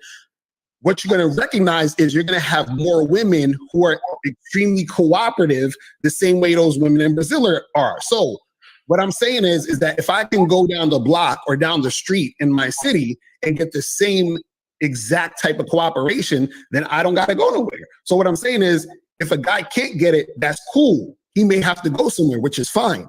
But understand that it's not the place you're at, it's the guy in the place. That's what I'm trying to say. Sorry, Austin. No, go ahead, and then I'll respond after you, Austin. Well, the place that you're at has a certain culture. you know, and the culture here is we have to learn a game to get some pussy. You know what I'm saying? So over there, it's either I want to fuck you or I don't. And if I don't want to fuck you, I'm not giving you my phone number. That's how the women operate there. No, because it's the same. This is what I'm saying. It's the same everywhere. You still need game because the reason why you're able to fuck those girls like how you're doing it in that place is because the men in that community, in that society, implemented a certain type of game in order to get their women in that type of level. So what happens is over here in the West, men have become so weak. This is why women generally start interacting with most guys with attitude and bullshit, because men over here, because they're weak, the women have become more masculine, and then therefore the guys are getting that type of energy. Whereas if you go to another culture, what's going to happen is that you're going to get a different type of energy in some cultures. Now, like I said earlier, society or their man. So no matter how much society has influenced the woman, when she's in front of a man who is a real dude, who she starts to be influenced by, he takes over what the culture is saying. So what I'm saying is that whatever she's been taught or whatever she feels like she's supposed to do, what happens is that she's so enamored with that man that she does what the man says. So this is why sometimes when women have been taught to say, oh, well, let me not have sex with him too quickly. I should make him wait or whatever. When she's with a guy who she's extremely sexually attracted to, she's like, fuck that. I know I shouldn't fuck him now because I maybe want him for a boyfriend, but I'm going to do him now because I can't take it. He's so sexy. He's so attractive. I want him and I'm going to do it now because she's so influenced by that guy. So nothing else matters except for what that guy is about to do to her. So this is what I'm saying, where depending on the specific guy, she is going to act and be a certain way to that particular guy. So this is why I say guys try.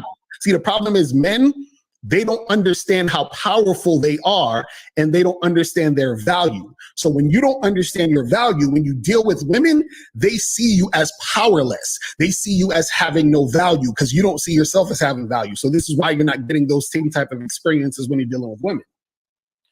Okay, so you've been to Brazil. Yeah. Okay, tell me, you went to Rio. Yeah, I went to Rio. Okay, tell me what the experience was like there.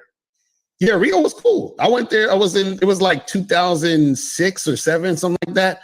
Maybe it was between 2005 2007. So it was my first time going there. My dude Miles Cunningham, he went there before, and it was two of my other friends. So I go there. Miles Cunningham, man. Yeah, I like yeah. him a lot. Right. So they went there, and they was telling me about it. It was like, yo, you gotta come down or whatever, right? So I go down there.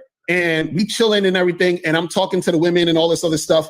And so one of my boys was trying to smash this chick who was a prostitute, but she was with her friend.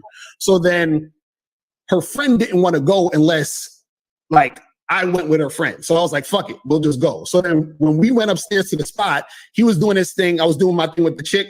And then so he paid the girl. So then I was like, all right, fuck it. Let me just pay this woman since she with her. I ain't want her to I ain't want to rock the boat or whatever. So then after that, I think it was like 2 or 3 other chicks that I fucked, and those 2 or 3 other women were just random chicks that I smashed. You understand? And one of them was actually a prostitute and a chick who does porn, and I smashed her. I didn't pay her, and the other girl I didn't pay her. So it was just that one first girl that my boy had, wanted the friend to come through. And so, but the thing was this: the same way where I was getting ass in New York was the same way where I was getting ass in Brazil. So that's what I'm saying. It was the same shit to me. You see what I mean? So would you say that your closing rate was higher in Brazil? No, it was exactly the same. That's what I'm saying. Okay, and I want to say this too. I noticed in the video that you made, you said that the women only treat the dudes that travel a certain type of way because we take them places that they couldn't afford by themselves, or they would never get that experience without a foreigner taking them to that expensive restaurant or club.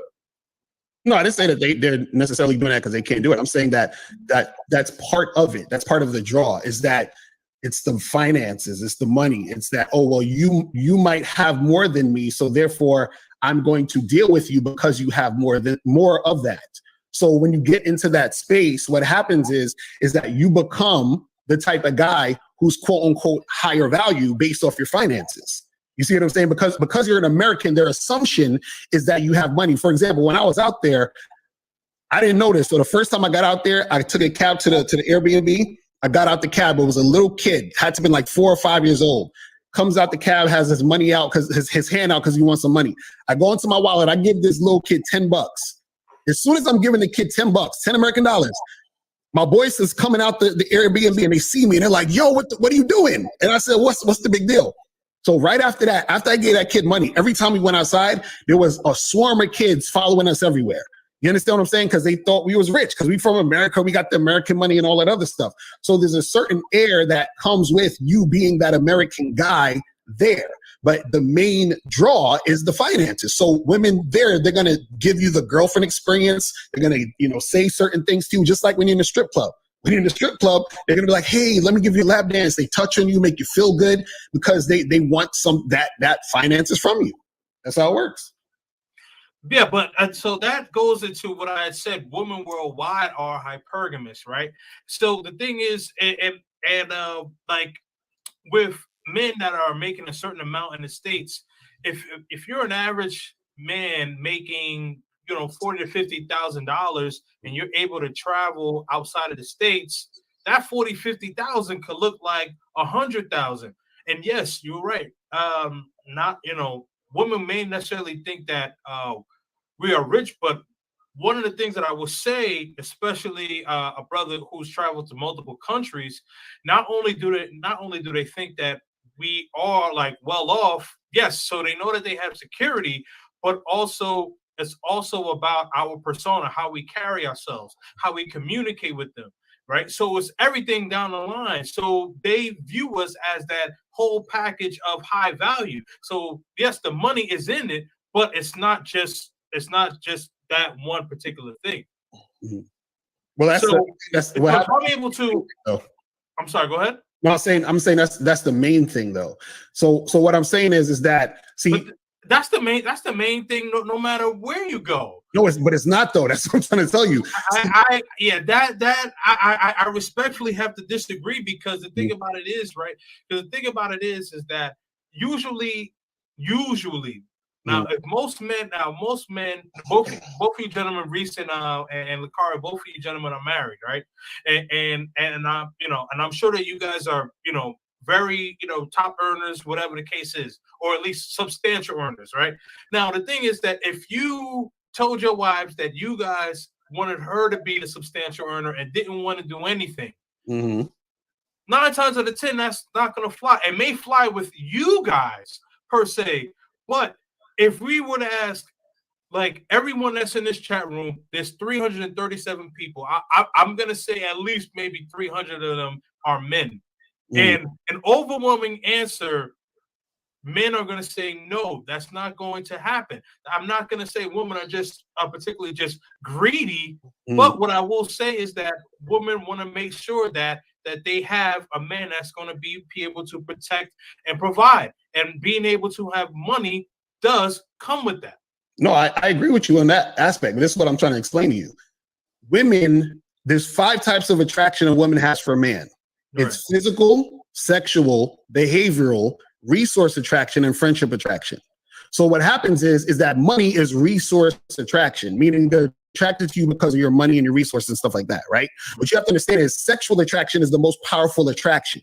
You understand? So what I'm saying, this is why a woman can have a husband and she will cheat on her husband who's making 6 figures with a bum. You understand what I'm saying? She will go have sex with a bum even though her husband has 6 figures. Do you understand what I'm saying? So but she's not going to leave him, though. No, but sometimes they do. This is what you got to understand. Sometimes what happens is the side dude has to tell the woman not to leave her man. Ask me how I know. You see what I'm saying? So what happens is that when that woman is dealing with that guy who don't got money, right? And she's sexually attracted to him and she's all in love with this dude, right? She wants to leave her husband who she's just using for money. Then I said using on purpose. She's using him for money because that's the draw. Now, what women generally want is a guy they're sexually attracted to and has resources. That's like the perfect nigga. That's the perfect dude. If you're sexually attractive to a woman and you have resources, you're the perfect. Yeah, Austin don't even give a damn. He paying attention to something else. He's one of those players where you just gotta get burnt by the game. He probably come back a little bit later and come around, but that nigga, he not even listening. He not hearing what's being said right now. You did?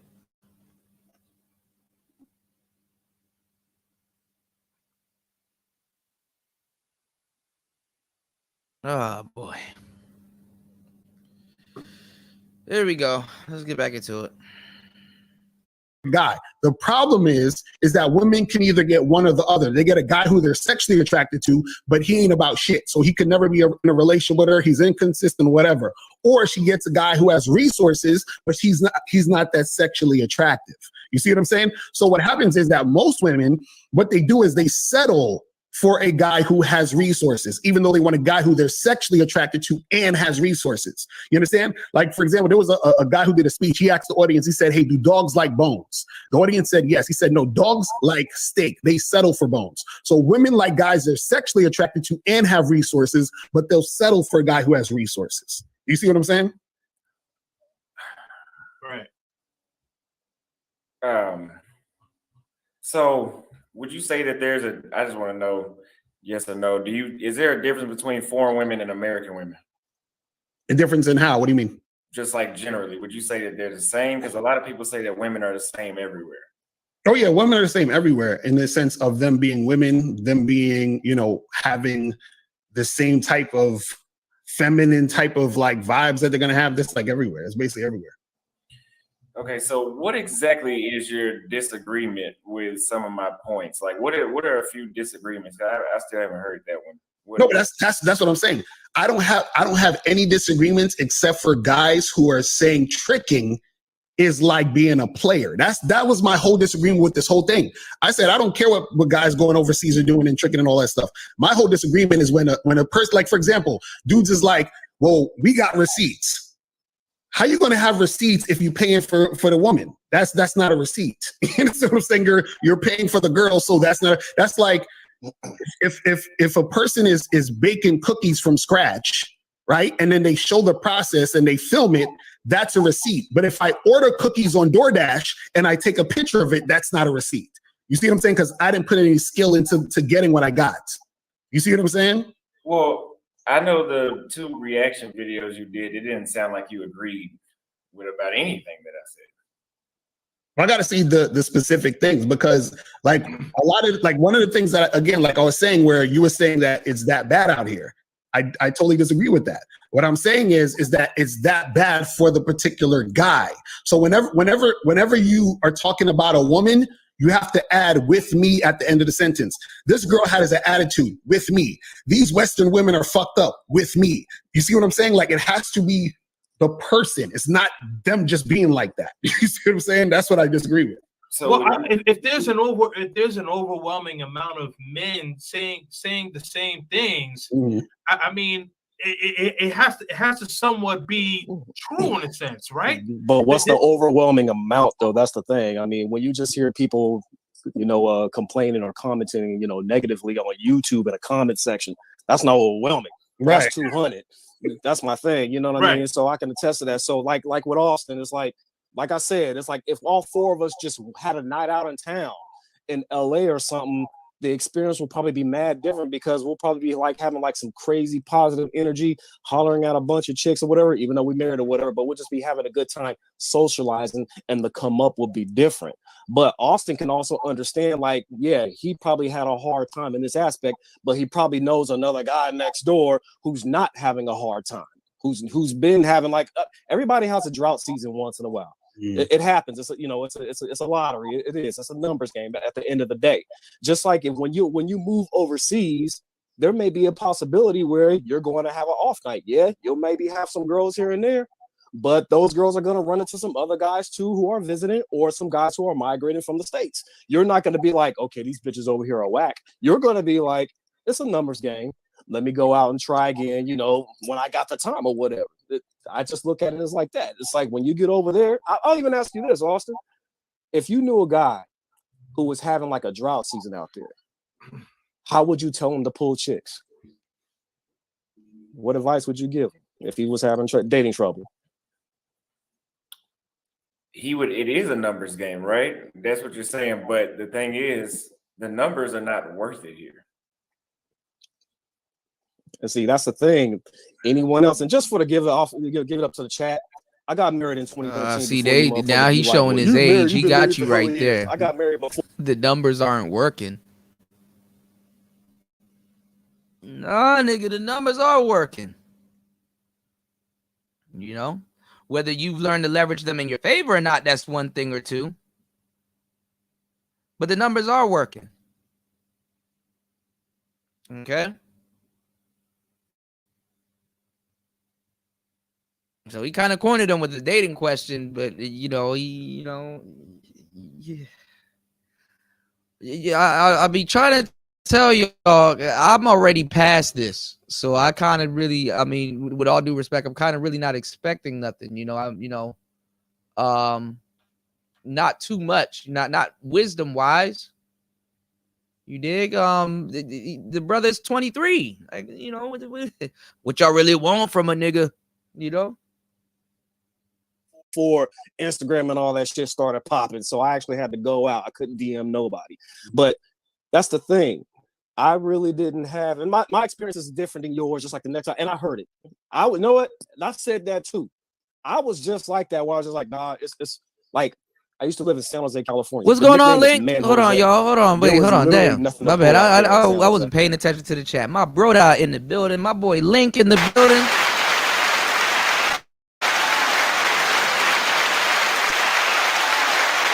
Link in the building.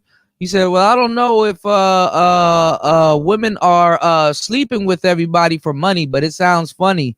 Some prostitutes still have preference for whom they give their service to, believe it or not. Of course. You dig? What is going on, my boy Black Wolf?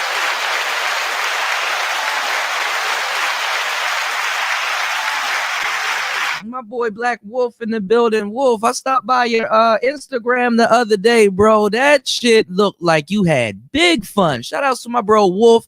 I said my boy out there living his life. That's what the hell I'm talking about. Going to the WWE show. I haven't watched wrestling in a minute, but that zombie wrestler nigga looks pretty interesting. That's funny as hell. They always find a different way to recreate some type of mankind type of guy, some weirdo guy, but it's always dope. Shout out to my boy Black Wolf. Definitely young brother out there living his life. That's all you can ask for, man. Let's get back into it, man. I know you had a bruh, man. I know you had a blast. I said shit. That's what I like to see. I love to see that. I love to see brothers out here living their life and going to certain shows. Shit, even if you dress up as Goku, going to Comic-Con and shit like that, man. Life is short, man. Have fun. You dig? So I love to see that. Love to see it. Hell yeah. All right, let's get back into this, y'all. We're almost done. But when I moved over to Houston, Texas, the game there changed. And then, of course, 4 hours, I went to Dallas. The game there changed. Then I went to Atlanta, and I didn't even know. This was my bad, and I know y'all gonna clown. I did not even know that New Orleans was damn near right next to freaking, Houston, like 6 hours. So I probably could have went down there for Mardi Gras and have fun down there and everything. But and real quick, I want to say in the comment section, these dudes are like, you lying because Airbnb didn't come out until this. It wasn't a hotel. I went to a place that was a house. I stayed there. So what you got to understand is that Airbnb is the main thing. That's like the popular fucking name. Just like you understand. Lucario, I'm mad that you even took that bait. Leave him alone. Nah, I'm just like, he's goofy with it. I'm like, no, I don't know. It is goofy. I was not in the hotel. That's all I'm saying. Because they're trying to take a personal shot at anything, But I want Austin to continue, with his questions and everything. But go ahead, Austin. Go ahead. I'm enjoying this. I like this. I forgot. We be going on for so long. Because this is all funny. But all I'm saying is you remember? Oh, I'm sorry. Go ahead, man. Go ahead, bro. So again, I moved. My other Dallas is horrible for me to try to pull women at. I mean, I can get them right, but it's so many. It's fucking exhausting. I go to Austin. It's better. I thought I was winning when I had like a 50% increase in Austin. Like, okay, I'm doubling up. Mm-hmm. But then I go to Rio and that shit doesn't compare.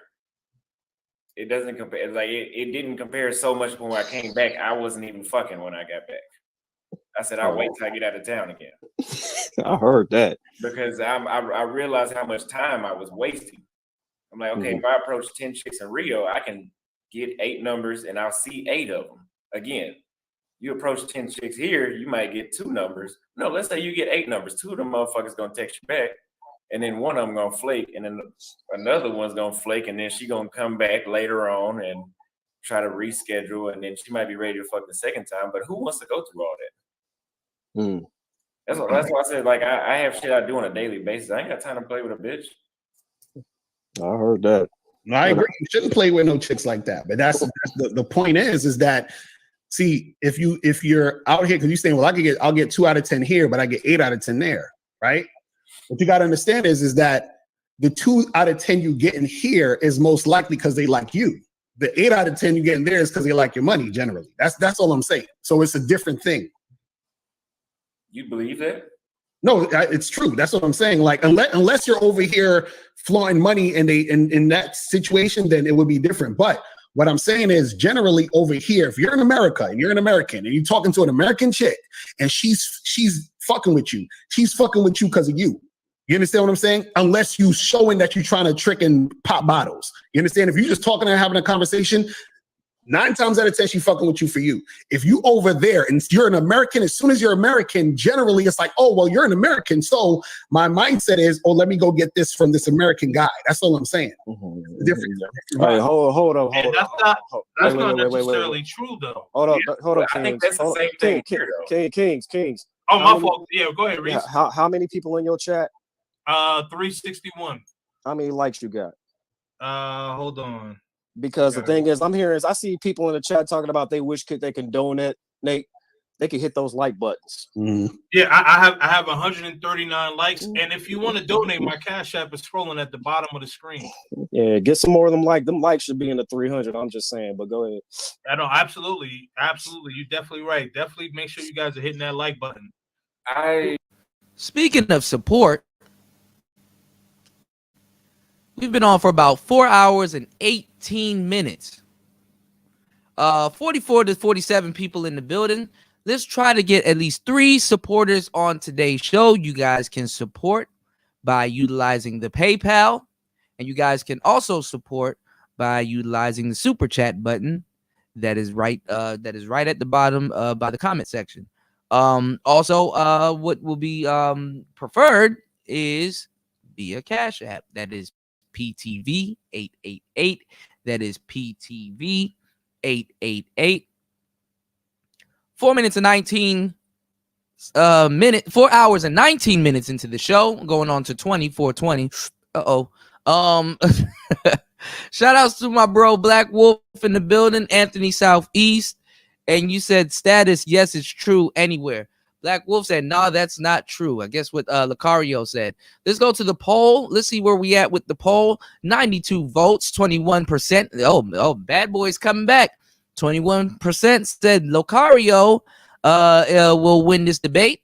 29% said Austin Holloman is going to win this debate. 45% said Passport Bros.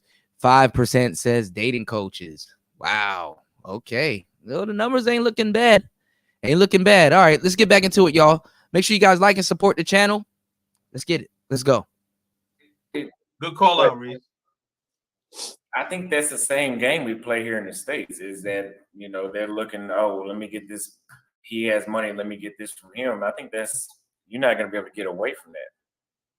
No, but this is what I'm saying. If she is seeing you like that because of how you're presenting yourself, then yes, you're not going to get away from that. So meaning, if you go up to a girl in a bar and you say, hey, let me buy you a drink, right? You're starting out with money, just like how you would be starting out with money if you was overseas, taking a girl out to eat and all that other stuff to try to fuck. So what I'm saying is that how you're showing up in a situation is how the girl's going to treat you. So if you're showing up, starting with your wallet, leading with your wallet, then what's going to happen is that she's going to look at you that way. So generally, if you're an American going overseas and you're out there, they assume you're already leading with your wallet. So I don't leave with my wallet anywhere, right? But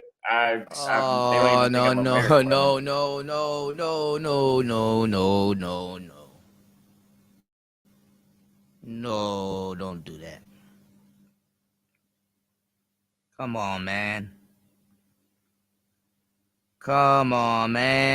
We were doing so good.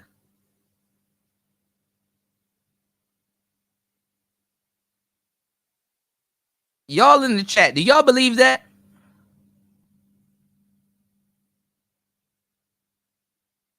Austin Holloman does not lead with his wallet. He doesn't trick. What's going on, fasting is life? Y'all in the chat, come on, let's get some engagement going on. Do y'all believe that? Put a 1 in the chat if you believe that. When he's talking about pros and how they're different and they just should just go ahead and legalize prostitution here in America, going to Brazil, going to Colombia. Come on now. Come on now. Hell yeah, he spent some of that money. Shout outs to Black Wolf. Hell yeah. Grandmaster Troll said, yes, I believe it, because he ain't rich and he's cheap. That man spending paper. Money is being utilized. Yeah, you don't want to lead with your wallet because she's gonna leave with your wallet. And he's tricking. He's encouraging tricking. Come on, man. We've been and had these talks. Young brothers shouldn't be out here tricking like that. You know, it doesn't lead to anything good once you get old. You know, tricking is a later 30s, 40s, older man's game. You know what I'm saying? You got better shit to spend your little money on. You know, fix up a box Chevy.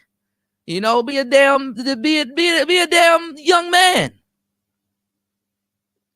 Come on, man. Hey, shawty, what's that knocking sound? Come on, man. Buy a couple of lemons. Come on now. Oh, yeah, we ride in them heavy Chevys. Them heavy Chevys. That money got to go to fucking not fight night. That money got better places to go than abroad. We got to buy some goddamn VC. We got to go to the playoffs this year, nigga. What? Shit. Go buy a video game or something. Some Yu-Gi-Oh cards. Leave that for the older men. Yeah, I don't know why all of a sudden he's not endorsing buying sex and prostitution, and he talks about it vehemently on his show. All of a sudden he get around Lucario, you know, I try to spend as less money as possible. That's a fucking lie. And I like you, Austin. Don't do this. That's a fucking lie. What's going on here? Did I miss something? Hell yeah, tricking makes your game lazy. He's endorsing tricking. Getting with pros. He talks about the escapades of how much money he spends on women. You know, real niggas that trick don't say it. They don't broadcast it. So when you broadcast it, best believe I know when you broadcast it.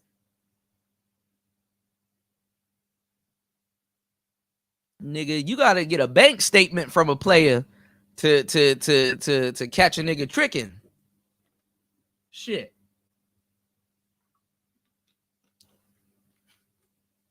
He wants $70K so he can go overseas and trick. Like, stop. No. You ain't gotta lie, Craig. I get it. We get it. You know, motherfucker go up there and ask her, yo, why do you need $70K to travel overseas and shit like that? To trick. No, that's a business expense. I ain't gonna lie. He can say I ain't gonna lie because you know. He can literally say it's a business expense and get away with it. Y'all would have to concur. Like, all right, touche. It's a business expense.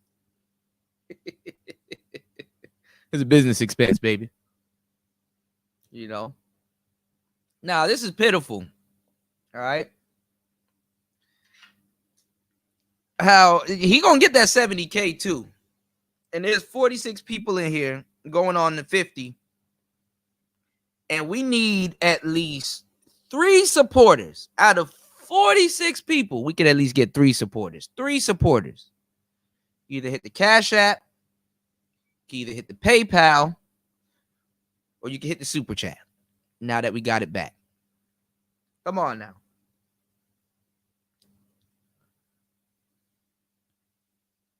You said Ringo went in on that 70K.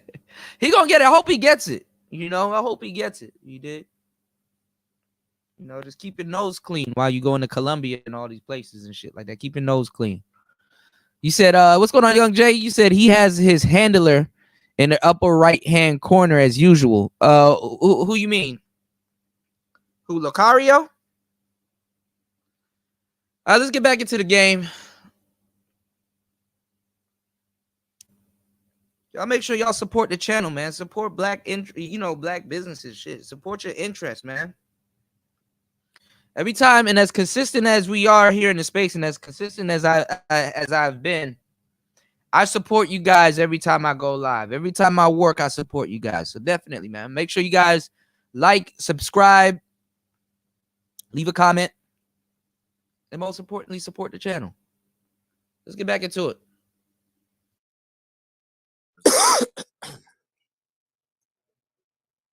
Yeah, that's true because they have a lot of melanin there. So you go over there, they actually think that you are Brazilian.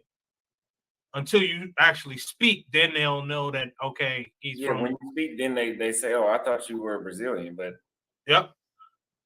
Right, and then that's when they know that you're not. That's what I'm saying. But the thing is that I can speak Portuguese too, so they won't know until I tell them. But so what if they think that I'm Brazilian? What are they? Why are they being so genuine before that? No, what I'm saying is they can tell you're not Brazilian because even the way that you don't speak fluent Portuguese, do you? I do. Go ahead, say a whole paragraph. Olá, como estás? Estou nos Estados Unidos. Eu moro em Dallas, Texas. Eu venho ao Brasil 3 meses. Por 3 meses. Keep going. Próxima semana. Next week. Keep going. Próxima semana eu voltei em Rio de Janeiro. Eu vou a Salvador, Bahia, Brazil. Right, that's what I'm saying. This what I'm saying. You sound like somebody that's learning Portuguese. Do you understand what I'm saying? It's just like when a person comes to America and they speak English, and you can tell they're still learning, or their English isn't all the way. They can tell they're not from here. That's what I'm saying. The thing is, it still doesn't prove the point because that's not what they say. What do you mean? Oh God, this is where his age is showing, y'all. He's not getting it. They even speak slang from certain areas and in spaces where they are. They will tell that you're not from there. Same thing here in Thailand. You know, they will humor you. You know, they like to know that you're trying to learn and that you know a thing or two, and that you're speaking the language. You know, you made some type of dedication to speak the language, but they will initially know you're not from there through conversation. It's called cold reading. You will be cold read. I mean, that's not what they say. They still say, like, I'm surprised you were American. I thought you were Brazilian. I mean, why would they just volunteer a lie like that? What? Bitches will tell you everything. Oh, this is forever. You're the biggest I've had. Oh, your daddy. I'll never leave your side. Like, what? Why would they volunteer something like that if they don't believe it? Because it's to sweeten you up. Ain't a pig pussy pork. You gotta butter up the pig. Hey, come over here. Yeah, that's like intermediate. Anybody knows como estas, and they I'm gonna tell you right now, he is gullible. I wouldn't put that out on the internet. I wouldn't show that. Like, you know, I would have been like, you got me. No, because for real, like, nah, I'm being dead serious. Other people are watching him, and when they know that he's that gullible, that boom, this is where we're gonna get him. I'm telling you, y'all gotta stop it now. Yeah, but that's not even beginner Portuguese. Like, they say something completely different. They don't even say como estás. They don't say como estás. They probably say that because they speak Spanish to you know, but they don't speak, man, shit. Latin, nigga. Y'all gotta stop. And Austin, don't stop showing your hands, bro. Just say you don't know. Just soak up a little bit of the game. Like, you know, when you go down swinging like this is not a hill. This is not a hill. You know, this is not a hill you wanna die on, broski. You dig? You don't want to die on this type of hill, bro. This is not a good hill to die on, you know. Shout outs to my boy Talea with the goddamn 20 on the Cash App. Hell yeah.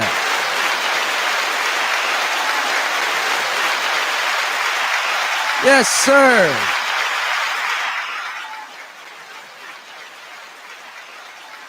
Yes. Yes, that's Spanish. You know, Portuguese say love. Won't you say it to me, say it to me, say you love me, baby. Come on now.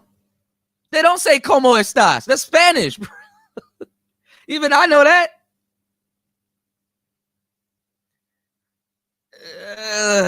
You know, and let me tell you something too. You can't listen to everything that the woman does. Why y'all listen to women like that? Even women of the other country, you can't. You got to get with the girlfriend that's gonna tell you the bad words and stuff like that, because them women will send you on a fool's errand. They'll have you speaking Spanish and shit like that. They will send you on a fool's errand. You dig? Look at them. Look at them. They'll toy with you. They'll play with you for a little bit. You know, you might know every other word what they're saying, but it's all slang. You know, what's going on, Zab? No, the link's not in the chat yet. What's going on, Link? I don't know if you're asking for the link, but shout outs to Link. You said, I'll never understand why folks won't just admit when they're wrong or don't know something. That's what I'm trying to tell you. This is where the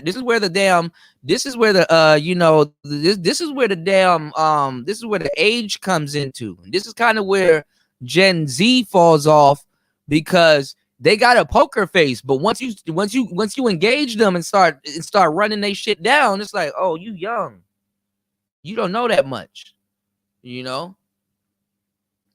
And honestly, and to Austin's defense though, certain places, if you have like a disposition like he has, you know, like kind of sarcastic and stuff like that, I'm gonna tell you the truth. You want to say less. You know, less ain't always more, but in the case that he doesn't know how to speak a certain language, you want to know how to speak enough, and then you want to say less. You understand what I'm saying? You want to say less. Yeah, Aaron B. There's a couple of Gen Zs that know a lot. You know, it's the age of information. But what I'm saying is, you want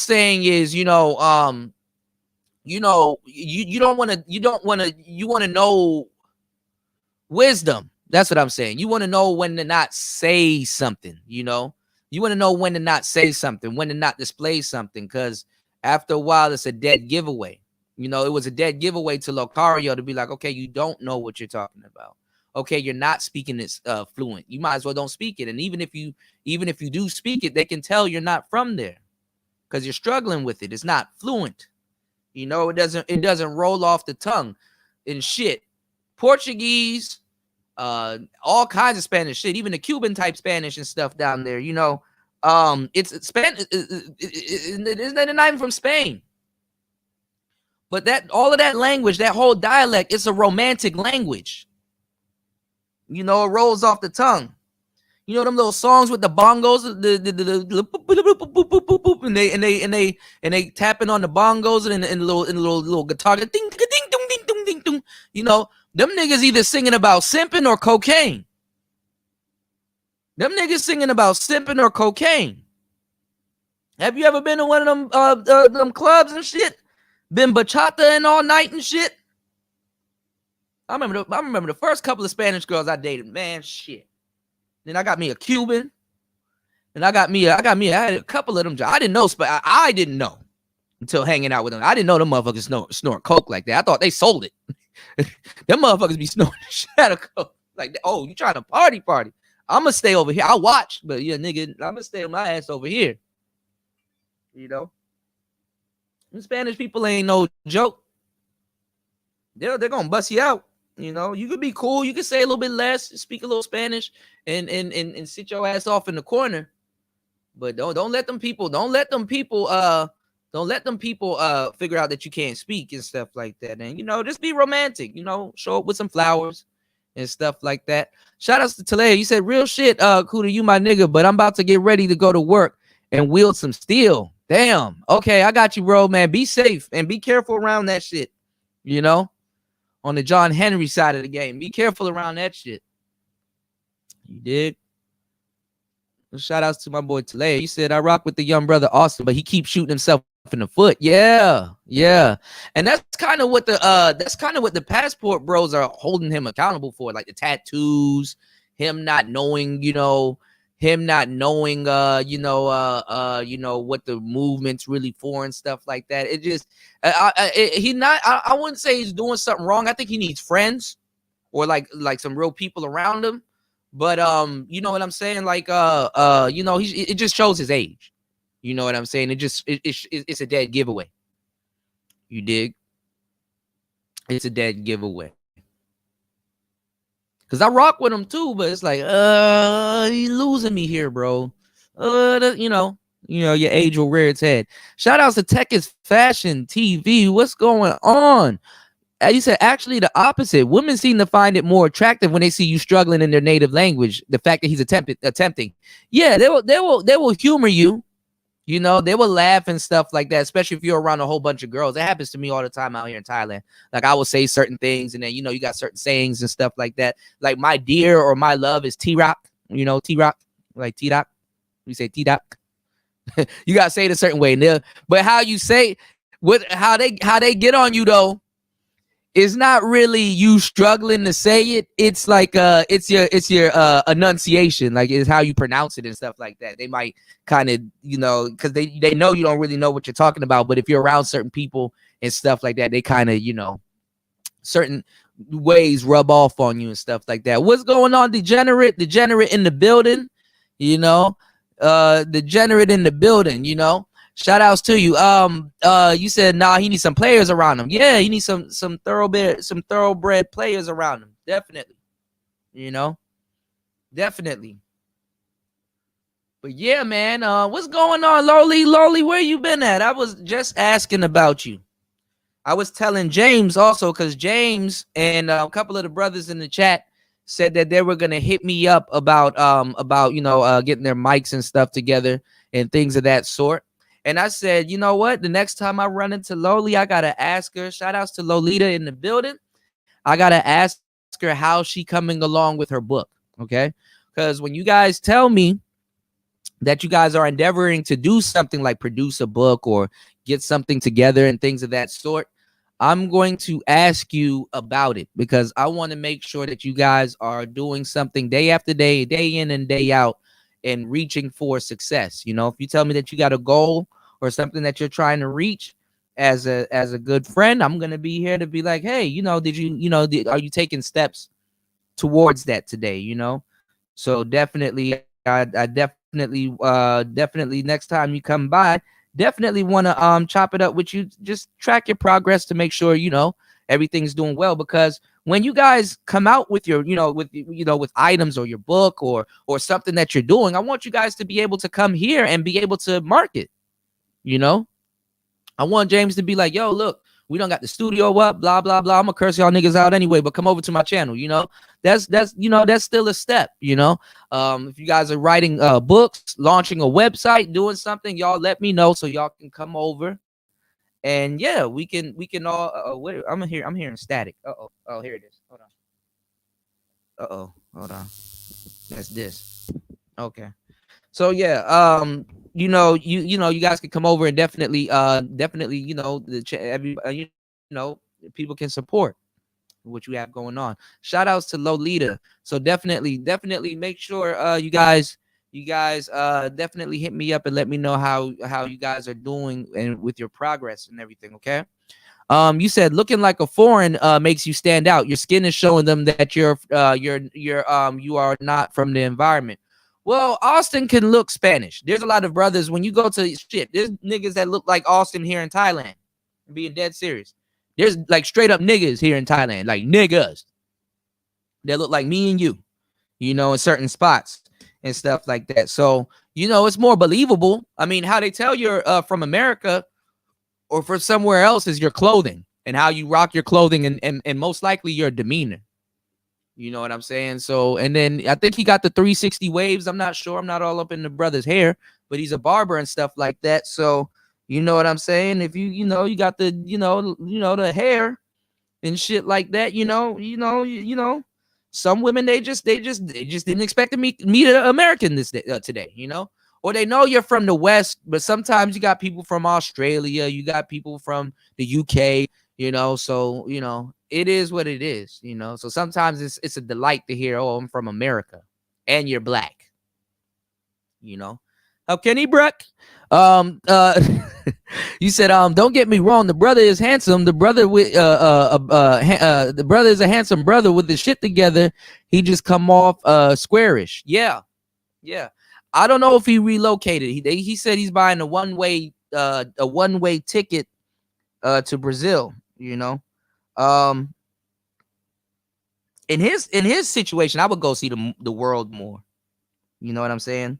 Because, I mean, every brother says that. Like, when you're young, even when I was a little nigga, when I was like 13, 14, really just running around and shit like that and stuff and finding out about the Manosphere and stuff, I was like, man, I want to go to Brazil. I thought the Brazil bras were the baddest. They are bad. Don't get me wrong.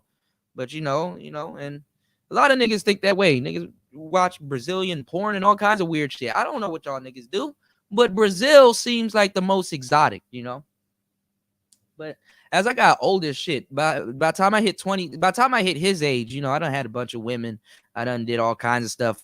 I don't know what I was doing. I was being a hothead, probably trapping or doing something around his age. But by 22, 23, if I was to go to Brazil, I'm going down there to learn capoeira. I'm going down there to learn capoeira. Going down there to play one of them damn drums. Jenga.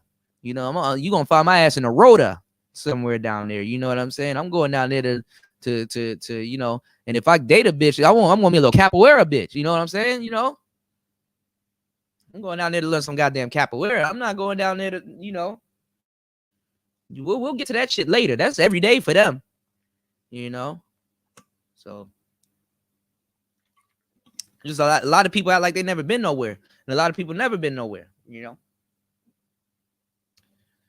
So, and anywhere you go, depending on where you go, the women are going to look a lot better. So, 50 people in the building. Shout out to Talea. 50 people in the building. We can at least get 3 subscribers and 3 supporters out of the 50 people in the building. 3. That means 47 people can watch. Okay. Shout outs to all the supporters of the show. We've been live for 4 hours and 45 minutes. Y'all don't even spend, your best friend ain't even trying to kick it with you like that. Y'all don't even spend that much time with your best friend. All right. So, support a player, man. 51 people in the building. That means 48. All right, let's get it. It's player talk. Let's get back into it. What's going on, Casper? Good morning. Top of the morning to everybody. Let's go. Let's get back into it. No, what I'm saying is this is what you're not getting. What you're not getting is that when a woman, right? See, women have game too. The reason I was probably pausing is because you got me talking about some shit that it has nothing to do with nothing in another language. Now, if I'm approaching a woman, I know exactly what I want to say. Like if I want to say, hey, I want to meet you or I want to get to know you, eu quiero conocer você. There's no pause. But you just asking me to elaborate just in thin air. That's like just put me on a podium and say, speak. I'm not gonna speak. Bro, just say you're learning. What the hell I'm talking about? You don't gotta explain all of this. You still aren't gonna. They're gonna know. You're gonna tell them you're from America anyway. Just say you're learning. Just say you're learning. Shout out to Tale. He says support the show to my brother Kuda. Hit the damn Cash App. Shout out to Tale, man. Thank you. dig? What I'm saying is that just say you don't know. That's it. You don't know. Nobody's gonna. You're not wrong. God damn. You just said speak. Right, but what I'm saying is the way that you speak in a certain language will tell the person who hasn't been speaking that language for all their life whether or not you speak that language. Well, accents are in the United States too. You know, I have a Texas accent. Somebody might have a New York accent. No, accents is different. What I'm saying is that I'm saying that the way that you're speaking, as far as the speed and how comfortable you are saying your words, will show a person what it is. So that's what I'm saying. So when That's what I just said. right. So what I'm saying is when a woman is talking to you, right, and she realizes or recognizes how you're coming at her, that can change how she's going to come at you. So what I'm saying is just like, for example, if I see a woman across the room, right, and she's checking me out, and I go up to her and I say, "Hey, can I buy you a drink?" Right? As soon as I say that, she's like, this woman could be like, "Oh, so he has money. Let me try to use him for this." But if I go up to her and say, "Hey, what's up? How you doing? What's your name?" And we just start talking regular, and I'm not saying anything about buying nothing or pulling out the wallet or nothing, then it's going to be a different situation in how she's going to receive me. So what I'm saying is the way that you're coming at them and the way that they perceive you can change how they're going to come at you. That's all I'm saying. So what way do you think I'm coming at them? No, what I'm saying is that the way you're coming at them and you're interacting with them, they can tell that you're not from there, and then because you're not from there, they're going to act differently towards you. So it sounds like why does he have to over explain a simple concept in your native language? That's the bigger question.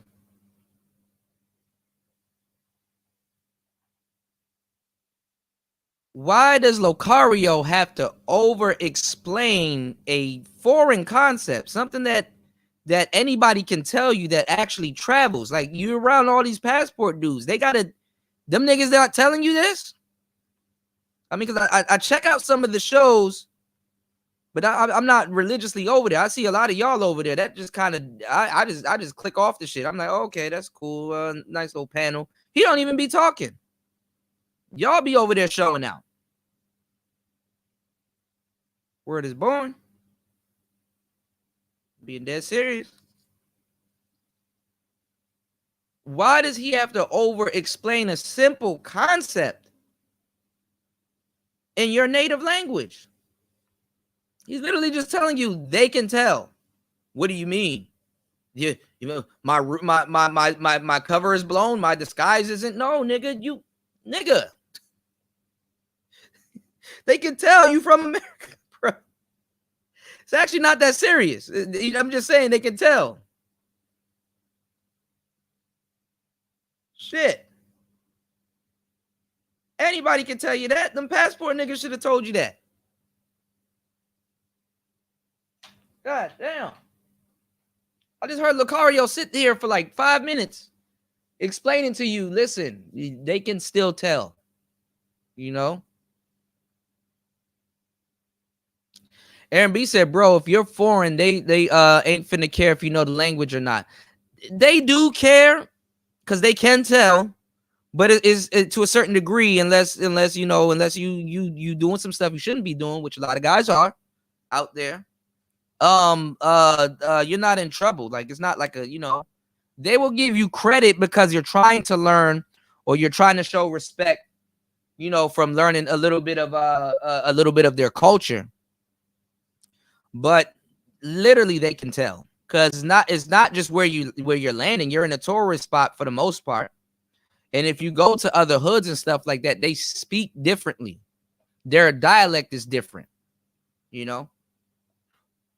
That's why a lot of people, they don't want to learn or get something through Rosetta Stone and stuff like that because it's going to have you speaking proper. You're going to be speaking proper. You said if you tell them you're from the country you in, they'll expect y'all to be fluent. Yeah, not really, not in Brazil. Not in Brazil. You did. This is Brazil. All right, let's get it. Like, what my approach is, though. No, I'm saying the fact that you're American, they're going to come at you a certain way when they see that. That's all I'm saying. So that's all I'm saying. So yeah, but how do they? So okay, so what you're saying is how he speaks Portuguese. He doesn't sound like he's Brazilian. Is that what you're trying to infer? Yes, that's what I'm saying. And so now that they know that, that's going to make them see him differently, which is going to make them come at him a different way. That's what I'm trying to say. But how would they automatically assume that he's American? Like, okay, because like, all right, y'all making this more harder than it. Y'all making this more than it seems. Sound Brazilian, What? But they don't necessarily know that he's American. You But can see, that's tell. that's how women gain men. Women are reactionary. They react to us. So what? I'm not saying that. I'm sorry, I didn't mean to cut you off, brother. But what I'm saying is that, like, yes, you're right. Women are reactionary, and women have game, and I think that's one of the things that all of us collectively will agree in the manosphere, you know, whatever side you're on. Right? What's going on, Housey? So Right. I believe that, like, so I understand what you're saying to a fault. Why y'all acting like y'all not communicating? I heard Austin kind of speak Portuguese, like when he approached a girl, he said it with like authority, and it didn't sound like he was American.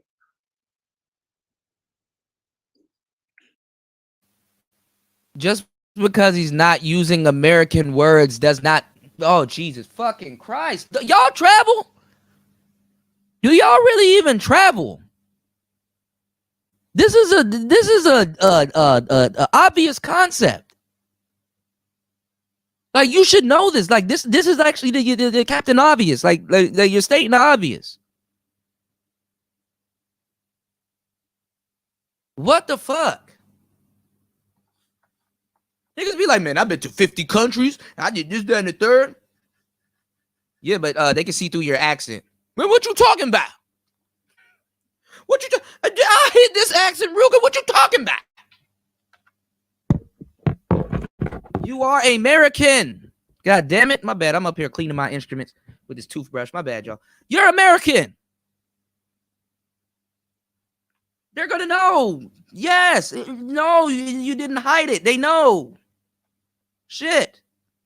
It's not the end of the world. They're going to know. Like, women communicate. You said he talking about some he talking about some the way that you said it and stuff like that. No, he just said and he was saying but they some people out here, they talk like that too. They and they, you know, they grunt and shit, whatever, right?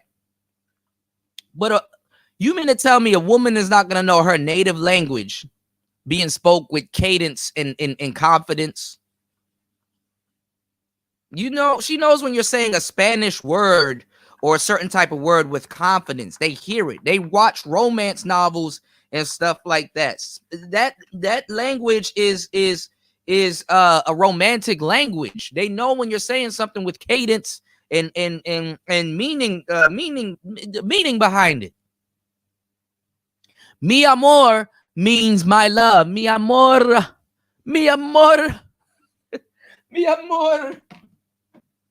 My armor, me armor, me armor. Oh, Jesus fucking Christ. Anyway, man, god damn it.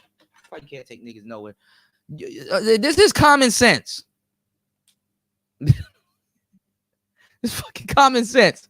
You said if I was born in Brazil, they would automatically expect me or assume I speak Portuguese. Yeah, until they speak to you and you talk like that, it's a dead giveaway. You become a tryhard, but you're not gonna get X'd out of it or excommunicated because you're learning. They know that you're okay. He's attempting to speak the language. Let me communicate with him and see what he means. You know, because some people would actually want to know what you mean. You did. You said, nah, they don't, Kuda. It's obvious, man. That shit is crazy. You said, otherwise they might think you're a grown-ass lame, can't even speak the language. Yeah, they'll make fun of you and stuff like that. They'll, especially if you're around some girls, they'll talk to his friends like, let me see what he knows. Let me kind of test, you know, where you know, where it is. You know, where it is, what she can say, what she can get away with, what you understand, what she understands, blah, blah, blah, you know. He said, imagine an ATL accent attempting to speak a foreign language. Right. Like, imagine Glorilla trying to speak Portuguese. Llama, red pajama. Llama, red pajama. Make sure y'all like and subscribe on the way in. We almost got 60 people here in the building. Let's try to get 3 supporters. 3 supporters. You can either hit the super chat, the PayPal, or the Cash App at PTV888. That is PTV888. You said, but it's different if you're a foreigner. You got some leeway. Of course, just embrace it. You know, don't try to be a sleeper. Like me, I'm learning Thai, right? And I'm gonna try to be a sleeper Thai. Like I'm gonna know Thai, but they don't know that I know Thai. You know, that type of shit. That's what I'm trying to do. But do I have to know Thai? Fuck no. Is it good to know Thai? Yes. Do I want to learn Thai? Yes. You did. Llama, red pajama. Like, come on now. Like in Lao, they don't say sawadi. They hold on to their syllables. Like in Thailand, they be like sawadi. Like they hold on to their syllables so they know. So if you sawadi, you know. So for men, they'll know. Sawadika is for women. Sawadikrap, that's for men. There's a R somewhere in there, right? Sawadikrap, right? Sawadikrap or sawadi. You know, if you're not gonna say the end of it, you can say sawadi, right? And in Laos, they say sobaidi. Okay. Because basically it's Thai, but it's their own language, but it's slang also. I forgot his name. I think his name is Sean. I actually got the picture. Because I told y'all, I just didn't do it because I told y'all niggas gonna start missing and all kinds of shit. You know, y'all going on these passport bro field trips. Niggas get the missing and shit. All right, so a young sister by I think her name is Shaq Hall. She said, my dad, El Hawk Trez, Edward Hawthorne, is missing. None of his friends nor family has heard of him since Thursday, October 6th. All we know is that he traveled to Colombia in South America for his birthday. If you know anything, please contact me or his wife. Uh-oh.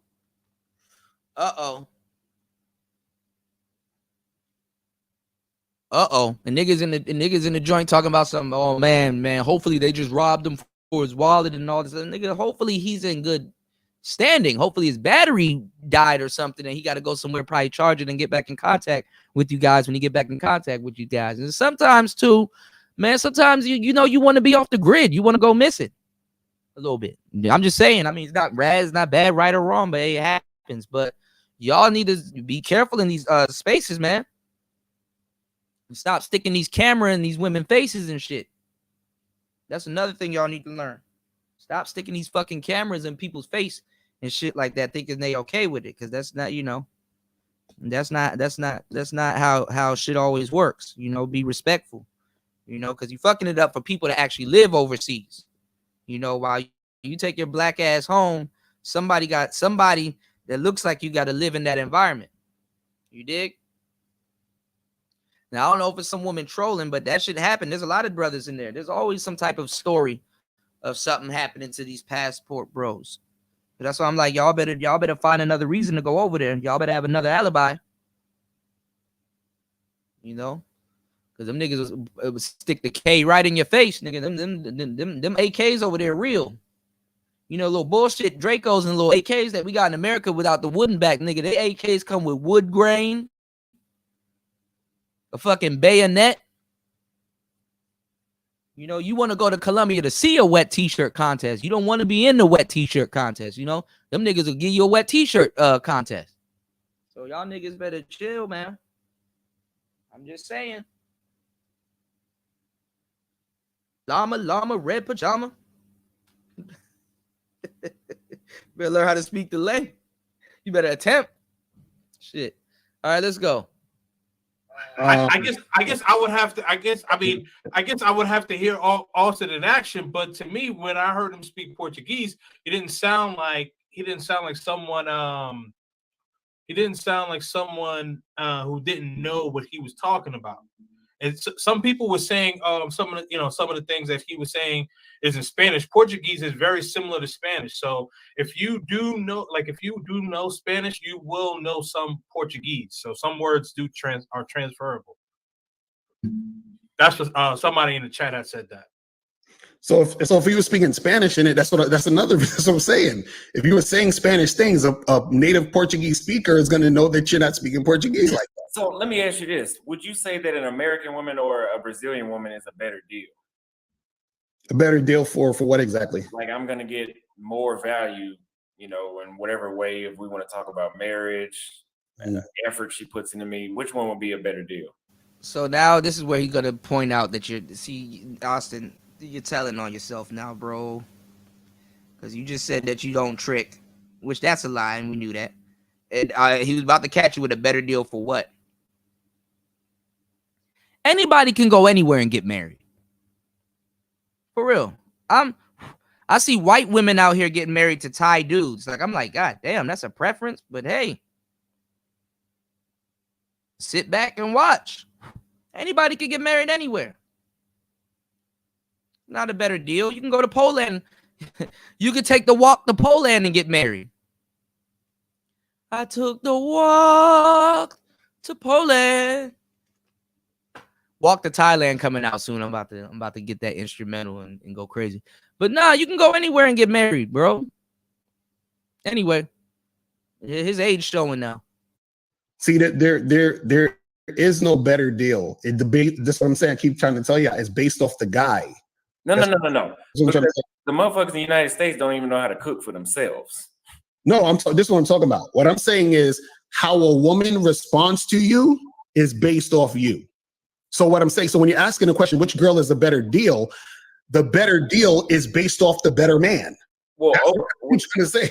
This is why it's so hard for guys to get this shit. Wait a minute. Wait a minute. I don't know about that, Lucario, but okay. Really quick. We got 346 viewers on here. I'm trying to get to 1,000 subscribers. Make sure that you guys like, share the video, and subscribe to the channel.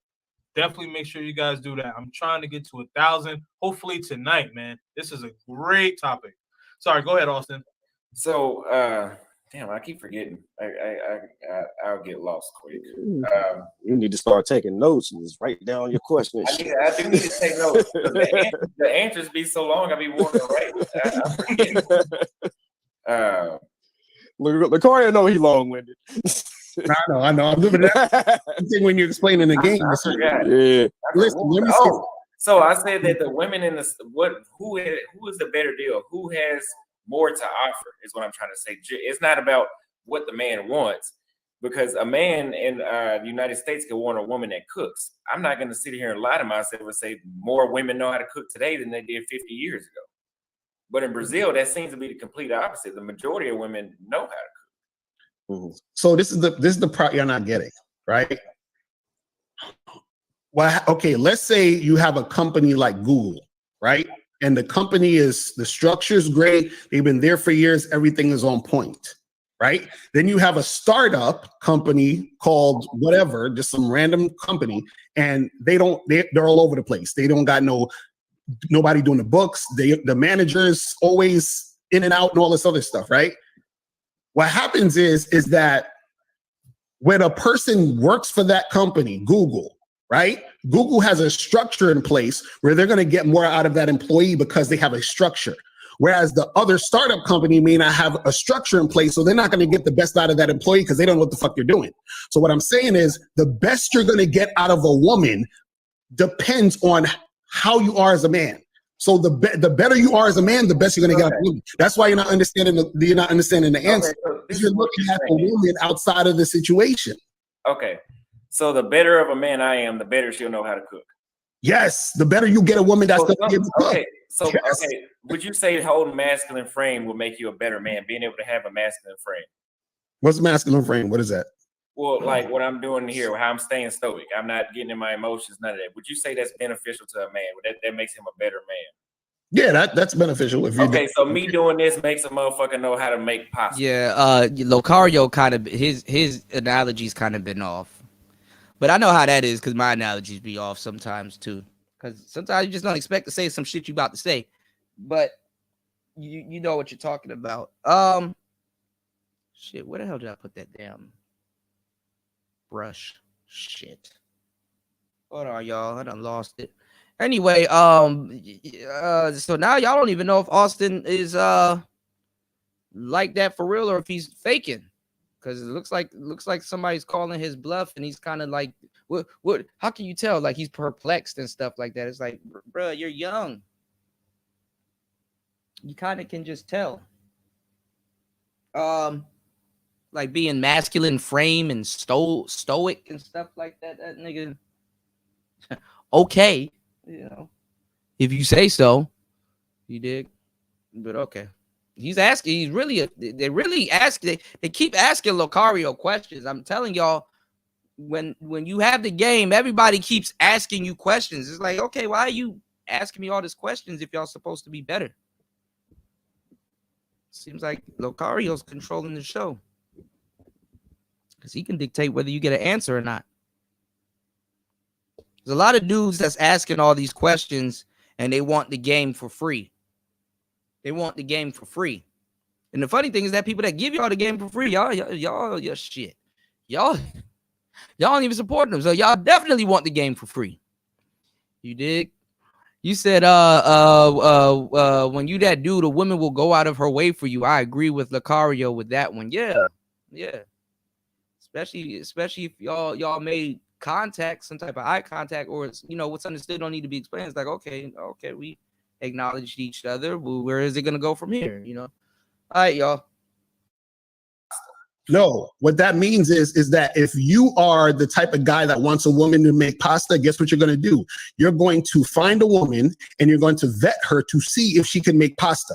But what I'm telling you is the majority of these motherfuckers in the United States don't know how to cook for themselves. No, but this is what I'm saying. This is a fast food culture. This is what you're not getting. Now I agree with Austin, but y'all, and I've said it also.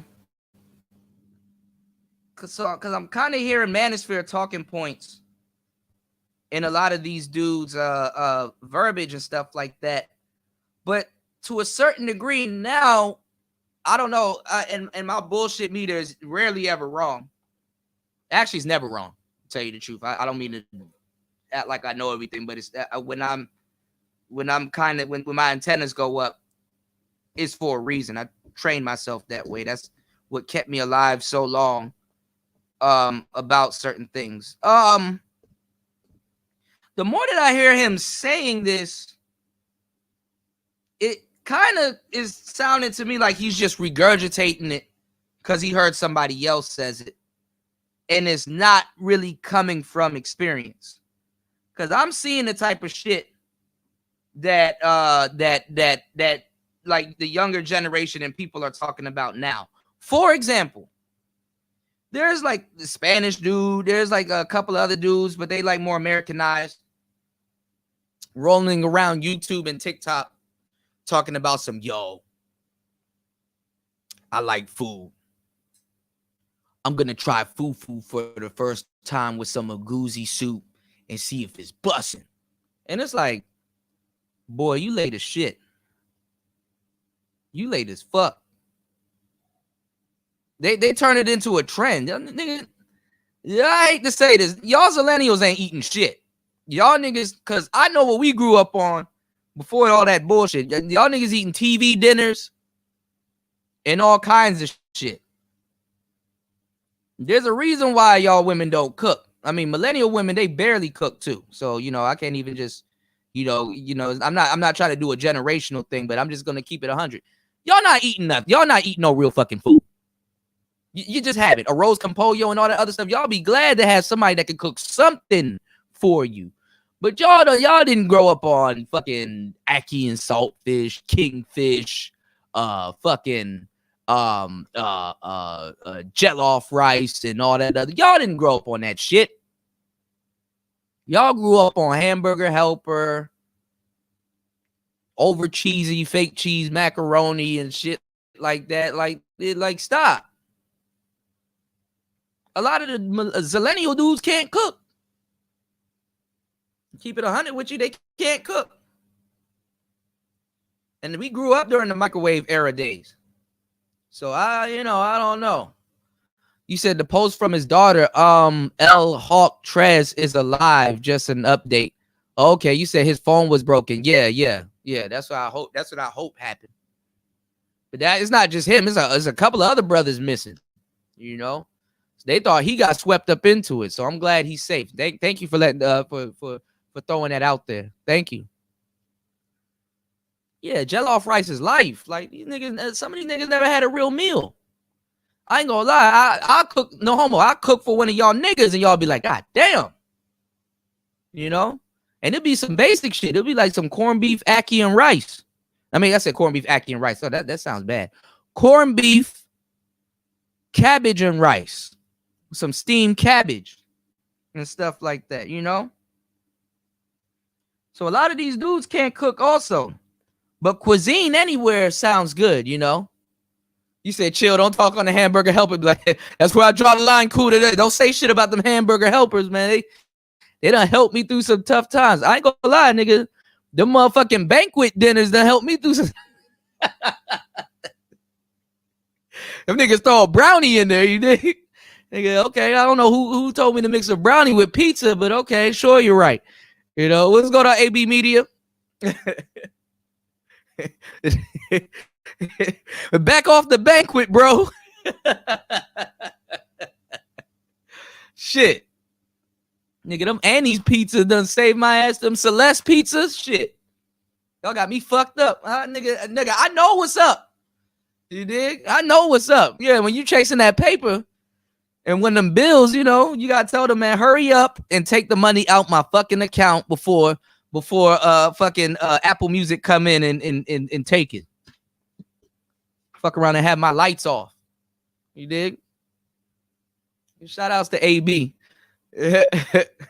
Somebody, I know it was a millennial. Somebody put out a meme. They were like, yo, why didn't anybody tell me hamburger helper didn't come with the meat?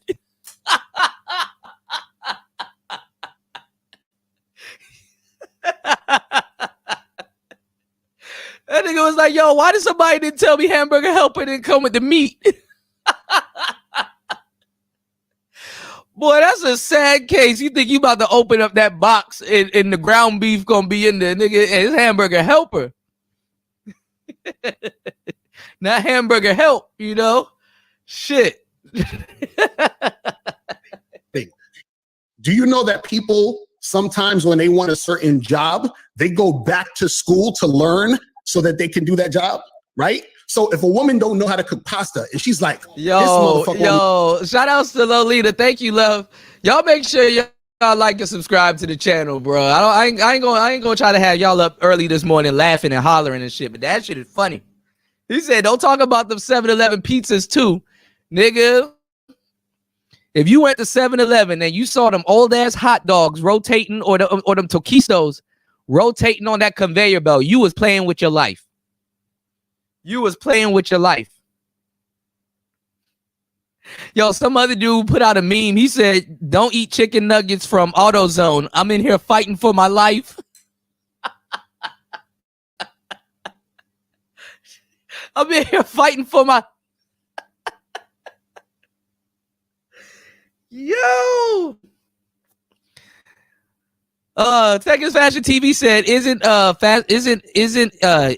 isn't a fast food culture there. Holloman said, so food preparation becomes an entire movement in lower income families. Man, let me tell y'all something.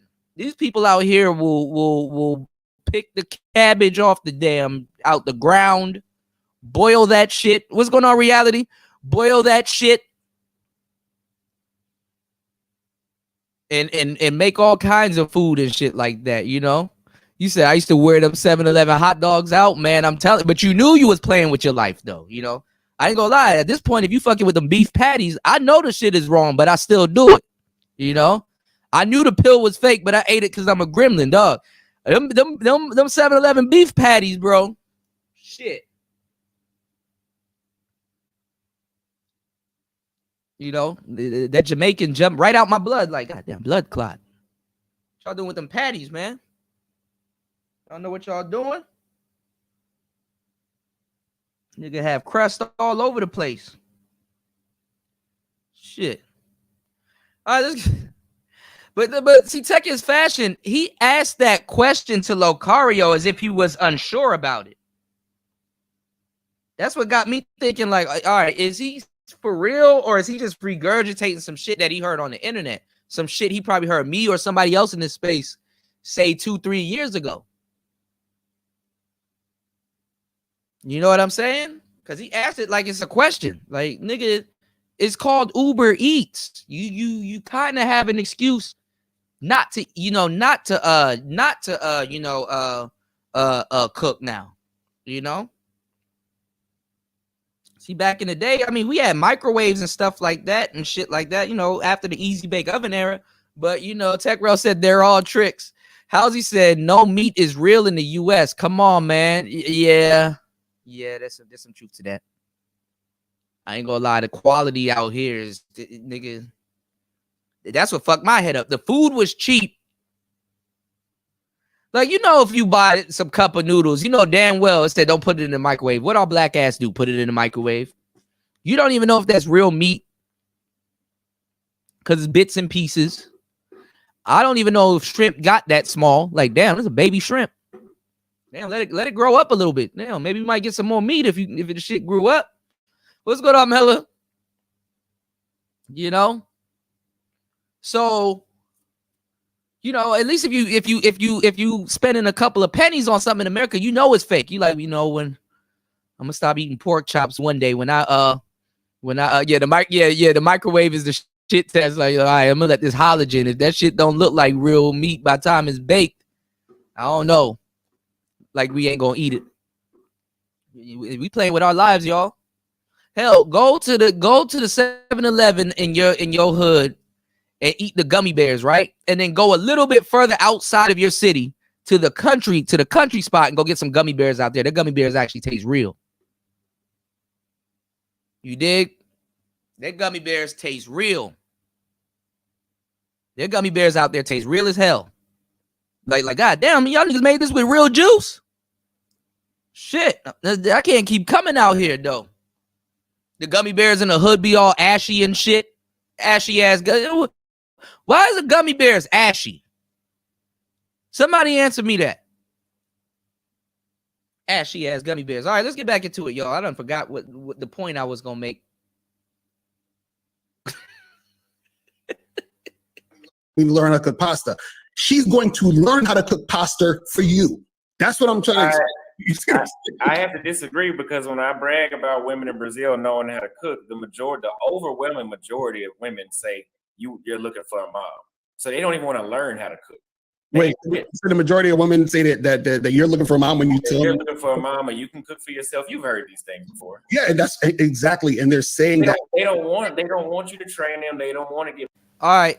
Now, even though some of it is real, you said liquor store candy don't treat you right neither. They try to sneak that shit past you. Well, I mean, you're not gonna tell the difference anyway. Just wash it down with your 40. You dig? Wash it down with your 40 and get the fuck on. Get up out of here. You know, they give you the liquor store candy come in a brown paper bag. Like, damn, nigga, is this drugs? No, it's candy. You ain't gonna taste the difference anyway when you drinking it with that old English. But nah, man.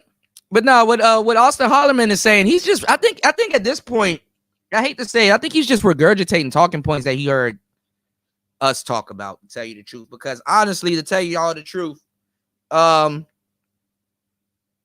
he doesn't sound too confident in what he's saying. You know what I'm saying? He doesn't sound too confident in what he's saying. And I'm picking up on that in the cadence. And it's like, bro, we're just having a conversation. We're not busting you out. We just having a conversation. Oh, hell yeah, man. Casper, look, my grandmother, and I'm old enough now, so y'all can't arrest him. My grandmother used to send us rum cake. And I didn't know when I was a kid. She used to send us rum cake, but not the light-skinned rum cake, the dark-skinned shit, like the actual rum cake. You know, my Jamaican to the core. Nigga, I'd eat a piece of rum cake and take my black ass to sleep. I didn't know what drunk was. Like, nigga, till I snuck in the kitchen and got a big piece of that cake, nigga. Boy. And then one birthday, she couldn't make a cake.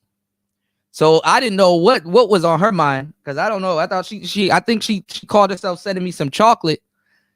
Nigga, she sent me some Bailey's chocolate.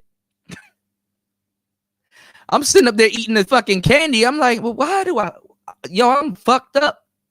And for some reason, I'm just fucked up. And I ate a bunch of candy too. You know, this candy got a bite to it. Goddamn, you know, because, you know, older people back in those days, you know, and I'm thinking she probably sent me some candy that was laying around. I'm a kid. What the Baileys? Well, it's chocolate. Grandma wouldn't hurt me, nigga. I was fucked up. I remember one time too, I drank some coffee and I was at work and I was like, yo, I shouldn't have drank that coffee because for some reason I was just at work fucked up.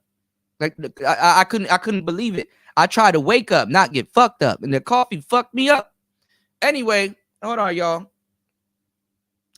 That's why you come out here to Thailand. That's why I'm not hooked on Thailand coffee yet because I know it's the real shit. You know, nigga, you go to Ethiopia, you get some of that Ethiopian coffee. Shit. Fuck a bitch. You going back for the coffee, or you gonna find a way how to import that shit? All right, hold on, y'all. But I want y'all to pay attention. He doesn't seem too sure about what he's saying, you know? And granted, he shouldn't be in the position that he's in leading older cats, but fuck it. That's what they wanted. Austin, get your money. Get your money. Get your money. Yeah, she probably was trying to put me to sleep and get me up out of my mother's hair. But nah, man. I'm going to tell you right now, though. He doesn't seem too sure about what he's talking about. Like he's just like, it seems like he's just throwing it out there. Like, you know, when you run up on, Jamaican coffee too, the Bob Marley one, the blue one. I'm already hip, Tech Rail. They don't, nigga, Tech Rail, our Guinness different. Yeah, you know our Guinness different. They don't know about the stout. You know what I'm saying? I was just telling them that these millennials don't know about the ackee and saltfish and the goddamn cook up rice and all that other shit, man. Y'all, man, shit. Man, my boy, oh my God. Every time he comes through, Robert Benjamin with the big dubski. The dubski wubski.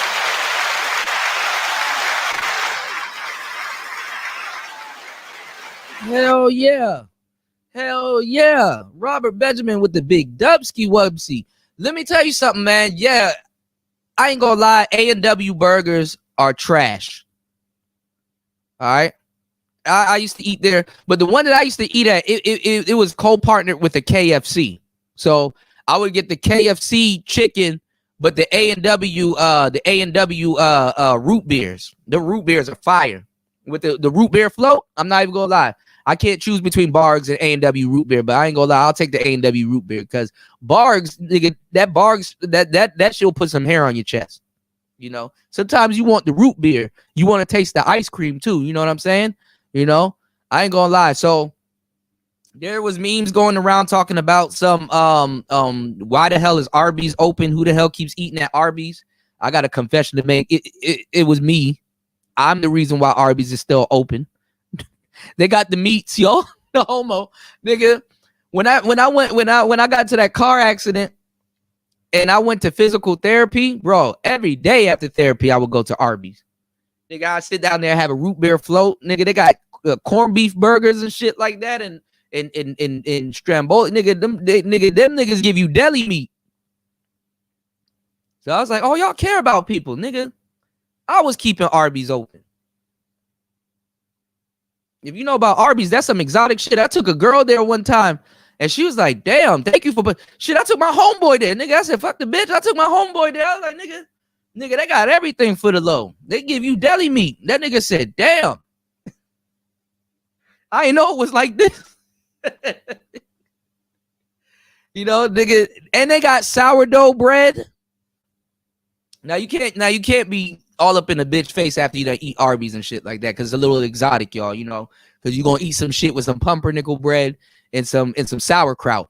And Lord have mercy, sauerkraut will have your breath boofing. Your breath will be boofing like shit. You know. Shout outs to my boy Robert Benjamin again, man. Much appreciated, man. Much appreciated. Much apprecited. You said Texas Fashion said, yeah, because I saw a 60-year-old white man in Platinum's chat room. He said he pulled 2 broads from the DR. Man, they'll travel for him. You know, they travel for the white man.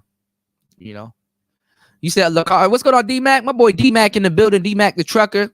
Shout outs to my truckers, man. Honk your horn if you hear me. You know, I was gonna be on ham radio. We was gonna be cutting up on ham radio. You know. Have y'all niggas switching to local so y'all can catch the show. Yeah, man, I was gonna do ham radio.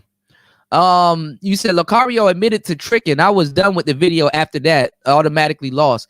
I mean, look, everybody, look, players to a certain degree trick. They just don't broadcast it, you know? They just don't broadcast it. You dig? Yeah, that's what it's called. Blue Mountain Coffee. Let me write that shit down. I'm sorry, y'all. Y'all, he just reminded me what the hell that shit was called. Yeah, that Blue Mountain Coffee, bro. Nigga, you got to put milk and amaretto and all that shit in there to cut that shit. That shit is crack. Niggas talk about some they addicted to Starbucks. Nigga, drink that Blue Mountain Coffee. You gonna spit that shit in that bitch face? What is this? The fuck is this? What's going Man, I'm about to get demonetized again. Y'all, please y'all support the show while we still got it. What's going on, Tony? What's going on? Shout outs to my boy Tony in the building. You know. You said love my root beer, man. I'm not even gonna lie, man.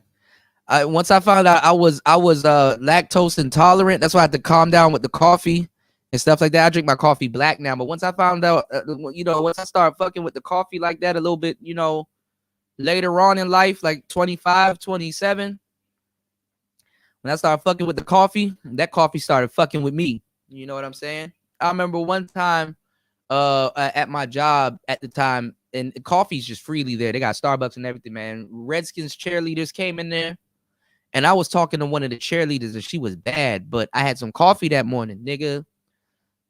My stomach sounded like some Timberlands in the washing machine, bro. I looked her in the eye and I was going through hell. I was going through hell. Like I ended up missing out on talking to her. Honestly, she was feeling me too. She was gonna give me her number and everything. And she signed I didn't have a jersey. I got one of the mugs. It was like a mug there and stuff because I had a bunch of free shit because I was managing and shit at the time, right? Man, nigga, and I got it signed by her, but I couldn't. I took some pictures with her too, but I had to go use the bathroom, bro. I said never again. I said never again. Never again. I was gonna put that video out on YouTube too at one point because I still had the video from it where I was mad. I was pissed off, And I'm surprised I still had that video laying around. It was pretty funny looking at it. But yeah, I know the story. There's no ending to it. I just told y'all for the sake of telling y'all it wasn't going nowhere. But nigga, that coffee had me fucked up. So when I got to the reality that I can't just drink root beer floats and stuff like that, it was a sad day, y'all.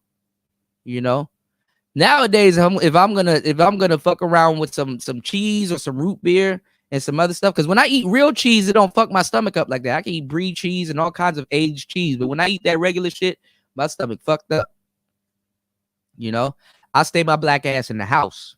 Nigga, if I eat some eggs or some shit, I'm staying in. I plan to stay in the house. Fuck around and cost me a relationship and all kinds of shit if I go out.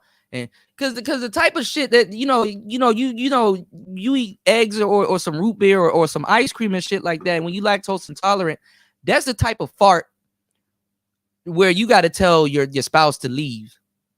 Just get out the car. Why? Or you get out. You know what I'm saying? That should be bad, bro. It's all bad, when you lactose intolerant. I didn't know because my friends were lactose intolerant. I used to make fun of them and eat all kinds of shit that had milk and all kinds of shit in it. Not no more.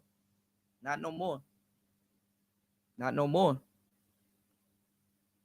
unless I'm staying in the house, because y'all gonna lose respect for me, you know. So if y'all see me at an event or something like that, don't offer me no shit with milk in it, because y'all gonna lose respect for me also. All right, let's get back into this, man. Austin scaring me, man. Yeah, Talaya, he making it hard for us to defend him. Like, all right, come on, brother. Like, goddamn, you know. And ladies, if you showing up too, don't bake no cake for me, because I sit up there and eat that whole shit. We both gonna have an issue. Hold on, y'all. Get better for you. That's why they're gonna die alone. Right. They don't want to get better for who? You. That's what I'm trying to They say. don't want to get better for anybody. With you. With you. I have to interject because when I moved to Houston, every girl that I went out with was really trying to get me back to their crib to cook for me, because that was my first time even dealing with the South. That was new to me, you know, especially, you know, coming from over here from the Bay Area. When I got to the house, it was like, you need to come over here. You need to taste my chicken, or you need to taste my roast. You need to taste my, you know, my potato salad. It was like a competition of girls like, mine's better, mine's better, mine's better, mine's better. So it's interesting just hearing, like, and I'm sure also, you know, especially, you know, the younger women, they probably haven't even gotten there. But then again, the women that I were dealing with were pretty much late 20s, early 30s at the time. I don't really Listen, deal I'm gonna with tell you under right 25, now, younger women, but even in my age group, the last thing they thinking about is cooking. Number one, they don't know how. Number two, I don't trust it. I don't trust it. You know, they're not sharing recipes. They don't have no recipe. To a certain degree, I can't get mad, you know, for shorty is looking up a recipe on YouTube, because at least she's doing that, you know. Hell yeah, the South, that's Southern hospitality. Southern comfort ain't just a drink, nah. SoCo ain't just a drink now. So yeah, I don't know. I wouldn't eat nothing a little young joint make for me. I'm gonna think it's poison. Poison. You did. kind of interesting that women really could not wait to show me that they can burn when I got down in Houston. So you said younger women my age. I would agree with you. They ain't shit. They don't know. They got their pHs off. Yeah. But in Brazil, that's a complete flip. Why is that? That's a different culture. That's why I say that culture is generally going to have more to offer. I can tell you why. And I found out in Thailand, y'all. Why? And this is not all the way true. I'm not saying that women in foreign countries are more clean, because that's not all the way true. And some of y'all ladies don't douche, okay? Because that fuck up your pussy and your pH balance. Anyway, it's hot as shit in these places. It's hot every day, 24/7. It's humid and it's hot and it's rain. You know, it'd be raining and you still sweating. You don't know if it's tears, rain, or sweat. You know, it's hot. Okay, it's hot. So y'all be thinking people are dirty and shit like that. That's not the case. Okay. And if somebody can, and people, regular people have dirty foot. I've seen a lot of dirty foot Americans. Nigga, if it's hot where you are, you're gonna, you're gonna have to take a shower. Okay. You're gonna have to take a shower all the fucking time. You're gonna have to take a shower all the time, probably 2-3 times a day. So a lot of people, they're very cleanly. Like the showers hit different here. Okay, there's not even. It's so hot here. There's not even. They have to have a separate unit for hot water. Okay, it's hot as fuck here. They gotta have a separate unit for hot water. They're like, okay, if you insist, you know, I mean, because if you just let the regular water run, it's gonna get warm anyway. You know. So they used to cold showers and stiff ass beds. Yeah. I told you I moved. I moved. I didn't Zoom. I'm not a passport, bro. I moved. You know, for a couple of years, not for a long time. You know, yeah, still in Thailand. But the way it's looking though, I gotta head to Laos because it's this visa situation that's fucking me up. That last visa situation, that put a bad taste in my mouth. So. You know, I gotta make moves. You dig? Yeah, that jungle heat hit different. You dig? I could lay down in Laos for like a good year and figure some shit out. You know, and deliver fire content. Because honestly, I didn't expect to get wrapped up into the big city. I didn't want to go to Bangkok.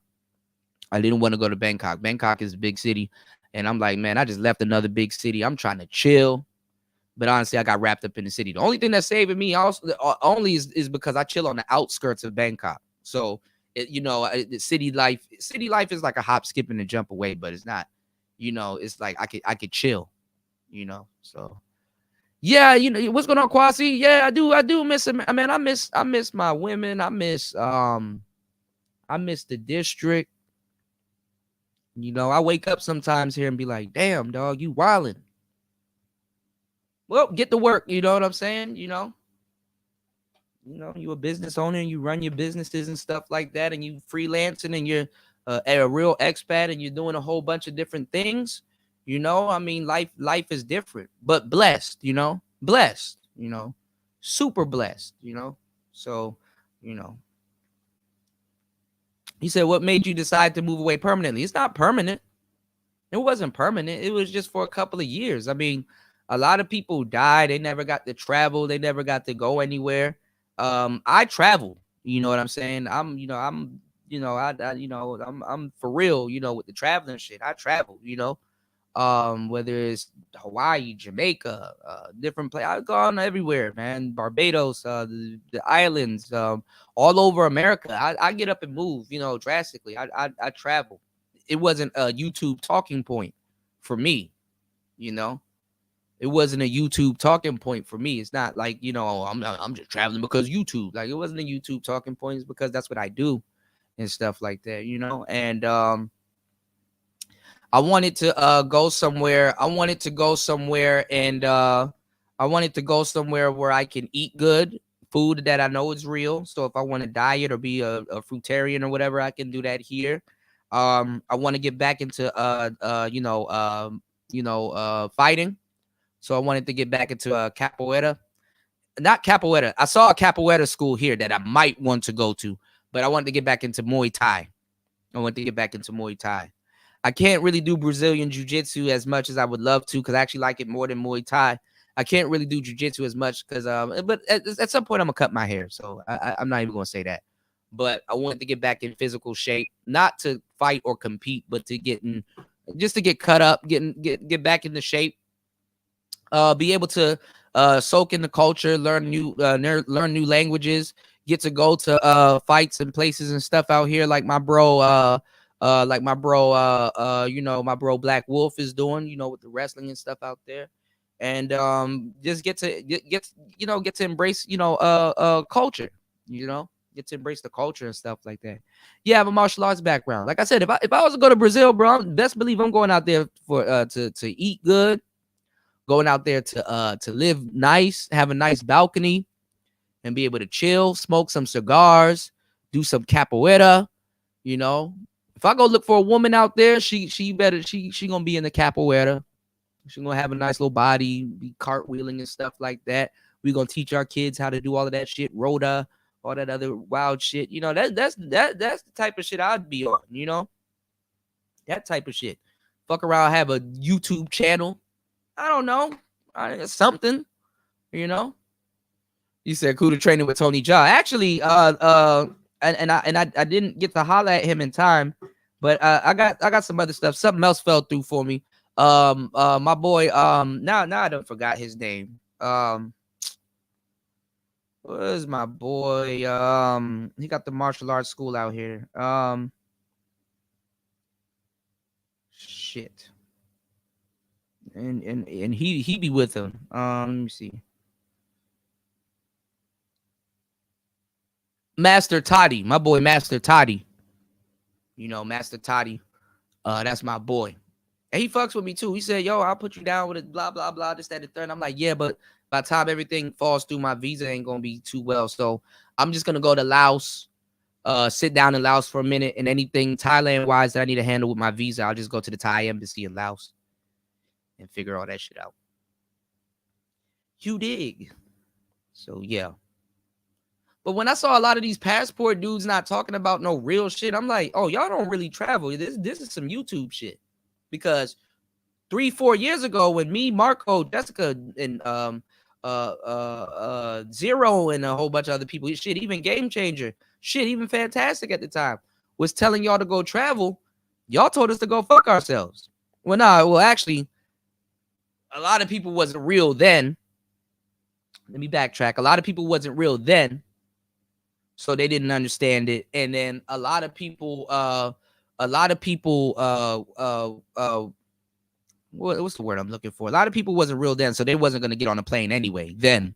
And a lot of people was talking that travel shit then. They still haven't gotten on a plane. You know what I'm saying? They were like, "Oh, I can't travel because of COVID." You bullshit. So now when niggas is talking about traveling, I'm like, y'all niggas not travelers for real, because actually y'all better apply for your passport. Unless you're gonna spend a couple G's, you're gonna have to spend north of $600 to go get your passport in like a week or two. So good luck with that. Also, that wait time about to be a motherfucker.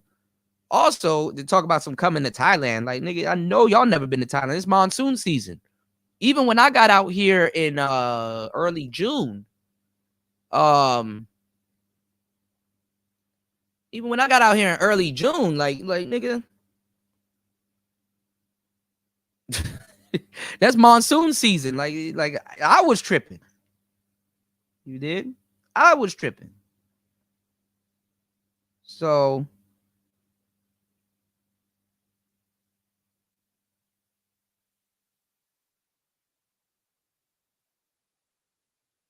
all right, let's get back into it. Yeah, Japan fucked me up. I was supposed to go to I always mispronounce their airport name. Narita. I was supposed to be in Japan, and I was gonna take y'all around in Japan for a little bit because I had a layover in Japan, and then these motherfuckers sent me to the craziest place ever. They sent me to the craziest place ever. They sent me to Doha.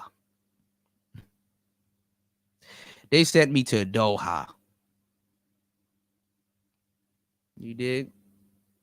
They sent me to motherfucking Doha.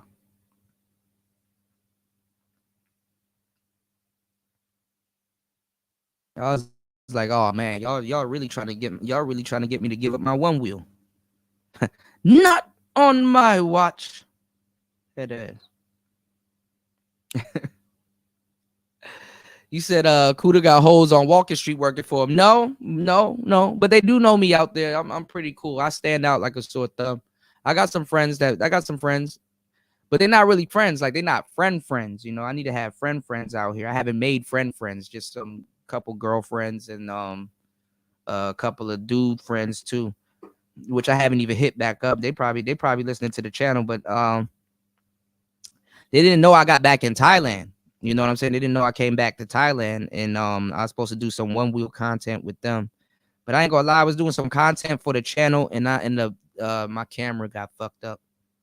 So like I said, you know, if you guys could support the channel, you know what I'm saying? Like, I support you guys every time I put in any type of work. And I went down on my board, and honestly, right after I told y'all about shit like that happens, I went down on my board, and you know, my GoPro. But niggas wasn't, you know, y'all be supporting. Niggas don't even go outside on the. Niggas don't even know what a GoPro is, much less fly drones and stuff like that. They're not about to do all of that shit. I mean, I appreciate the brother, but you think if you gave Austin Holloman $70K, he gonna be out there with GoPros and showing y'all traffic, Brazilian traffic, and all kind of stuff? And nah, nigga, nah. If I'm doing a lot with less. If I'm doing a lot with less, you know, help a brother out. I heard they just lifted that vaccine mandate. You said your new passport came in last week, took me 3 weeks. That's with the expedited service. Yeah. Because it got to be a full emergency before they fuck with y'all like that. You dig? What's going on, Red? Red sings the blues. Shout outs to my bro, Red sings the blues in the building. Oh, we got to talk about Shorty, too. Give me 1 second, y'all. We gotta get through this because I gotta make a run before it gets real dark outside and shit. Because I ain't gonna lie, I don't be fucking with these dogs out here when it gets dark. Give me 1 second, y'all. Let's get back into it. What we need, though, I mean, you do you and everything, but my thing is this. So when you pack up and dip, and I'm actually gonna ask you this personally, you're looking for a wife, aren't you? Not yet. Not yet. Oh, so Yo, y'all need to give me my props. Y'all need to give me my props. This nigga sitting there and talking to him, and he said, "You're looking for a wife." Yeah, we're gonna talk about Femme Sapien. Yeah, I kind of did a little bit of research on it. I kind of see what y'all talking about now. I told you he's looking for a fucking wife. He don't even know that. You not yet. You're not fooling nobody. Damn, I'm good. Y'all don't deserve me.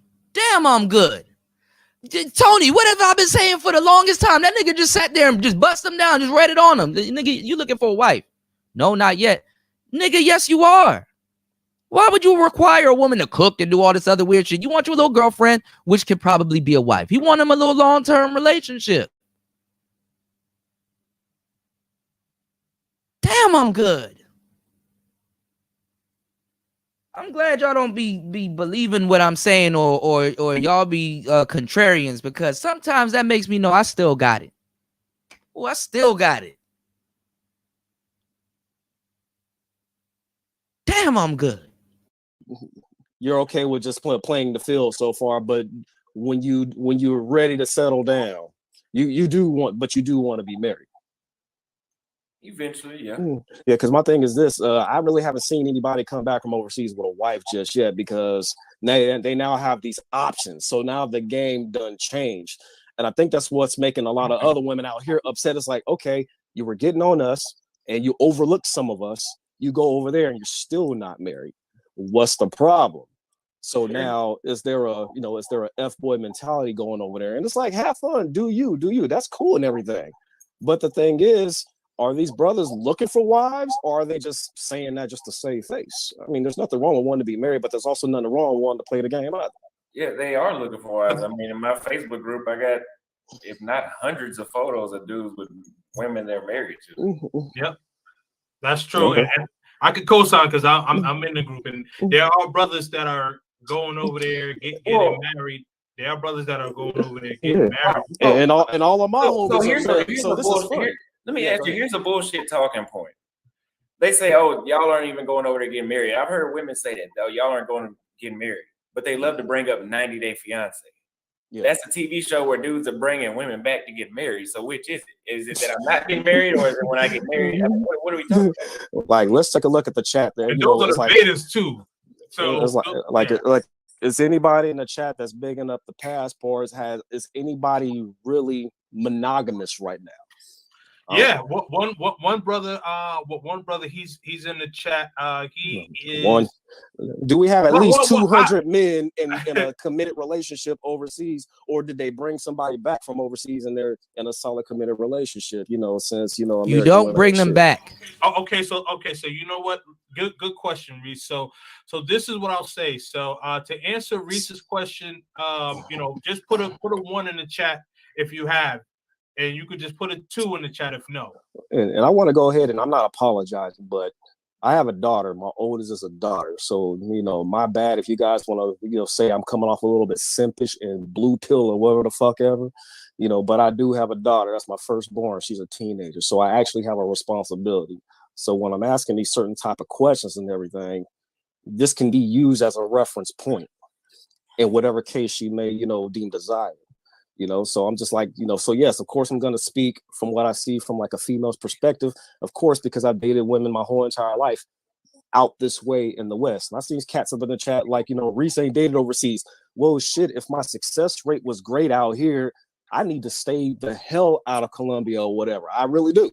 Just like I needed to stay the hell out of like Houston and Atlanta. It's slow down a bit. Because whatever the games that you have played to get women here will run women off over there. Well, that's the thing. I didn't play any games. See, and that's and I don't want to sell anything. I'm not trying to sell nothing. But Lucario says something very That's important. not all right. Hold on. Now I gotta jump in here. That's not true. That is not true. The game that you would run over here will run the women off. That's not fucking true. That is not true. You know, shout outs to Red Sings the Blues. Yeah, bro, that's gonna be an interesting back and forth. I saw you had a live stream on it, and I saw the girl's face, and I was like, oh, that's the girl Red was talking about. But I didn't get to catch it because I was live, and I need to catch that live stream so I can get up on that. Yeah, they're gonna. And honestly, too, I'm gonna tell you the truth. You would be the one that she would, out of everybody doing shows, you would be the one that she responds to too. That's funny, you know. You did. Red is the I told y'all the Manosphere works on a class system. Red knows how to upper class whisper to the upper class Manosphere. You know what I'm saying? He's the gap. You did. He's the gap. He bridges the gap. You did. His content different too. So he on their radar too. So you know, the upper class Manosphere, you know, they're the ones that they do red pill content with their pinky out. What's going on, Eso Hopeful? Shout outs to Eso Hopeful. Yeah, burning that midnight oil. You know, burning that midnight oil. You know, we here in the lower projects of the Manosphere. You know, we're making sure our brother Red don't stay down here. You know, so we like to send our scholars to college. You dig? You know, cause you know the ghetto ain't no place for no smart people and good people too. You did. So once y'all get up out this goddamn trap house, you know, because you know most of the people in the Manosphere that we built, by the way, will look down at ugh. I would never respond to that guy. You know, but we produce some high class gems here, and Red Sings the Blues happen to be one of them. So if y'all ain't subscribed to his channel, I don't know where the hell y'all been, but you need to get your ass up out of the lower class. You dig? Yo, Red, there's this funny ass meme I got to share to y'all. I talk about this meme all the time, every time that comes up. He said, "I'm the Robin Hood. I steal from the rich and give to the people." Somebody was like, "Wow, Robin Hood, thank you for stealing from that rich guy. Now I'm rich." And then Robin Hood looked back and was like, "You're what?" Damn, you have to fuck the poor up now. You done made the poor rich. You did? Let's get back into it, y'all, because I'm running behind schedule. Hold on, y'all. Make sure y'all like, subscribe, and support the channel. You can support the channel by hitting the Cash App. That's PTV888. That's PTV888. You also can utilize the Super Chat. Okay? Definitely giving y'all hours on hours of entertainment, game, and excitement. So let's go. You know, the truth is inside you. The truth is in each and every one of us. It's all different. We all have our own blueprint. You don't pull like I do, and I don't pull like you do, Austin. We don't pull like Lucario do. We don't pull like Kings do. We all have our own embedded chip. We have our own fingerprints when it comes to game. Because I could probably go to Austin and not grab anything, but you could probably come out here to the Bay Area and light them up. You know, and I ain't gonna lie, I had issues, you know, in Miami when I was younger, like, damn, I can't pull out here. And a lot of people will say, because you're articulate, you sound too damn smart. A lot of motherfuckers in Florida are dumb. No offense, sorry. But that's what people would actually, like, you know, say, like when I would travel to different spots. But real talk, a lot of people just have something else inside them that other people see. Like, look at this. All of us, this is not holding masculine frame. We just have enough respect for each other where we could pretty much sit back, listen to one another, be objective, sometimes be subjective, and just hear each other out. We're not even cutting each other off. But the chat, on the other hand, I'm not trying to take a dig at them, but this is not holding anything. This is just a respectful discussion, and we're just trying to like get a common ground. And we may leave out of here and not even get, it's like Lucario's gonna go back to, you know, his end. I'm gonna go back to my kids. King's gonna go back to doing what he's doing. Austin, you gonna get ready to pack. But we're also gonna have love for one another at the end of the day with no jabs. All this is just a Discord. That's all this shit is. My thing is, chat, why isn't the bullshit alleviated yet? Well, there's a lot of trolls in the chat. That's probably what it is. This is the most trolls I've ever seen. This is the type of stuff. See, this is the thing. I don't expect the people in the chat to get what I'm saying. I really don't, because I already know y'all don't understand a game like that. My only thing is just be honest. You understand what I'm saying? Just be honest with whatever you do. Meaning that if you have a disagreement, that's cool, because we ain't all gonna agree. But just be honest. Don't sit there and make up lies and talk shit about any of us on the screen right here. You understand what I'm saying? And so I think that's disrespectful to anybody to talk shit about shit that's not real. You know what I'm saying? So that's how I look at it. So I wanted to touch on something earlier. You said too, Reese, where you said you went to Houston and you said the chicks were pretty much racing to see who could cook the best for you. When I was saying women, I've never said all American women can't cook. Right. But what are as opposed to going to another country like Brazil, what are the chances of you running into a woman that knows how to cook? See, this is the problem. Well, not the problem, but this is the dope thing. As a black man, I have really rarely ran into a woman that could not cook. You know, from growing up, going into the church, from going to the damn junior high school, where a black woman is basically. Don't be fooled. Them young people in these countries, they don't know how to cook too much like that also, because they're still family oriented. Their family still cooks. They know good food now, you know, but they're not like chefs. You dig?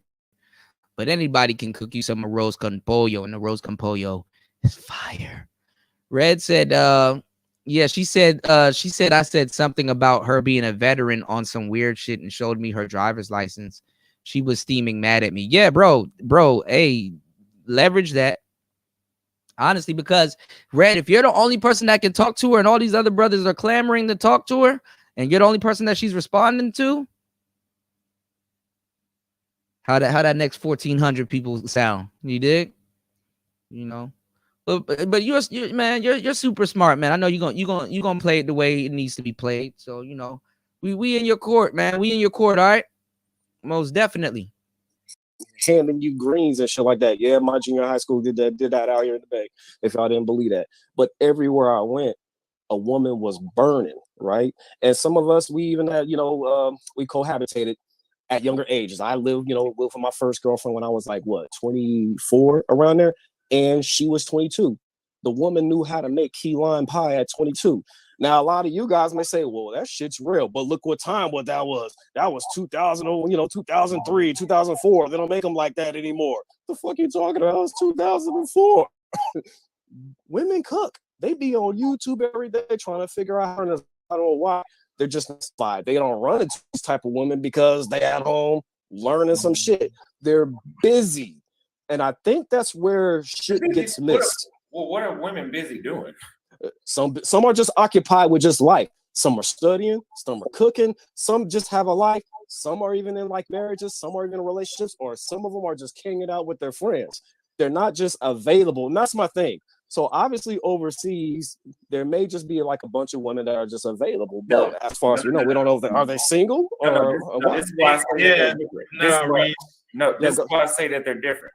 Because I've had women that would work 12-hour shifts and then they would still put in the effort to come see me after work, and they would cook. There's a difference. Wait, hold on. So who are these women? Are these women in where you at? Where you living? Are they what? These are overseas girls that I'm not saying that won't happen in the States, but I'm not gonna lie to myself and say that I'm just bumping into that. You go. That was my point, Austin. That's what I'm saying. What I'm saying is you just said exactly what I said. You have a woman who would cook for you because she wanted to cook for you. That's like when I was in Houston. Most American women don't even know how to cook though. Well, let me say this, right? So let me say this. So in my 30s of living, right? And I agree with Austin's point to the standpoint where my lady's a nurse, works 10, 12-hour shifts, will come to the crib tired, will still make me a full course meal. Not just I'm gonna make you some. All right, I'm back, y'all. What did I miss? I see Wolf got the caps in here. Somebody who lying? Who in here lying? What's going on, Third Ward? Third Ward in the building. Broski in the building. Thriller in the building. What's going on? Al Boogie in the building. What did he say? I just came back. All I saw was Cap and the album. He's lying. Who lied? Uh-oh. Y'all be saying every so often, y'all keep coming up and saying y'all looking at the man's mannerisms. And y'all, is he tipping off y'all gaydar? Because I keep hearing that. I don't think the brother's gay. But then again, that word has traumatized men in these spaces because black women's homophobia is just unbearable. I'm gonna get ran off the internet, y'all. You said he's lying about most American women cook. Oh, the guy, yeah. When I left and came back, the guy was like, "This was in 2004." I'm like, "Nigga, you know how much shit changed since 2004? You know how much shit changed since 2004? Shit, nigga, how much shit changed since 2016? You dig?" You said, I think he's a little effeminate because he grew up around a lot of women. There's a certain type of I know what y'all talking about, but I want y'all to kind of like out here in Thailand, the dudes out here are a bit, to a certain degree, like there's like a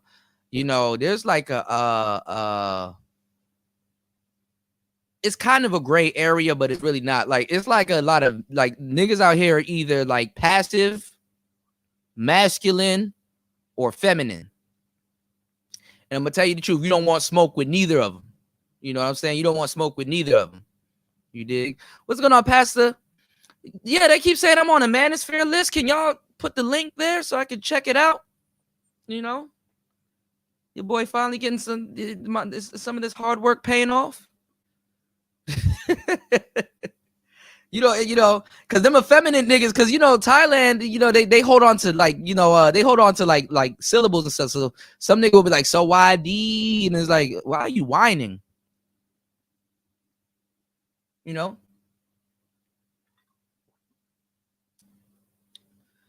niggas will put a foot in your mouth, nigga. Them niggas will put one of them. Y'all talk about dirty foot. You call one of these niggas out here dirty foot. You gonna meet a dirty foot real soon in your mouth.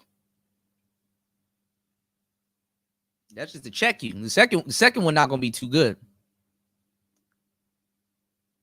Y'all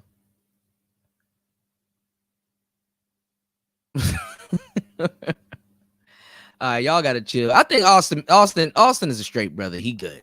He's not, You said Asians tend to be feminine. It's a part of their culture. Yes, to a certain degree. Yeah. So when I got out here and I saw like the LB culture and some other stuff, and I see compared to America, I was like, oh, okay, that makes sense. But the thing is that they got a respect for masculinity. You know what I'm saying? Like little LBs out here, they could tell, They could tell, That was a compliment to me because they radar not tipped off with me. They know that I don't play that shit. But that doesn't stop them from not treating you like a human being or helping you with something and stuff like that, because Thai people, they have a hospitality. Like when they want to really help you do something, they will help, as best as they can. But when they don't fuck with you, they don't fuck with you. So that's another thing too. You did, but they're genuine, And then out of everywhere in Southeast Asia, out of like, cause this is like it's DC all over again. It's like the trifecta. Like this is like the tri-state. So it's like compared to like all the other countries here. So they got their nose in the air about a lot of shit, They waiting for a gift from fucking China. Give me 1 second, y'all. China, I heard Shanghai done ran out of water. America, I'm coming home. Hold on, y'all. Or box mac and cheese. No, really cook some organic food, right? You know, and again, I'm not saying that cannot happen in the States. What I am saying is that myself and brothers are saying that has not happened for them in the States, right?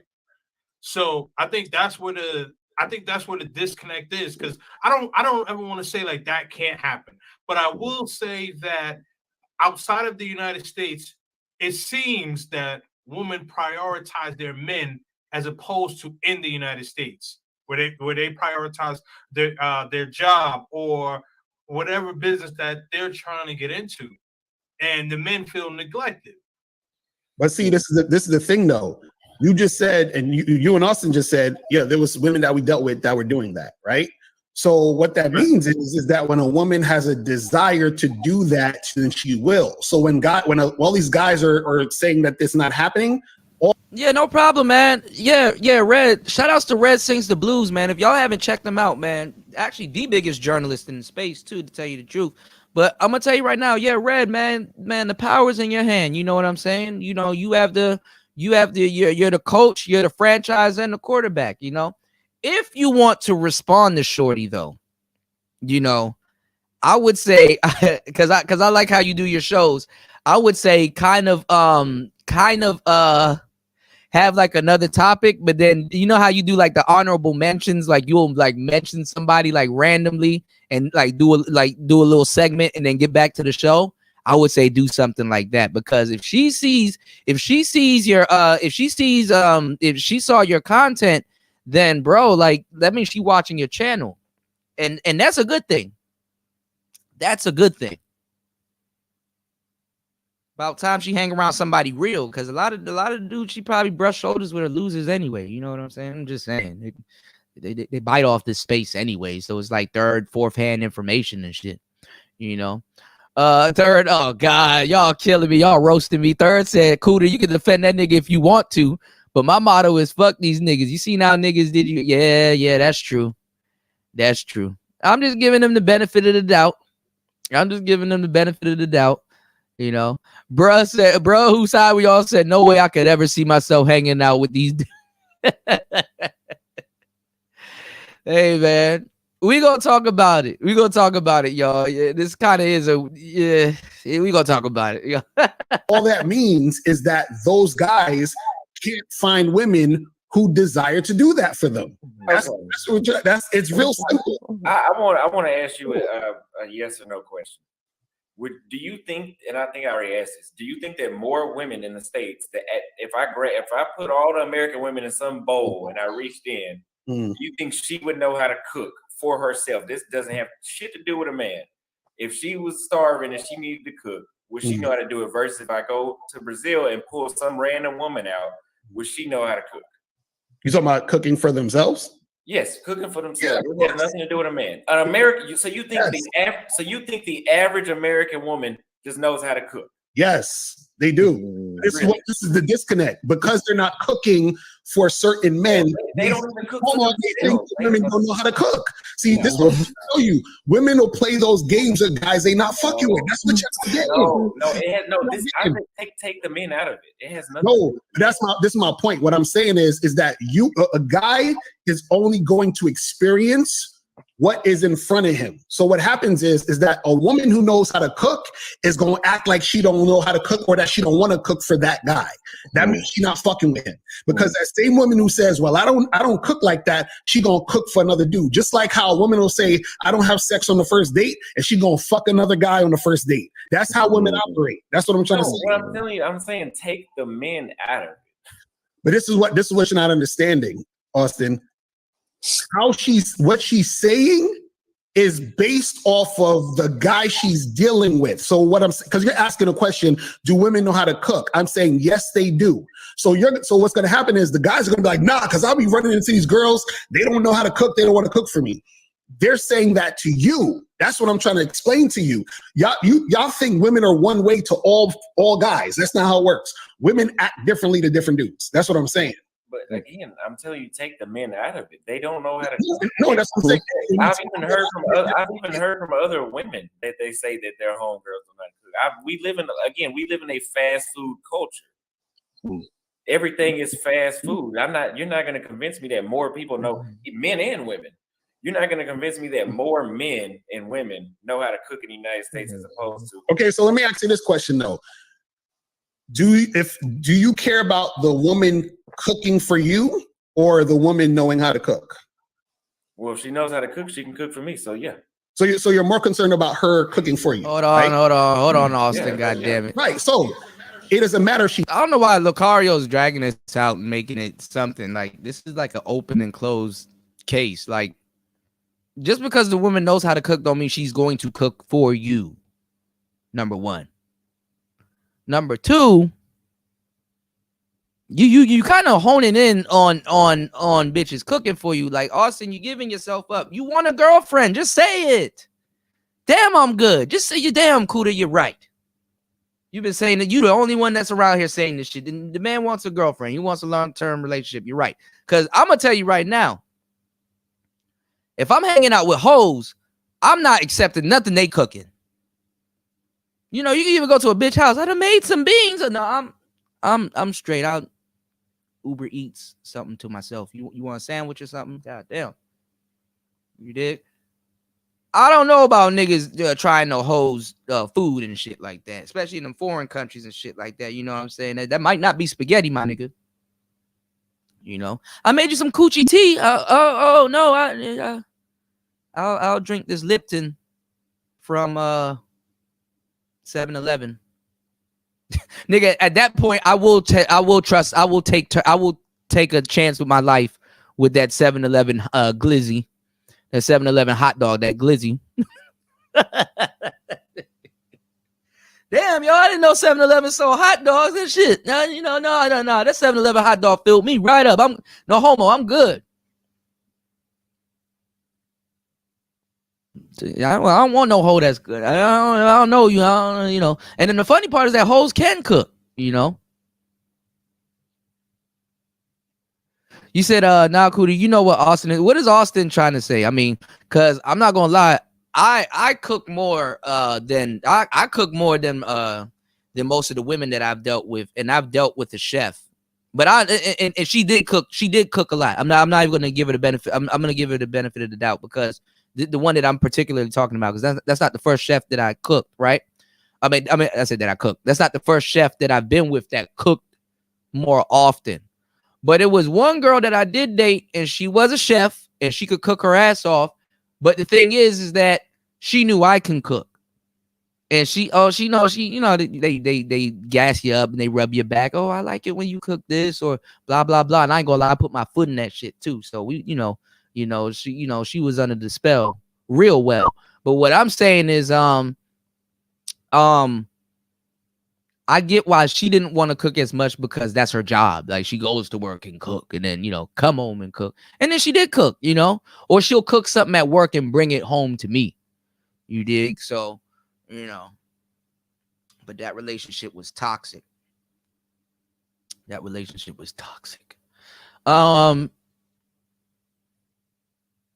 Shit, I had another girl that worked at a bakery. Boy, I was about to get fat. Me and her were about to sit up there and just get fat. I had to get rid of her real quick because I nigga was eating cake and all kinds of shit. Y'all would have called me DJ Buddha. My nigga, my neck. All right, let me get back into this. Hold on, y'all. Here we go. She knows how to cook because if she doesn't know how to cook, she can learn how to cook for you. Do you get that? So even if she doesn't know how to cook, let me rephrase what I want. I don't want to have to. Hell yeah, they lazy as hell. That's what I was saying. Them Zillennial girls definitely ain't gonna cook for that nigga. Them Zillennial girls ain't definitely gonna cook for that nigga. Hell yeah, like all the stuff that they didn't sell that day, and she would make extra shit so they know they weren't gonna sell it, man. That she was bringing home cakes, pastries, all kinds. Nigga, she brought me home I knew every time I got home there was a bag of sweets waiting for me. Diabetes. You said my baby mama love my cooking too. Yeah, man. You know. Yeah, he talking about zillennial women. I know he ain't gonna get no food from them. You know, we live in the Uber Eats era. I didn't think anything could get worse than the microwave, y'all, but Uber Eats is worse than the microwave. You know what I'm saying? It's worse. So, but the thing is that the fact remains, it's like, bruh, why do you want a thought to cook for you? They're not even, they haven't even caught that. They're not even catching on to that. It's like, you want a girlfriend. You want a nice little long-term girlfriend. That's what I was looking at 23, 22. It's like, all right, I'm in my 20s now. I'm tired of, I want like a little nice little relationship. See if I can do it. Go the distance. You know? You ain't fooling nobody. The dude, the Reese Black caught it earlier. I didn't know why he didn't hone in on that. You had him there. Anyway. No, the motherfuckers in Brazil know how to cook when they're like 5 and 6. No, but that's what I'm saying. You don't have to send her to school. Shit, that's who they were talking about. Nerdine called up on the pot. Oh man, we're gonna have a double hitter today. Y'all make sure y'all like and support so my black ass can come back. We're gonna have a double hitter today. Nigga, I'm gonna make y'all night and y'all morning. Hold on, y'all. I'm gonna go run some errands. I'll be right back. Like a heart attack. That's who they were talking about, third ward. Oh, nigga, we gonna have a double hitter. Shout outs to Red Sings the Blues. He said Austin isn't honest with himself. Yeah, and see, Red is the young OG too, because you know Red, he's still a young player, but you know he got some wisdom up on him. He can school Austin. Austin kind of, you know, he get to kick it with the older dudes. You know what I'm saying? You said at least the bitch should know how to use an air fryer, right? Like just buy shit off the as seen on TV shit and cook that shit. I like those type of trendy Gen X girls, but if you in the slums where he at, nah, them bitches ain't gonna cook, bro. But Texas bitches do be cooking though. Y'all don't sleep on them young Texas joint, man. I still miss the young joint that I had. She was the best, y'all. Man, that bitch went ghost on me. I got stories I could tell y'all for days, man.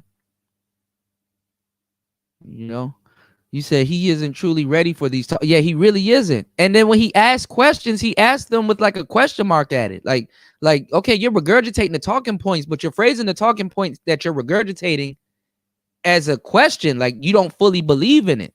See, when I tell y'all something, I got conviction when I say something because I know it to be true. You know, I know it to be true. This isn't something that I'm just throwing out there and seeing what sticks. You dig? That sounds good. Shout outs to Fasting is Life. Shout outs to Fasting is Life.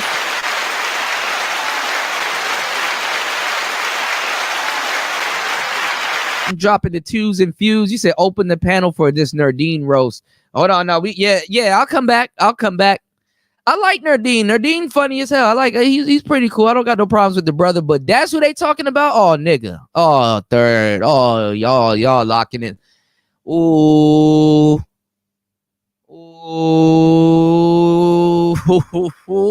I'm gonna have to do a double hitter, y'all. Oh, I'm gonna have to do a double hitter. Because I heard somebody from the Manosphere called up to that show. I didn't know who it was, and I heard he cammed up. And that nigga never cams up.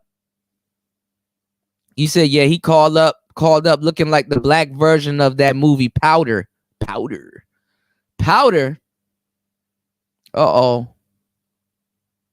Yeah, hoes are unsanitary. Hell yeah, I'll be scared to have a broad cook for me. These bitches burn water.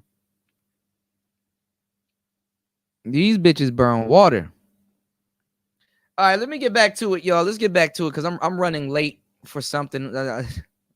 Hold on, y'all. This some country shit. I got to be in before the dogs come out. Before the dogs come out. I'm trying to explain that she would learn.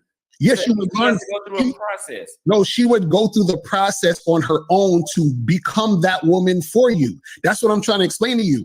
The same way that you would go to Brazil and this woman is like, I'm gonna cook for you, tell him again. Say it louder. She's being all submissive and all that other shit. Is the same way the woman here, if they saw you as valuable, they will do the same exact thing. Ask me how I know. That's what I'm trying to tell you. It's the same shit. It just depends on the guy. Again, so if that you're kind of you're disagreeing with yourself. You're not getting. You're saying that if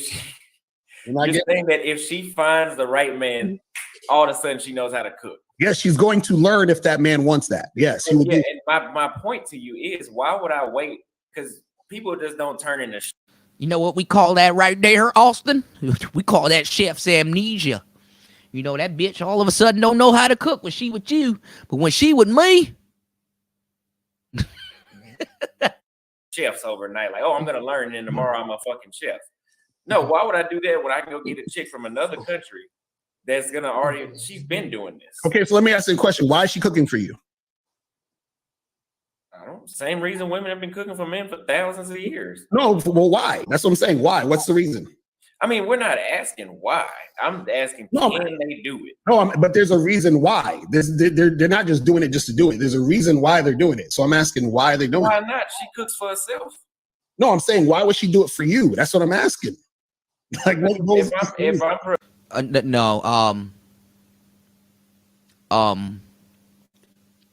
is Austin. I'm gonna take your words right here. It is that bad. A lot of American women don't cook for themselves. Number one, they order shit. Number two, a lot of and I'm when I say American women, I'm assuming the women of his generation, they don't cook for themselves. All right, and they got simps sending Uber Eats to their house. Okay, so they don't cook for themselves like that. What's the other thing I'm looking for? They just don't cook. You dig? You said 80% of the content creators in the Manosphere has a list, except for me, Kuda, and a few other niggas. They gonna cook for themselves, Lucarios. They gonna cook for themselves. They don't cook for themselves. You dig? All right, let's get back into it. If I'm providing for her and I'm her man and she cooks for herself, she's gonna cook. Okay, so you're saying that you want a girlfriend, why would you be providing for a hoe? For sure. Fighting for her and you are her man, that's the reason why she's gonna cook for you, right? Yes. Right. So I'll tell you why, because women in the States withhold that. So see, this is what you keep saying. You're saying that they're withholding it in the States. So you're trying to tell me the women in the States, they're not going to cook for their man? They say publicly that they'll withhold it. Yeah. So you're saying to me that if a woman is with a man she loves and respects, she's not going to cook for him in the States? If she loves and respects him and she knows how to cook, yes. But there's some women that it's just like sex. The women will weaponize sex. Same way they'll weaponize the wife duties such as cooking. Right, and that's what I'm saying. They'll do that to guys they don't respect. So that's what I'm saying. If she loves and respects you, she will do it. So what I'm saying is, if you're coming across women, yeah, okay, I'm not gonna let this go on a little bit longer. He's regurgitating talking points. And Austin, I don't know if you're listening to this. I don't know if you're familiar with my channel.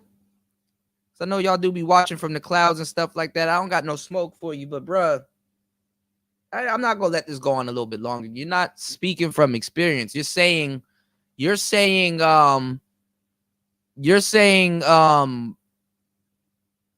hold on, let me shoot. I don't know how I'm gonna get that shit. I'm gonna have to I don't know how I gotta find that clip then. I'm gonna ask you to drop it in again real quick before I go, because I really gotta go, and it's like another half an hour worth of video left here. Hold on, y'all. He never had nobody do this for him, because he's just throwing this out there. He's just throwing this out there. Yeah, he's not talking from experience. I mean, I kind of just gave him the benefit of the doubt, but he's not talking from experience. You know what I'm saying? Because he's like, they're saying they're going to weaponize it against you, and they're going to do this. It's like, bro, okay, you never had nobody do that for you. You never had nobody do that for you. And this is like this is the reason why this is the reason why you see him asking for that a lot, but can't, like, nobody's sitting up here making a correlation like, bro, you're looking for a girlfriend. You know, you're looking for a girlfriend. I mean, yeah, you might luck up and meet you a nice little broad and like she cooking something and that shit look good. Like, you know, she probably makes hot dogs and it's like burnt like a little bit. You know, I was on the grill earlier today or something. Like, you know, you might luck up and find you know, some broads that can cook. You dig? All right, I'm gonna have to try to star that and keep that here so I can play it. But like you know, D-Max said I wouldn't be debating a nigga that's a professional cuck. Y'all crazy, man. But this is what I'm saying. He's not. Austin is not speaking from experience. You know. He might be speaking from trauma, but you know what I'm saying. I'm just saying he's not speaking from experience. You know what I'm saying? Because like he's not sure, you know, of what he's talking about. You know, and then he doesn't have any reference stories, like no real reference stories. You know what I'm saying? You dig? So yeah, man, you playing with your life if these girls cook nowadays, bro, and you playing with your light bill and your kitchen and your water bill and stuff, you know. Who aren't going to do it. The reason why they aren't going to do it is because they don't love and respect you. That's what I'm saying. So it's not this thing where they just don't do it. The reason why they're not doing it is because they don't love and respect you. That's what I'm saying. So if it's not happening, there's no love and respect there. So if you go to Brazil, the woman she might do that for you because there's some level of respect that she may have for you, which is why she's doing it. So the same applies here. If she has love and respect for you, she will do it. If she doesn't, she won't. And let me ask you, why do you think the women in Brazil may have respect? Because the society over there, right, has been brought up to train her to do that. So now society is running that woman in order to give you the benefit. Do you see what I'm saying? But what happens is, say that again. Isn't that the better deal? Go to a woman. The better deal. The better deal is when the man is influencing her. You know why? Because let's say you go to Brazil, right? No, I said society is influencing her. What I'm saying is you should be influencing her, not society. You understand what I'm saying? I have to tame. So she's a wild animal. I have to tame, basically. You gotta train women, because check this out, Austin. Let's say you meet a girl in Brazil. You actually like this chick. Y'all get together. She becomes your girl or whatever, and you really love this woman, right? If you're not influencing her, I could come through and swoop your girl real quick because you have no influence over your woman. The society does. You see what I'm saying? So because the society has influence over your woman, then it's easy for another man to come through and swoop your chick. That's what I'm trying to say. So let me kind of. All right, I stepped off. What the hell did he just say? Right, because on that point that you said that society has it embedded, in women's nature, if you will, overseas to cook for the man and things of that nature, right? And so the thing is that now society, or Western society, North America, Western parts of Western Europe, they prioritize. I do want to run it back, but I gotta go real quick. Hold on. She might do that for you because there's some level of respect that she may have for you, which is why she's doing it. So the same applies here. If she has love and respect for you, she will do it. If she doesn't, she won't. And let me ask you, why do you think the women in Brazil may have respect? Because the society over there, right, has been brought up to train her to do that. So now society is running that woman in order to give you the benefit. Do you see what I'm saying? But what happens is, say that again. Isn't that the better deal? Go to a woman. The better deal is when the man is influencing her. You know why? Because let's say you go to Brazil, right? No, I said society is influencing her. What I'm saying is you should be influencing her, not society. You understand what I'm saying? I have to tame. So she's a wild animal. I have to tame, basically. You gotta train women, because check this out, Austin. Let's say you meet a girl in Brazil. You actually like this chick. Y'all get together. She becomes your girl or whatever, and you really love this woman, right? If you're not influencing her, I could come through and swoop your girl real quick because you have no influence over your woman. The society does. You see what I'm saying? So because the society has influence over your woman, then it's easy for another man to come through and swoop your chick. That's what I'm trying to say.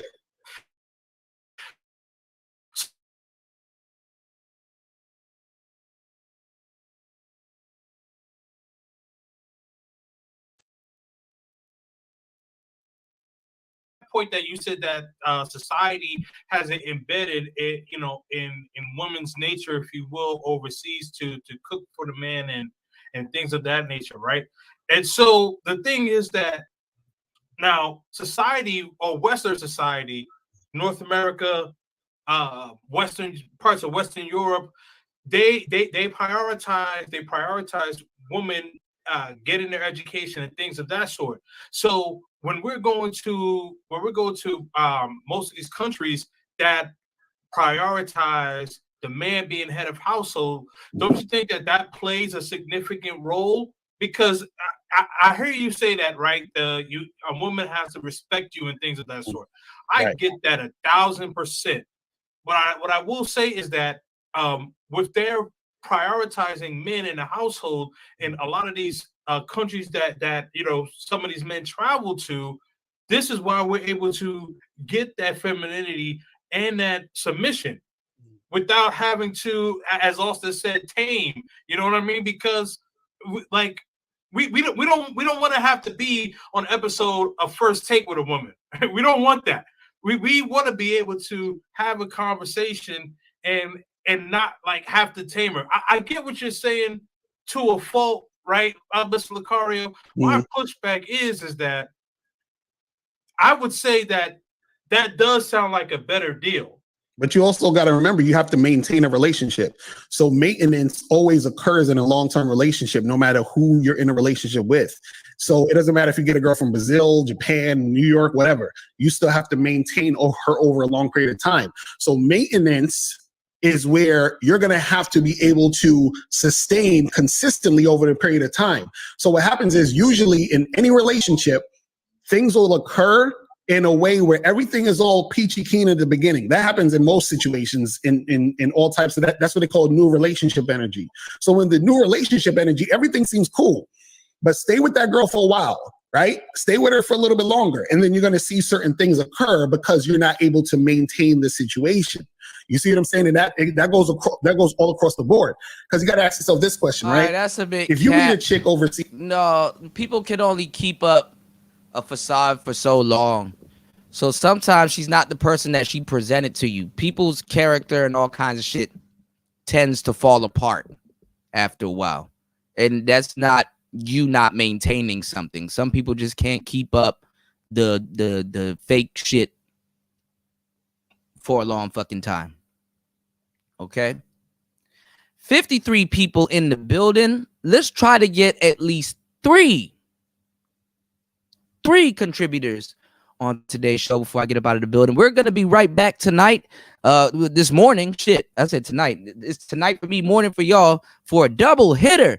My girl, Sister George, in the building. What is going on?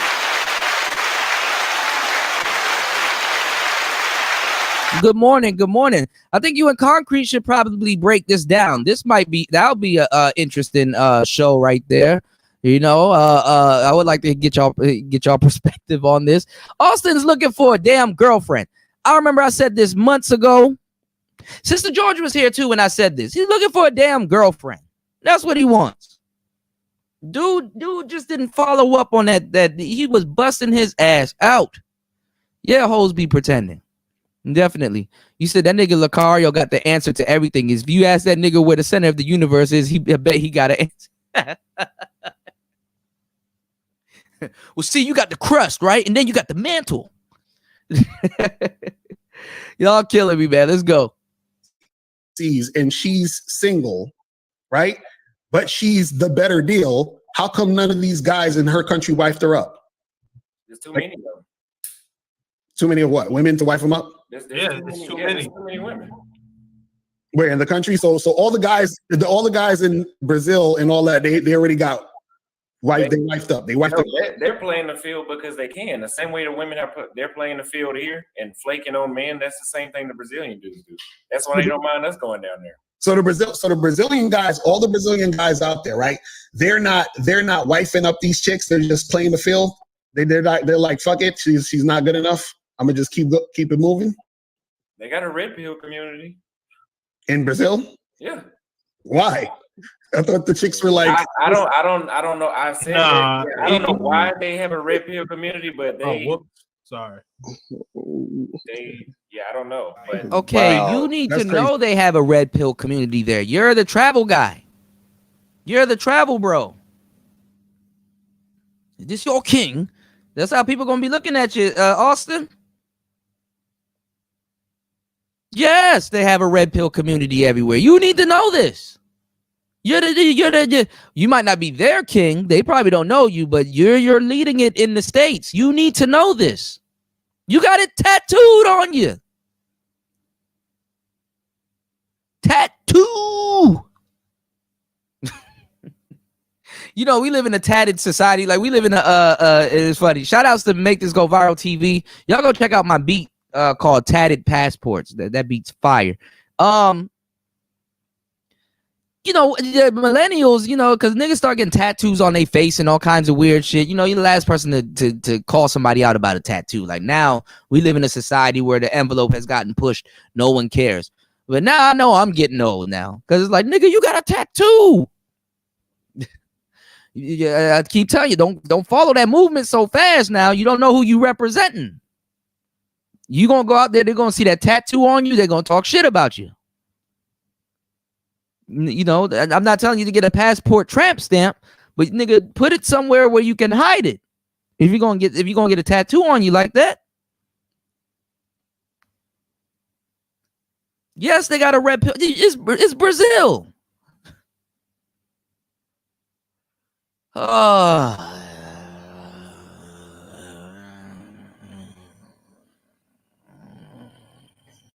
It's funny because in the chat they were trying to say that all women are not the same across the board, but if there's a red pill community overseas, well, I debunked those red pill dudes. I had one of them come on my channel, and I debunked him too because he tried to say that Brazilian women where I was falsely comparing them that they're no different than American women. We broke it down again. was it a Brazilian dude? Like, was he he a was local? a Brazilian dude that spoke English, and we asked him how many girlfriends have you had. He didn't give me a number. He was 30, so I guess he's had many women he's dealt with. How many of them cook for you? All of them. I don't know too many American men. This is a generalization. You might be able to say that, but the majority of dudes in fucking America cannot just say all my girlfriends that I dealt with cook for me. So there is a difference. I mean, the majority of bitches in the United States fat as hell. There's a difference. A question off topic. How do I put the chat in slow mode? I don't know. I don't go live, so you gotta ask Lucario. I don't know. I never did that. That's something you have to do on your. Was going too fast or something? Yeah, my moderators asked me to slow it down. Oh shit! It don't matter. What you trying to do? Catch some questions? Yes. Okay, because I know it's getting late. So can we get some good questions from some actual adults? Because it looks like we got a lot of teenagers up in this bullshit. I mean, it's kind of embarrassing being up in here. Like I cannot believe the vernacular that I've been seeing. This shit is funny. This is some grade A bullshit. Like, this is definitely October from what I'm saying. This is embarrassing. That's crazy. And I don't see no wrenches, Kings. And if somebody got some wrenches, if you see my moderator, I ain't seen one mod since I've been here. No, one of them left and another one she's in here right now. I think the chat kicked the mod out. Shit. Nah, man. Nah, bro.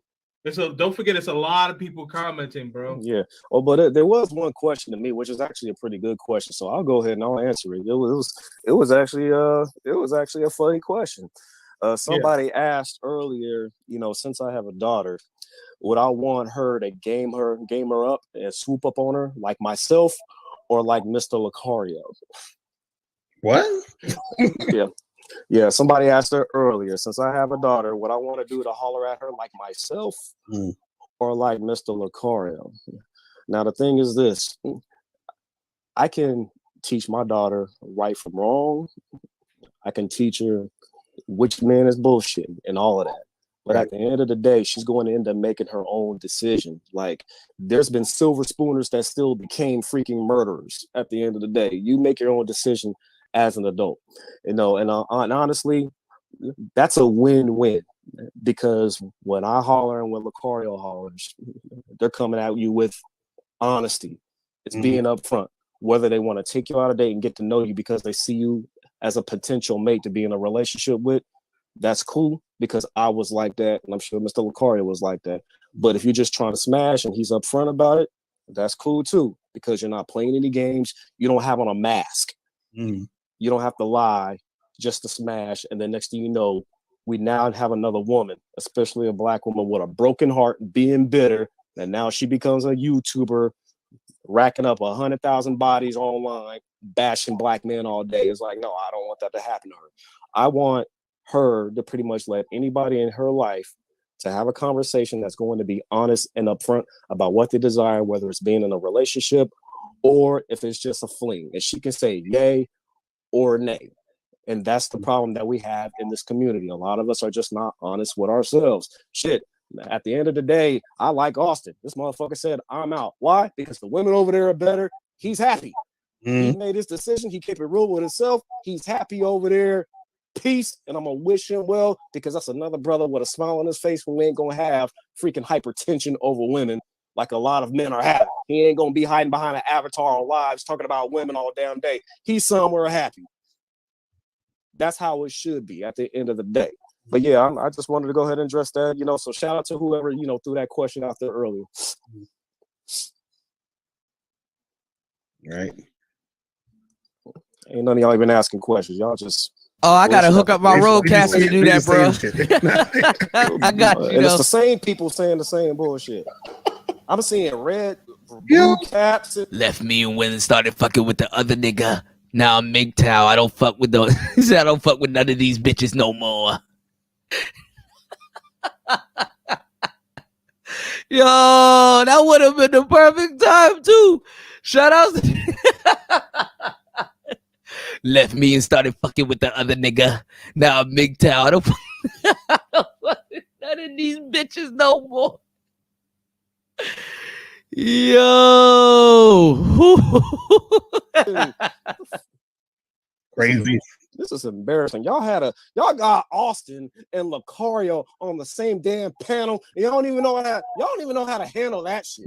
Y'all should have had questions. Y'all knew the Q&A was gonna come on my man's channel. Y'all had Austin and Lucario side by side. And what y'all do all day? Mr. Open Marriage. Tell him, Austin. Yeah, get him, Austin. What was a shot at Game Changer? I didn't catch that one. What was a shot at GC? Left me and started fucking with the other nigga. Now I'm MGTOW. I don't fuck with none of these bitches no more. Yo, shout outs to my bro K, bro. Shout outs to Kanester, man. Y'all go kick it on the. Well, I used to hit the shit out of that button. That button was that button was worn the fuck out. Shit, I threw that shit into a mix. You said hiding behind the avatar to take shots at women. Well, whenever the Manosphere progresses, maybe. You never know. Game Changer might go on the Pineapple Show and cam up at this point. Austin 316. Yeah, that's all. What the fuck?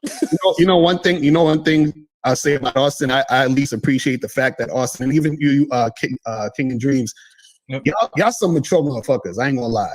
Y'all mature as hell, because some of these dudes out here, unfortunately, you know what I'm saying, they don't know how to actually, act like a man. You see what I'm saying? So as a man, you got to stand on your shit, and that's what I respect about everybody that's on this panel, is that you say, this is what I want to do, and this is what the fuck I'm doing. And that's that. I don't give a fuck what nobody says. Yeah, it's like the world versus Obsidian these days. That's what it's about being a man. You say, listen, I'm gonna do my shit. This is what I think. Shout out to Obsidian. I know. And we're gonna do that. And shout out to the old man. Disagree. Trust me, we're all gonna disagree. But the problem is that when men start acting like bitches you know what I'm saying, and talking shit and just making shit up and trying to basically be on some like, you know, some goofy ass shit, I could see why some of y'all really have a lot of issues with women, because women don't like to have sex with guys. And shout out to my dude Steve the Dean. He always says, you know, if your pussy's tighter than hers, she ain't trying to fuck with you. So understand. That's funny as hell. Yeah, Wolf. I think it should be chilled. Like it's kind of unnatural to be like, okay, well, there's some mixed Latina Brazilian woman up here. Come and talk to her. And it's like, you know, you want to call up there and be like, you know, so what we got going on here? And it's like, oh, are you here to talk to Melina? It's like, who? Oh, the chick that's beside. Oh, okay, yeah, she cool or whatever. Melly, I ain't gonna lie, I came to talk to you. What's up? You be driving them Porsches and McLarens around. What's going on now? What's going on, sister? Thank you, Sister George. Sister George then dropped 30 on the 304 Rice Fund. You know, for $10 a day, you can keep an Asian chick away. You said, are you gonna play the Nerdine clip? Yeah, I'm gonna play it. Shout outs to Sister George dropping $10 on the Rice clip. Oh, Sister George, if you could tell Curlin, I finally figured out how to get this stuff on the MPC onto SD card. So I'm gonna be sending him a bunch of stuff very soon to check his email. Don't kill him because you ain't gonna see him for a while. I'm gonna have him in the dungeon. We both been geeking out on the MPC, and I done found out some new stuff. I'm messing around with plugins now. So Curlin, if you're listening. Sister George, cover your ears. Curlin, if you're listening, I found out how to use the Mother Ducker and some other stuff. These plugins are a beast. Yeah, I was mixing and mastering all them tracks. Y'all go check out the album that I put out. It's called Sister Synths and Sex. Some dope shit. Sister Synths and Sex. You said, yo, the Pineapple show, the Pineapple show last was a learning video. What with Nerdine? Yeah, man, the MPC's a beat. Shoot, you might end up getting one. Cause I'm gonna be putting out tutorials. I'm gonna be showing y'all how to do stuff. I'm gonna get him to get a pocket operator. If you see him, he might sneak and get one. If you see him with a small orange little thing that looks like a calculator, let me know. Cause Curly said I ain't gonna get one. I'm like, don't say never just yet. Cause I'm about to show y'all something with these pocket operators. Y'all gonna be like, damn. So I'm gonna be putting out a bunch of kits. The 808 kit is already out. We're gonna be working on the 707 and the 909. You know. Oh yeah. Oh, that's even better. So he'll be like, well, babe bought it for me, so I gotta use it. I was like, come on, Curly. Come get this free drum kit. So shout outs to everybody here. Let's get back into it real quick. We're gonna be back on again. We're gonna pull up this Nerdine thing. Oh shit. Y'all keeping me working, man. Shout outs to Sister George for supporting the Rice Fund. All right, let's get back into it. Hold on, y'all. We saying that a lot of your women problems come from the fact that you're a troll. You understand what I'm saying? That trolling behavior is the shit you can see when they deal with you. That they see a loser and they're like, shit, this is, you know, and this is why you're having trouble. So just understand that. Understand that that's part of it. Yeah, Austin, you got a lot of these cats rooting for you and shit. And I know you don't get down with half of these dudes up in here because they on the bullshit. You very intelligent and they on the bullshit. I'm sorry. Shout out to you, Austin. Thank you. Yeah, man. Sorry, I'm over here trying to slow this thing down and I can't find it. I'm trying to look for a question. That's just a bunch of bullshit. Like, are we adults here? Like, it's too late for this. Like, yo, this shit look like Fresh and Fit.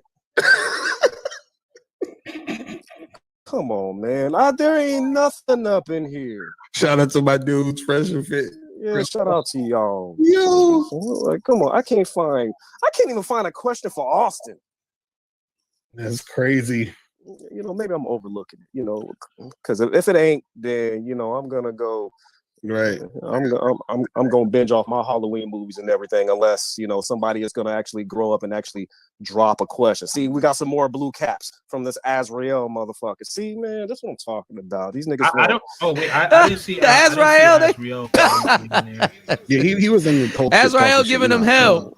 But listen, man. I mean, again, it is what it is. I don't fuck with all these niggas that lie. Oh, hold on. Here's a question right here, my man. Jay Clot. He said, whoa, not this one. He said, what countries have you been to? I'll go with you, Lucario, first. Brazil, Canada, Barbados. Where else? Jamaica. Yeah, that's about it so far. Gotcha. All right, and then Reese, what about you? I ain't been overseas. The farthest I've been was Puerto Rico. Okay. And boy, that was an eye opener. I got you, Sister George. Listen, your eyes. Let me tell you, you still got blinders on, brother. I'm saying, don't get me wrong. There's two versions of it too. Hold on, we might got Curlin's Christmas gift. We might got Curlin's Christmas gift figured out. Hold on, y'all. In a spot called Carolina. Hold on. We went over Let to me pause this. Hold on, y'all. It was cool. There's a Street Fighter edition. There's a Street Fighter edition, and there's a hold on. There's a Street Fighter edition, and there's a regular edition. Okay. Hold on, y'all. Hold up.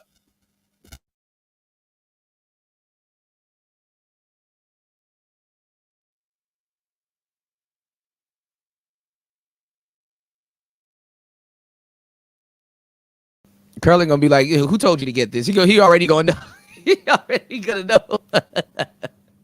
They're like $80. They're like $90. The Street Fighter edition. It's a groove box. He'll love you. It's a groove box. It's really good. All right. I got the clip also. I didn't know it was on Ramil's Underground Third Ward. I got it up. Yeah, man, going hard in the paint, man. Still, Shout outs to everybody. Shout outs to Sister George for the 10 on the super chat. Make sure you guys also show some love to the channel. Bless the Cash App. Hit the Rice Fund, because we're gonna be doing a double header. Give me 1 second, y'all. But it was a different experience, and the girls there are cute, language barrier, but I was chilling. See, I was actually already in Houston and caught a flight, met up with the homies over there, and we just chilled and kicked it. We really wasn't, jumping on girls like that and everything. I was trying to go to the Bacardi factory and all that shit. But I guess that's the difference between if you really trying to smash and you just smash enough. It's like, damn, I'm just trying to see what's up with the rum. And I enjoyed myself. It was a great experience. It was cool seeing 90-cent gas, but back in 2010. But yeah, it was cool, but I would love to touch down in Nairobi, Kenya, or go to Zaire or see South Africa. I would love to go overseas. I want to go to the motherland first. I know everybody be like, oh, what the fuck? You better go to, Tokyo first or Colombia, but I'm married, so I ain't doing that shit. I want to go see, where, where shit happened first. That's just me. Yeah. So, well, I can tell you, I have not been to Kenya, but I'm going to Kenya in 2023. So I'm excited to go there, man. Nairobi and shout outs to these brothers. We're gonna catch the rest of it, because I do gotta run real quick. But let me subscribe to the brother. You dig? At least try to get him to 1,000 wow. Make sure y'all subscribe too. Do what I'm doing right here. Hit the subscribe button. Oh, Gail in there. Damn, both Gails are in there. God damn. All right, man. All right, people in the Manosphere know him. Azrael. He said, Nate, question for Austin. Why do the passport bros only stick to DR and Colombia and Brazil and Thailand? When are you guys going to see the rest of the world? India, Middle East and stuff. That is true. But they barely even make it to Thailand. Niggas can't stay on the plane for that long. Look, all the Manosphere cats are in there. Omar. Oh, shout out to my boy Love right here. I don't know. Let's see. Everybody in here. Okay. I see where y'all be going. Y'all don't get this Manosphere shit a break. All right, hold on, y'all. All right, look. Let's pull this up. He said Nairobi. Nairobi. Nairobi. Oh man. Oh, Ramil. Shout out to Ramil and Uncut Underground. This. Oh shit. Over here explaining himself. My hair is white. Let me tell you guys how I look. Hold on. Over here explaining his physical appearance to these hoes. But once again, when he on these other niggas panels, he got all this shit to talk about. Black hole this, black hole that. But when he get around some black holes, my hair is white. You guys ready for that? Qualifying himself. Yeah, he in New York, Kenny. Explaining himself. A whole nother person when we talk to these hoes. All these niggas is fucking frauds, man.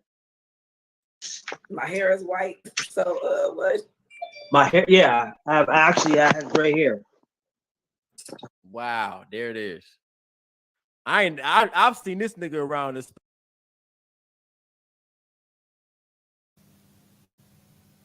Yo. Oh, I should have been on camera for this. My reaction, y'all. Yo.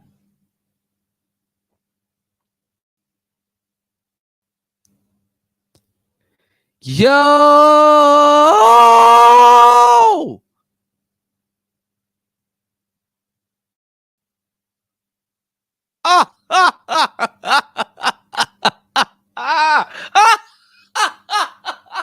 Oh shit, I'm not on mute. Space for years. I ain't never seen this nigga camera. I never knew what this nigga looked like. Always showing pictures of other bitches and shit. The Nuruddin reveal. The Nuruddin reveal. This is crazy, man. These niggas talk all this shit on the fucking panels. Black female this, black female fuckery, black. But then look at her face. Look at that bitch face. Look at Daquita's face. Sir, look at Daquita's face. Even Daquita, like, get this nigga the fuck up out of here.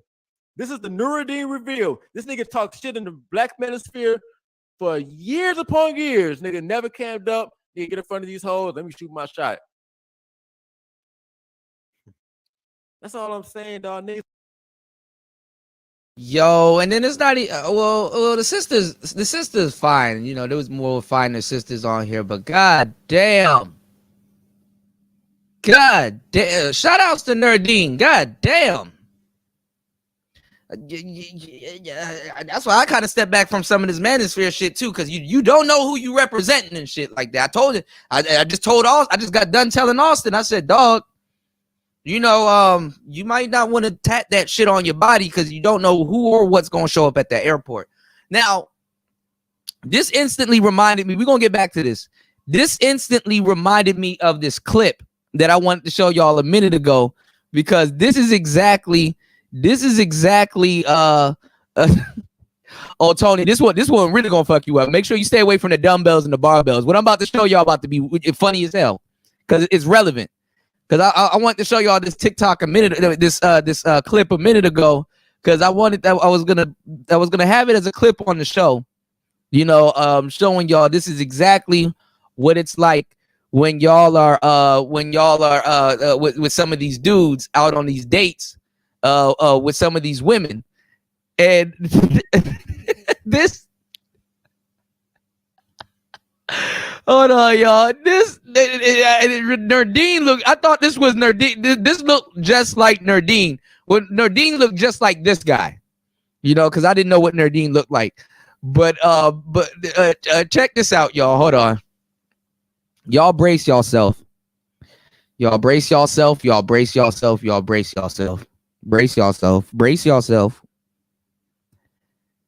Brace yourself. And if I'm giving you all this, I know y'all up early in the morning laughing, so y'all support the channel. This is some good ass internet right here. Brace yourself. All right, here we go, y'all. You can do that. Who are you? What you mean? You are not the man in this picture. No, I took that picture when I was in Africa. Yeah, but you can come in. Come sit down. Where are your eyebrows?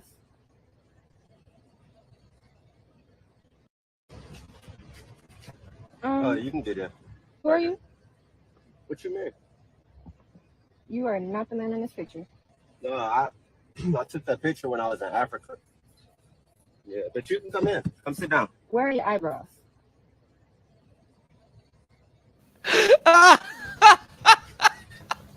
You can do that. Who are you? What you mean? You are not the man in this picture. No, I took that picture when I was in Africa. Yeah, but you can come in. Come sit down. Where are your eyebrows? Yo, the way he looked, he was like, "What?" You can do that. Who are you? You can get in. What you mean? You are not the man in this picture. No, I took that picture when I was in Africa. Yeah, but you can come in. Come sit down. Where are your eyebrows?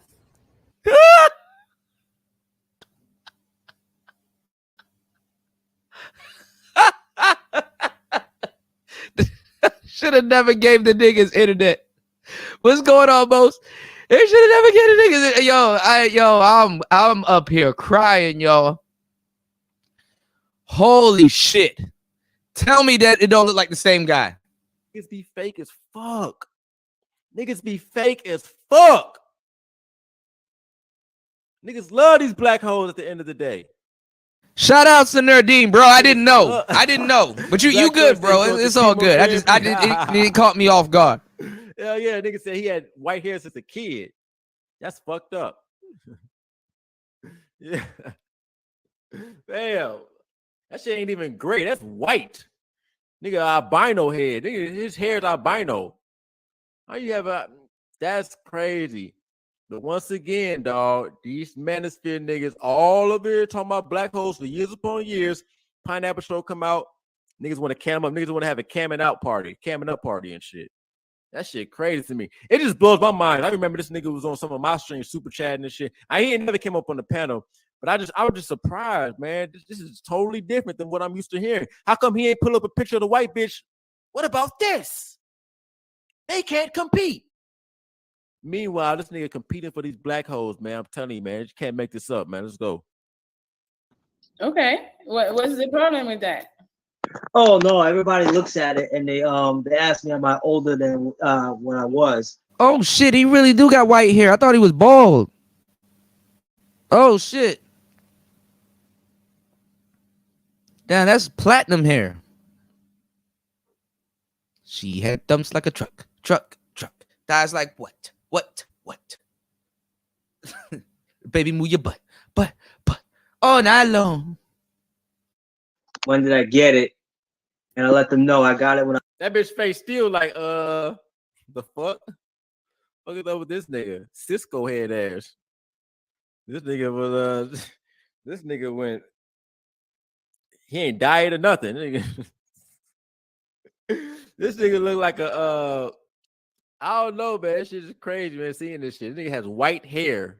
I ain't never seen nobody with white hair. That's not gray. His hair is white. That is they need to study this nigga. That's a scientific study. How the fuck did that shit happen, nigga? How do you grow white hair? That's a recessive gene. That's a mutation. They need to get to the bottom of that. He always on MOT panel. Always on Man and Tomorrow panel talking about these hoes. Said nigga need just for men. Yeah. He'll be MOT panel, Obsidian panel. This nigga be going off on these black holes, but lo and behold, an old ass single mother bitch post-war pull up. He ready. These niggas fake as hell, man. These niggas be funny as hell, man. With this bullshit. Funny as hell. And Danny Glover. Fam. Don't believe none of these niggas, man. Quicksilver from X-Men, yeah. Shit crazy, man. Cammed up. First time camming up is for these hoes, man. Shit crazy. What up? It's your boy Ramil, and I appreciate all of y'all. Can't say it enough, but make sure y'all go support Ramil and the Uncut Underground. Y'all, them niggas holding heat over there, man. Nerdine is not a bad dude. You know, he do be on MOT's panels and stuff like that. You dig? Hey, Ed came out the cut. Is that really him? What's going on, American Negro? We're gonna have to do a show before somebody beat my ass to it, because I've been talking about this for a long time. Because fem cells have a look. I want to ask y'all a question. Do Manosphere guys have a look? Do Manosphere guys have a look? Because when some of these fem cells actually cam up, it's like, oof, oof. You know? You said Nerdine been talking shit for a long time. He earned this one. Hey, man, look, you might as well just get it out and over with. You dig what I'm saying? Yeah, Sister George said yes. I wonder what that look is. Mela said, yeah. Black Wolf said, not really. Now, see, if you ask me, certain sectors of the Manosphere, the dudes have a certain look. But I'm not going to lie. Due to these dudes not camming up and being real with y'all and stuff like that, I will say some of them do got to look. There's a lot of crazy looking dudes in this space, bro. Like, nigga, if I was in the alley with some of these niggas, I would run. Nigga, I would run. You did? Chris G said they look like me. Chris G, you good, player. I'm just saying, you know, they a lot of you said you got that incel look. I mean, you can flip that to your advantage. You know what I'm saying? Because I'm not gonna lie. I mean, we can sit up here and laugh at Nerdine all we want to, but I ain't gonna lie. I mean, all you gotta do is flip it to your advantage. That nigga will get a bunch of bitches. You don't gotta. I'll be damned if I'm living a life and I'm subjected to my looks, man. You know, niggas gonna see what they're gonna see regardless. So, you know, you can't live like that. I ain't gonna live in the shadow of my own damn self. Niggas got me fucked. Nope. No siree, Bob. You said Nerdine looks a lot like a dark-skinned Peso man. Peso man, I don't know what he got going on, man. I don't know what he got going on, but you know, praise be to Allah. I don't know what that nigga got going on, you know. God, I don't want to talk about your creations, but goddamn, he could have had a little bit more time in the oven, like, you know, the shit. This nigga like a raisin. You dig? Praise be to Allah. Dig. And shout outs to my bro Tony, man. Make sure y'all head over to Tony's channel and stuff like that. I done put some stuff up. You know what I'm saying? My bro Tony. I'm gonna need Tony on here. We're gonna have the producer summit real soon. We're gonna get one of them groove boxes in the hands of Nicer. Also, Star P, make sure you get one. We're gonna see if we can send Tony one too. You said he like a Halloween. Oh, that's all right. Now, D-Mac. Now you know you're gonna have to pull over for that one. He said he looked like a Halloween costume. What are you? Who's the dude that plays Hobgoblin? The dude's son. You got the original Goblin, and then you have the Hobgoblin. Who is it? Harvey? Is it Harvey Dent? Because you know that nigga got some crazy hair too, and they say he was black on the series on Spider-Man. Who's the dude? Who's the son? The Hobgoblin's son. Come on now, y'all some real nerds. Y'all not failed nigga nerds. Y'all the real ones. Is it Harvey Dent? I'm getting them mixed up. Who's the Harvey? I knew it was Harvey something.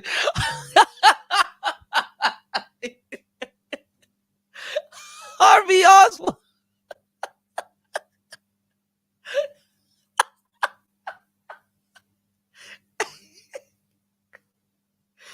Yeah. Wait, is it Harry or Harvey? Harry Osborn? I know it's something with an H, bro. Kareem, come on, don't come on now. Kareem laughing. Kareem was in the background laughing. Oh my God.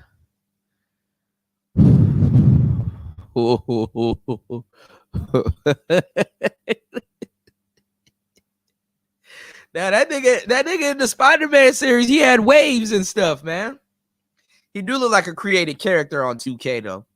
You know what? But I'm gonna tell y'all something, man. I don't. You know, y'all will be going in on like quote unquote like uglier looking dudes, quote unquote uglier looking dudes. But I'm not gonna lie, they get women. They get women. What's going on, Toya? Shout outs to my girl Toya in the building.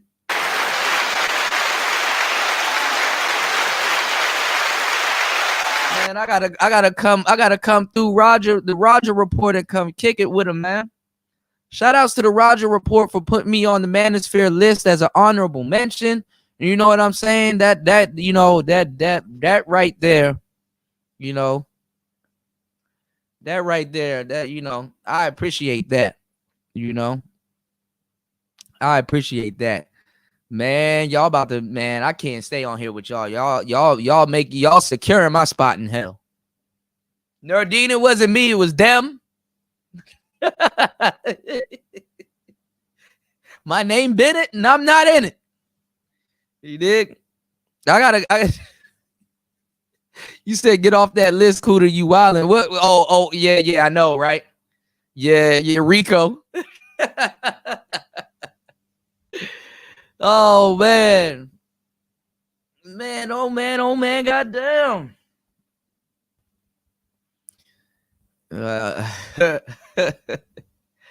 Shit, Nardine should have been on that list, man. Nardine been around these Manosphere streets for a long time, and his avatar. I mean, when people are around for a long time, their avatar is known. You know what I'm saying? Nardine always got some good stuff to say, to a certain degree. You know, I have seen some of this stuff that y'all are talking about, and I get it. But damn,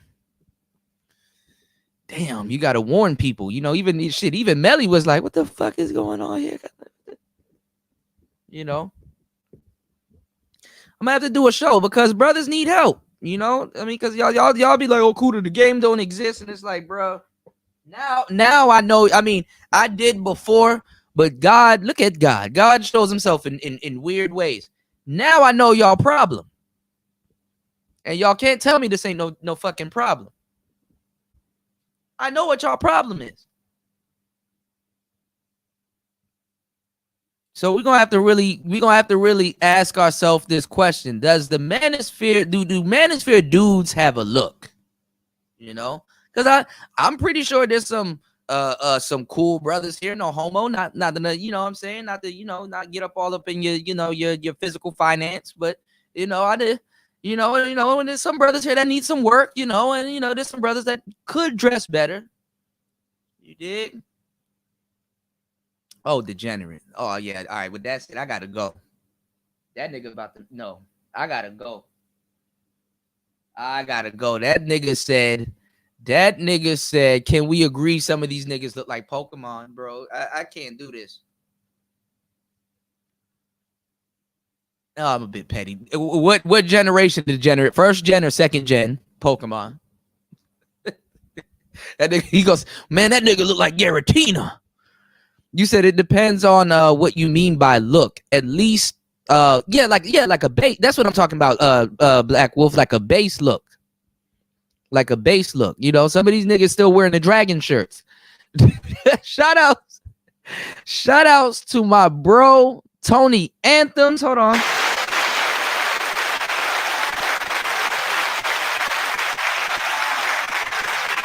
You said he looks like a starving 3 Diglett. That's fucked up. Do Trio. I'm mad. I still remember their names. Do Trio. Diglets. Shout outs to Tony Anthems, man. Tony Anthems said head over to his website. So what you can do is you can click that link right there. And actually, Tony, man, I bought a beat pack from you. I lost everything with my phone, and then again, it was lost in my email. I still need to get that Miami beat pack from you, man, bro. I've been going crazy with the samples, bro. I'm a beast with this lo-fi shit, y'all. Look at this, y'all. Before we go, because I'm gonna come back and make some more beats and stuff before I go live again. I am selling beats also, like Tony said. He said he'll make what he said, sign up for my real estate market updates. Definitely gonna want to be on top of that. Your area musician, he said, also for your content, $30 per beat. So hold on. God damn it. I gotta get my I gotta line my shit. I gotta line. You said Hitman. Oh, okay, all right. I gotta Hitmon Lee head ass. I thought you said he looked like Hitman. That's funny. But shout outs to War Master. We do gotta catch up on the Xbox streams. Because I am behind on Hitman. I did put something together with the online website because I launched my online website. Shout outs to Larry Legend in the building. I saw that Sandman and a whole bunch of other Manosphere people, their consultations. I mean, kind of don't know what y'all gonna talk to them about, but hey, fuck it. Hey, look, it is what it is. You know, business to the space. Their consultations were like $45 an hour, $50. One guy, his consultations was like $100 an hour. So I had my my consultations. If I'm, it's just gonna be a service there. So now I gotta really check my email and stop getting locked out of it. My consultations are $40 per hour. I was like, okay, well, I'll go $5 lower than Sandman. So they're $40 per hour. I think the consultations could be on anything.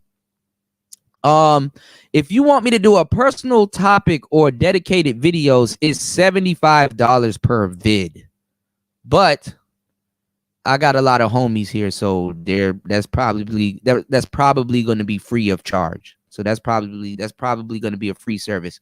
I don't know yet, but somebody said to put it at $75, and I said okay. I talked it over with them. They said $75 is reasonable because I don't, 100 and stuff like that. That's a little too much. But then again, I got to set up cameras. I got to put shit together and stuff like that. Right, Sister George. Yeah, $500 per hour, guaranteed results. You dig? Shit. No, for real, because I mean, I ain't gonna lie. I am lowballing myself at 40, but you dig? You said I won't say any names, but some of these dudes remind me of Geodude and Onyx. That's crazy. That's fucking crazy. Steelix. That's crazy.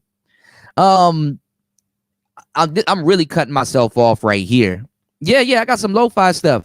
I'm really cutting myself off right here. Y'all gonna have to help me with this list. Tech advice or tech related game is $20 and up. $20 and up. I'm really lowballing myself right there, but honestly, I want you guys to get more into tech and have more knowledge. So tech advice or tech related game is $20 and up. He said.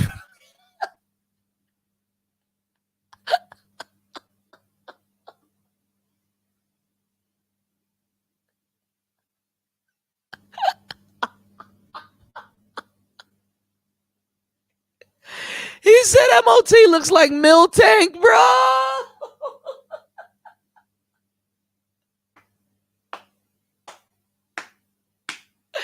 Yo. I thought he was going to say Kangaskhan, and he said Mill Tank. Yo. Right on. Oh, my God. He said Mill Tank. Yo, Darkwing Duck, Psyduck. No. What's the other one? The blue one. The Psyducks. Gold Duck. Gold Duck. My drum kits, y'all. My drum kits are gonna be free. I got a lot of free drum kits that are coming out. So we got the 808 out. We're gonna get the 707s and stuff. But I'm gonna actually put out drum kits. So I'm gonna put out teaser drum kits, but then my instruments are boutique, so I'm gonna put out some boutique drum kits also. So my drum kits are free to $15. My drum kits are gonna start from free to $15. The boutique stuff is gonna be more expensive. My boutique sample packs, which I will also team it up with drum kits and drum kits, the free ones, and also some of the free drum kits and some of the some of the regular drum kits that I'm going to be putting out, the boutique sample packs mixed with the drum kits. The samples are going to come from OP1 and in the LFOs and stuff. The sounds are going to be different, and they're going to be like real high quality synth samples. They're going to be from the OP1, the OPZ, and let me put Zoya, because I'm gonna definitely be freaking out on that Zoya. So the OP1 packs, the OPZ, the Digitone, the Microcosm, and the Microcosm and the Zoya and Novation Circuit. Those sample packs are going to be between $40 to $80. But when they're going to be jam packed. Like the stuff that I'm about to throw in these sample packs, you're going to be like, damn. And they're yours. They're yours. These are digital products. Like they're yours for free. Like not for free, but on the website, everything's going to be there. All you got to do is open the file and download everything. If there needs to be instructions on the file, like if you have an OP1 and I put out an OP1 pack, I will have the instructions on the OP1. Like those will have to be FIF files. Okay. Also, lo-fi and sample packs and drum bundles. I'm gonna have the lo-fi sample packs, some chords and stuff, and some drum bundles. Those are gonna be about $20. High quality. All right. So I'm about to get up out of here. Hold on, y'all. Before I get up out of here, y'all know for Fendi fact, I'm gonna play some of the stuff I've been working on. Hold on. What is this? Hold on.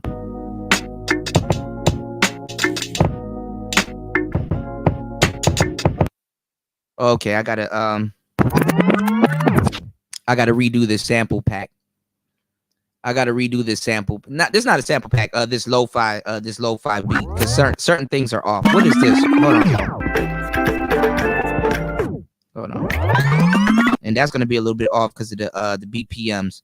But check this out. This is some of the lo-fi stuff I've been working on, y'all. Check this out. So that's a little bit off. So I'm gonna redo that one. I got to get the BPMs back on where it was last night. Check this out.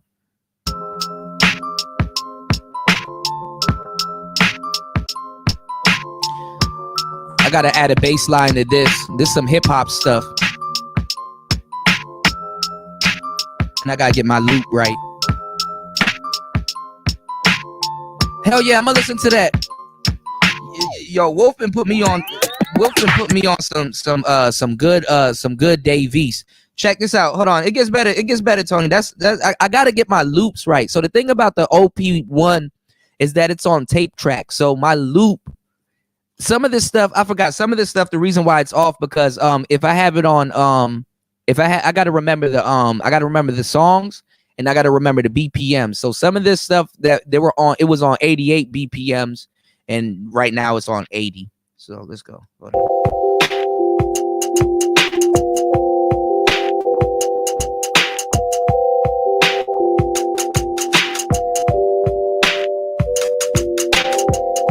So that's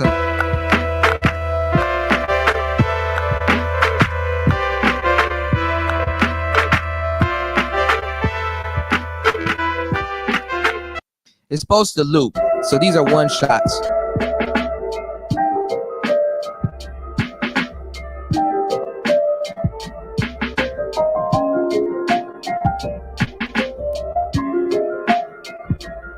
Yeah, the drums are dirty too, and the bells. Here we go. Shout outs to Chris G.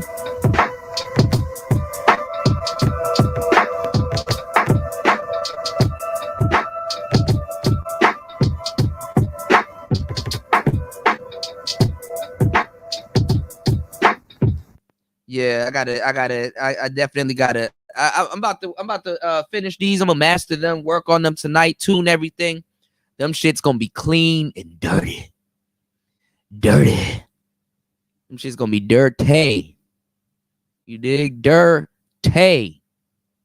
You dig? Shout outs to Chris G, man. Much love, Chris G. Shout outs to you, player. Hit me up, man. Hit me up. We about to have the producers summit We just gonna be in here just making a whole bunch of music. If you guys can rap or whatever, let us know. You know, because we got to be over at the Prophet of Thought series very soon. Xavier, I gotta talk to Xavier about something. You know, I told him I was gonna, you know, we're gonna do some talent shows over at the Prophet of Thought series, because we do have a lot of talented brothers here in the space that don't get their talent showcased, and a lot of the brothers in the space are more talented than you believe, than y'all can believe. You know what I'm saying? Some of the stuff that we can be here. And also too, man, 2023, man, let's get this Manosphere shit off the ground. Like, if any of you guys lose your job or something like that, you know, yeah, you should be able to come to the Manosphere and learn something, a new skill or something, where you can be able to produce music or audio books or graphics or something like that. Since niggas claim to be fucking nigga nerds and good guys and geeks and stuff here, you know, why aren't we here teaching each other skills and stuff like that, or putting each other onto skills and things like that, and elevating the space? Shout outs to my boy Gabe. You know, Gabe, y'all be making fun of Gabe, but every time I talk to, I don't got no shit. Every time I talk to Gabe, he always put me onto some game. Always put me onto some game. So I gotta learn. I'm learning a little bit of cybersecurity. Your boy about to what's that shit called? Your boy about to what's that shit called? Your boy about to have a CompTIA like shit. I'm about to be I'm about to be CompTIA certified. You dig? Shit, fuck the bullshit. Gotta get some skills. You know, skills pay the bills. When love won't, skills will. You dig? Y'all make sure y'all go hit up Tony Anthems right there, man. You dig what I'm saying? Tony Anthems right there. Make sure y'all definitely, you know, buy a beat from him. Tony, I gotta buy some sample packs from your brother. You dig? I gotta buy, I gotta buy some sample packs from you, because now I know how to make a sample fit anything. So now I need a damn Digitone. Not a Digitone, a Digitact, or model samples or something. Now I'm looking at samplers. Plus this damn PO, the pocket operator done ruined it for me. So, you know, let me find out that BPM. I've been weaponizing this metronome, you know. Oh, all right, I gotta go. Tech Rail said Bomb Cherry looked like Jinx, y'all. All right, now I'm really going to hell. All right, y'all, we out. It's Player Talk Radio. Thank you guys for coming through. Thank you to everybody that supported tonight's show. I want to let you guys know good morning. Actually, it's tonight here. Good morning to you guys. I'm gonna run. Y'all pray for me. You know what I'm saying? I'm about to make a run real quick, and I'm gonna come right back, work on some beats, and I'm gonna catch you later on this morning. It's Player Talk Radio. Let's get it. Let's go. We out.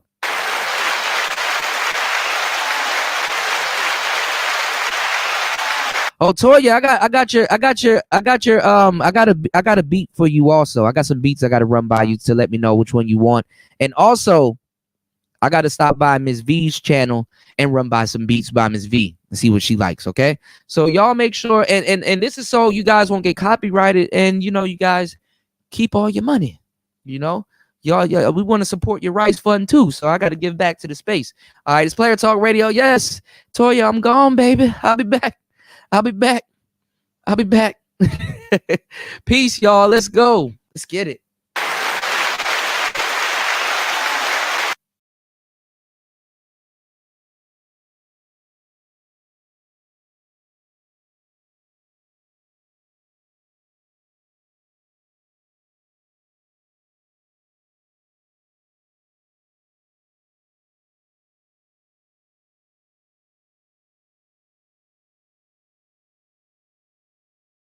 I think you need to say clearly what happened. I fucked August. Yeah, but I need to know specifically everything that happened. Like y'all fucking, how did that happen? Well, his dick got into an entanglement with my pussy. That's what I said. Did you like his dick? Yes. I'ma kill this bitch. Oh my God, here you go. You said you wasn't gonna get mad. So let me ask you, did you suck his dick? I mean, that is a part of sex, isn't it? Who you fucking bitch, you know I should strangle the fucking shit out of you right now. So where did he come? See, you wouldn't know about this, but when you got some good ass dick and every inch is inside me and you're just pumping, you're going to eventually explode. August came on my face, my vagina. He was the Fresh Prince of busting his ass. So you know I gotta ask you, and don't lie about it. What you wanna ask me?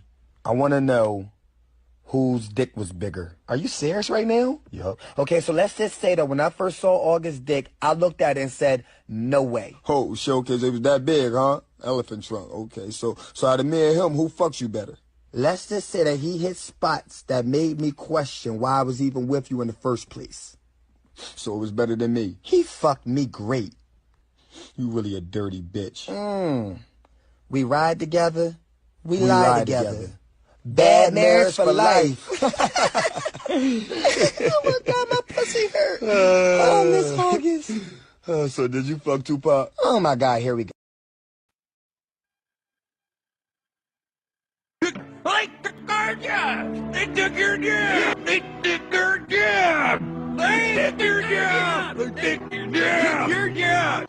They took our jobs. They took your job. They took your job. They took your job. Bluebacks are taking our jobs. They took our jobs. They took our jobs. They took our jobs. They took our jobs. From the future to come back and take our job. Damn it, they took our job. They took our job. They took our job. People from the future won't exist to take our job. Damn it, they took our job. Yeah, they took our job. They took our job. Bastards, think you can take our job? They took my job. They took their job. Took our job. They took our jobs. They took our jobs. Andrew took my job. He took his job. He took it, girl. Damn it, they took my job. Huh? What? They took his job. Oh man, they took his job. They took his dog. They took his dog. They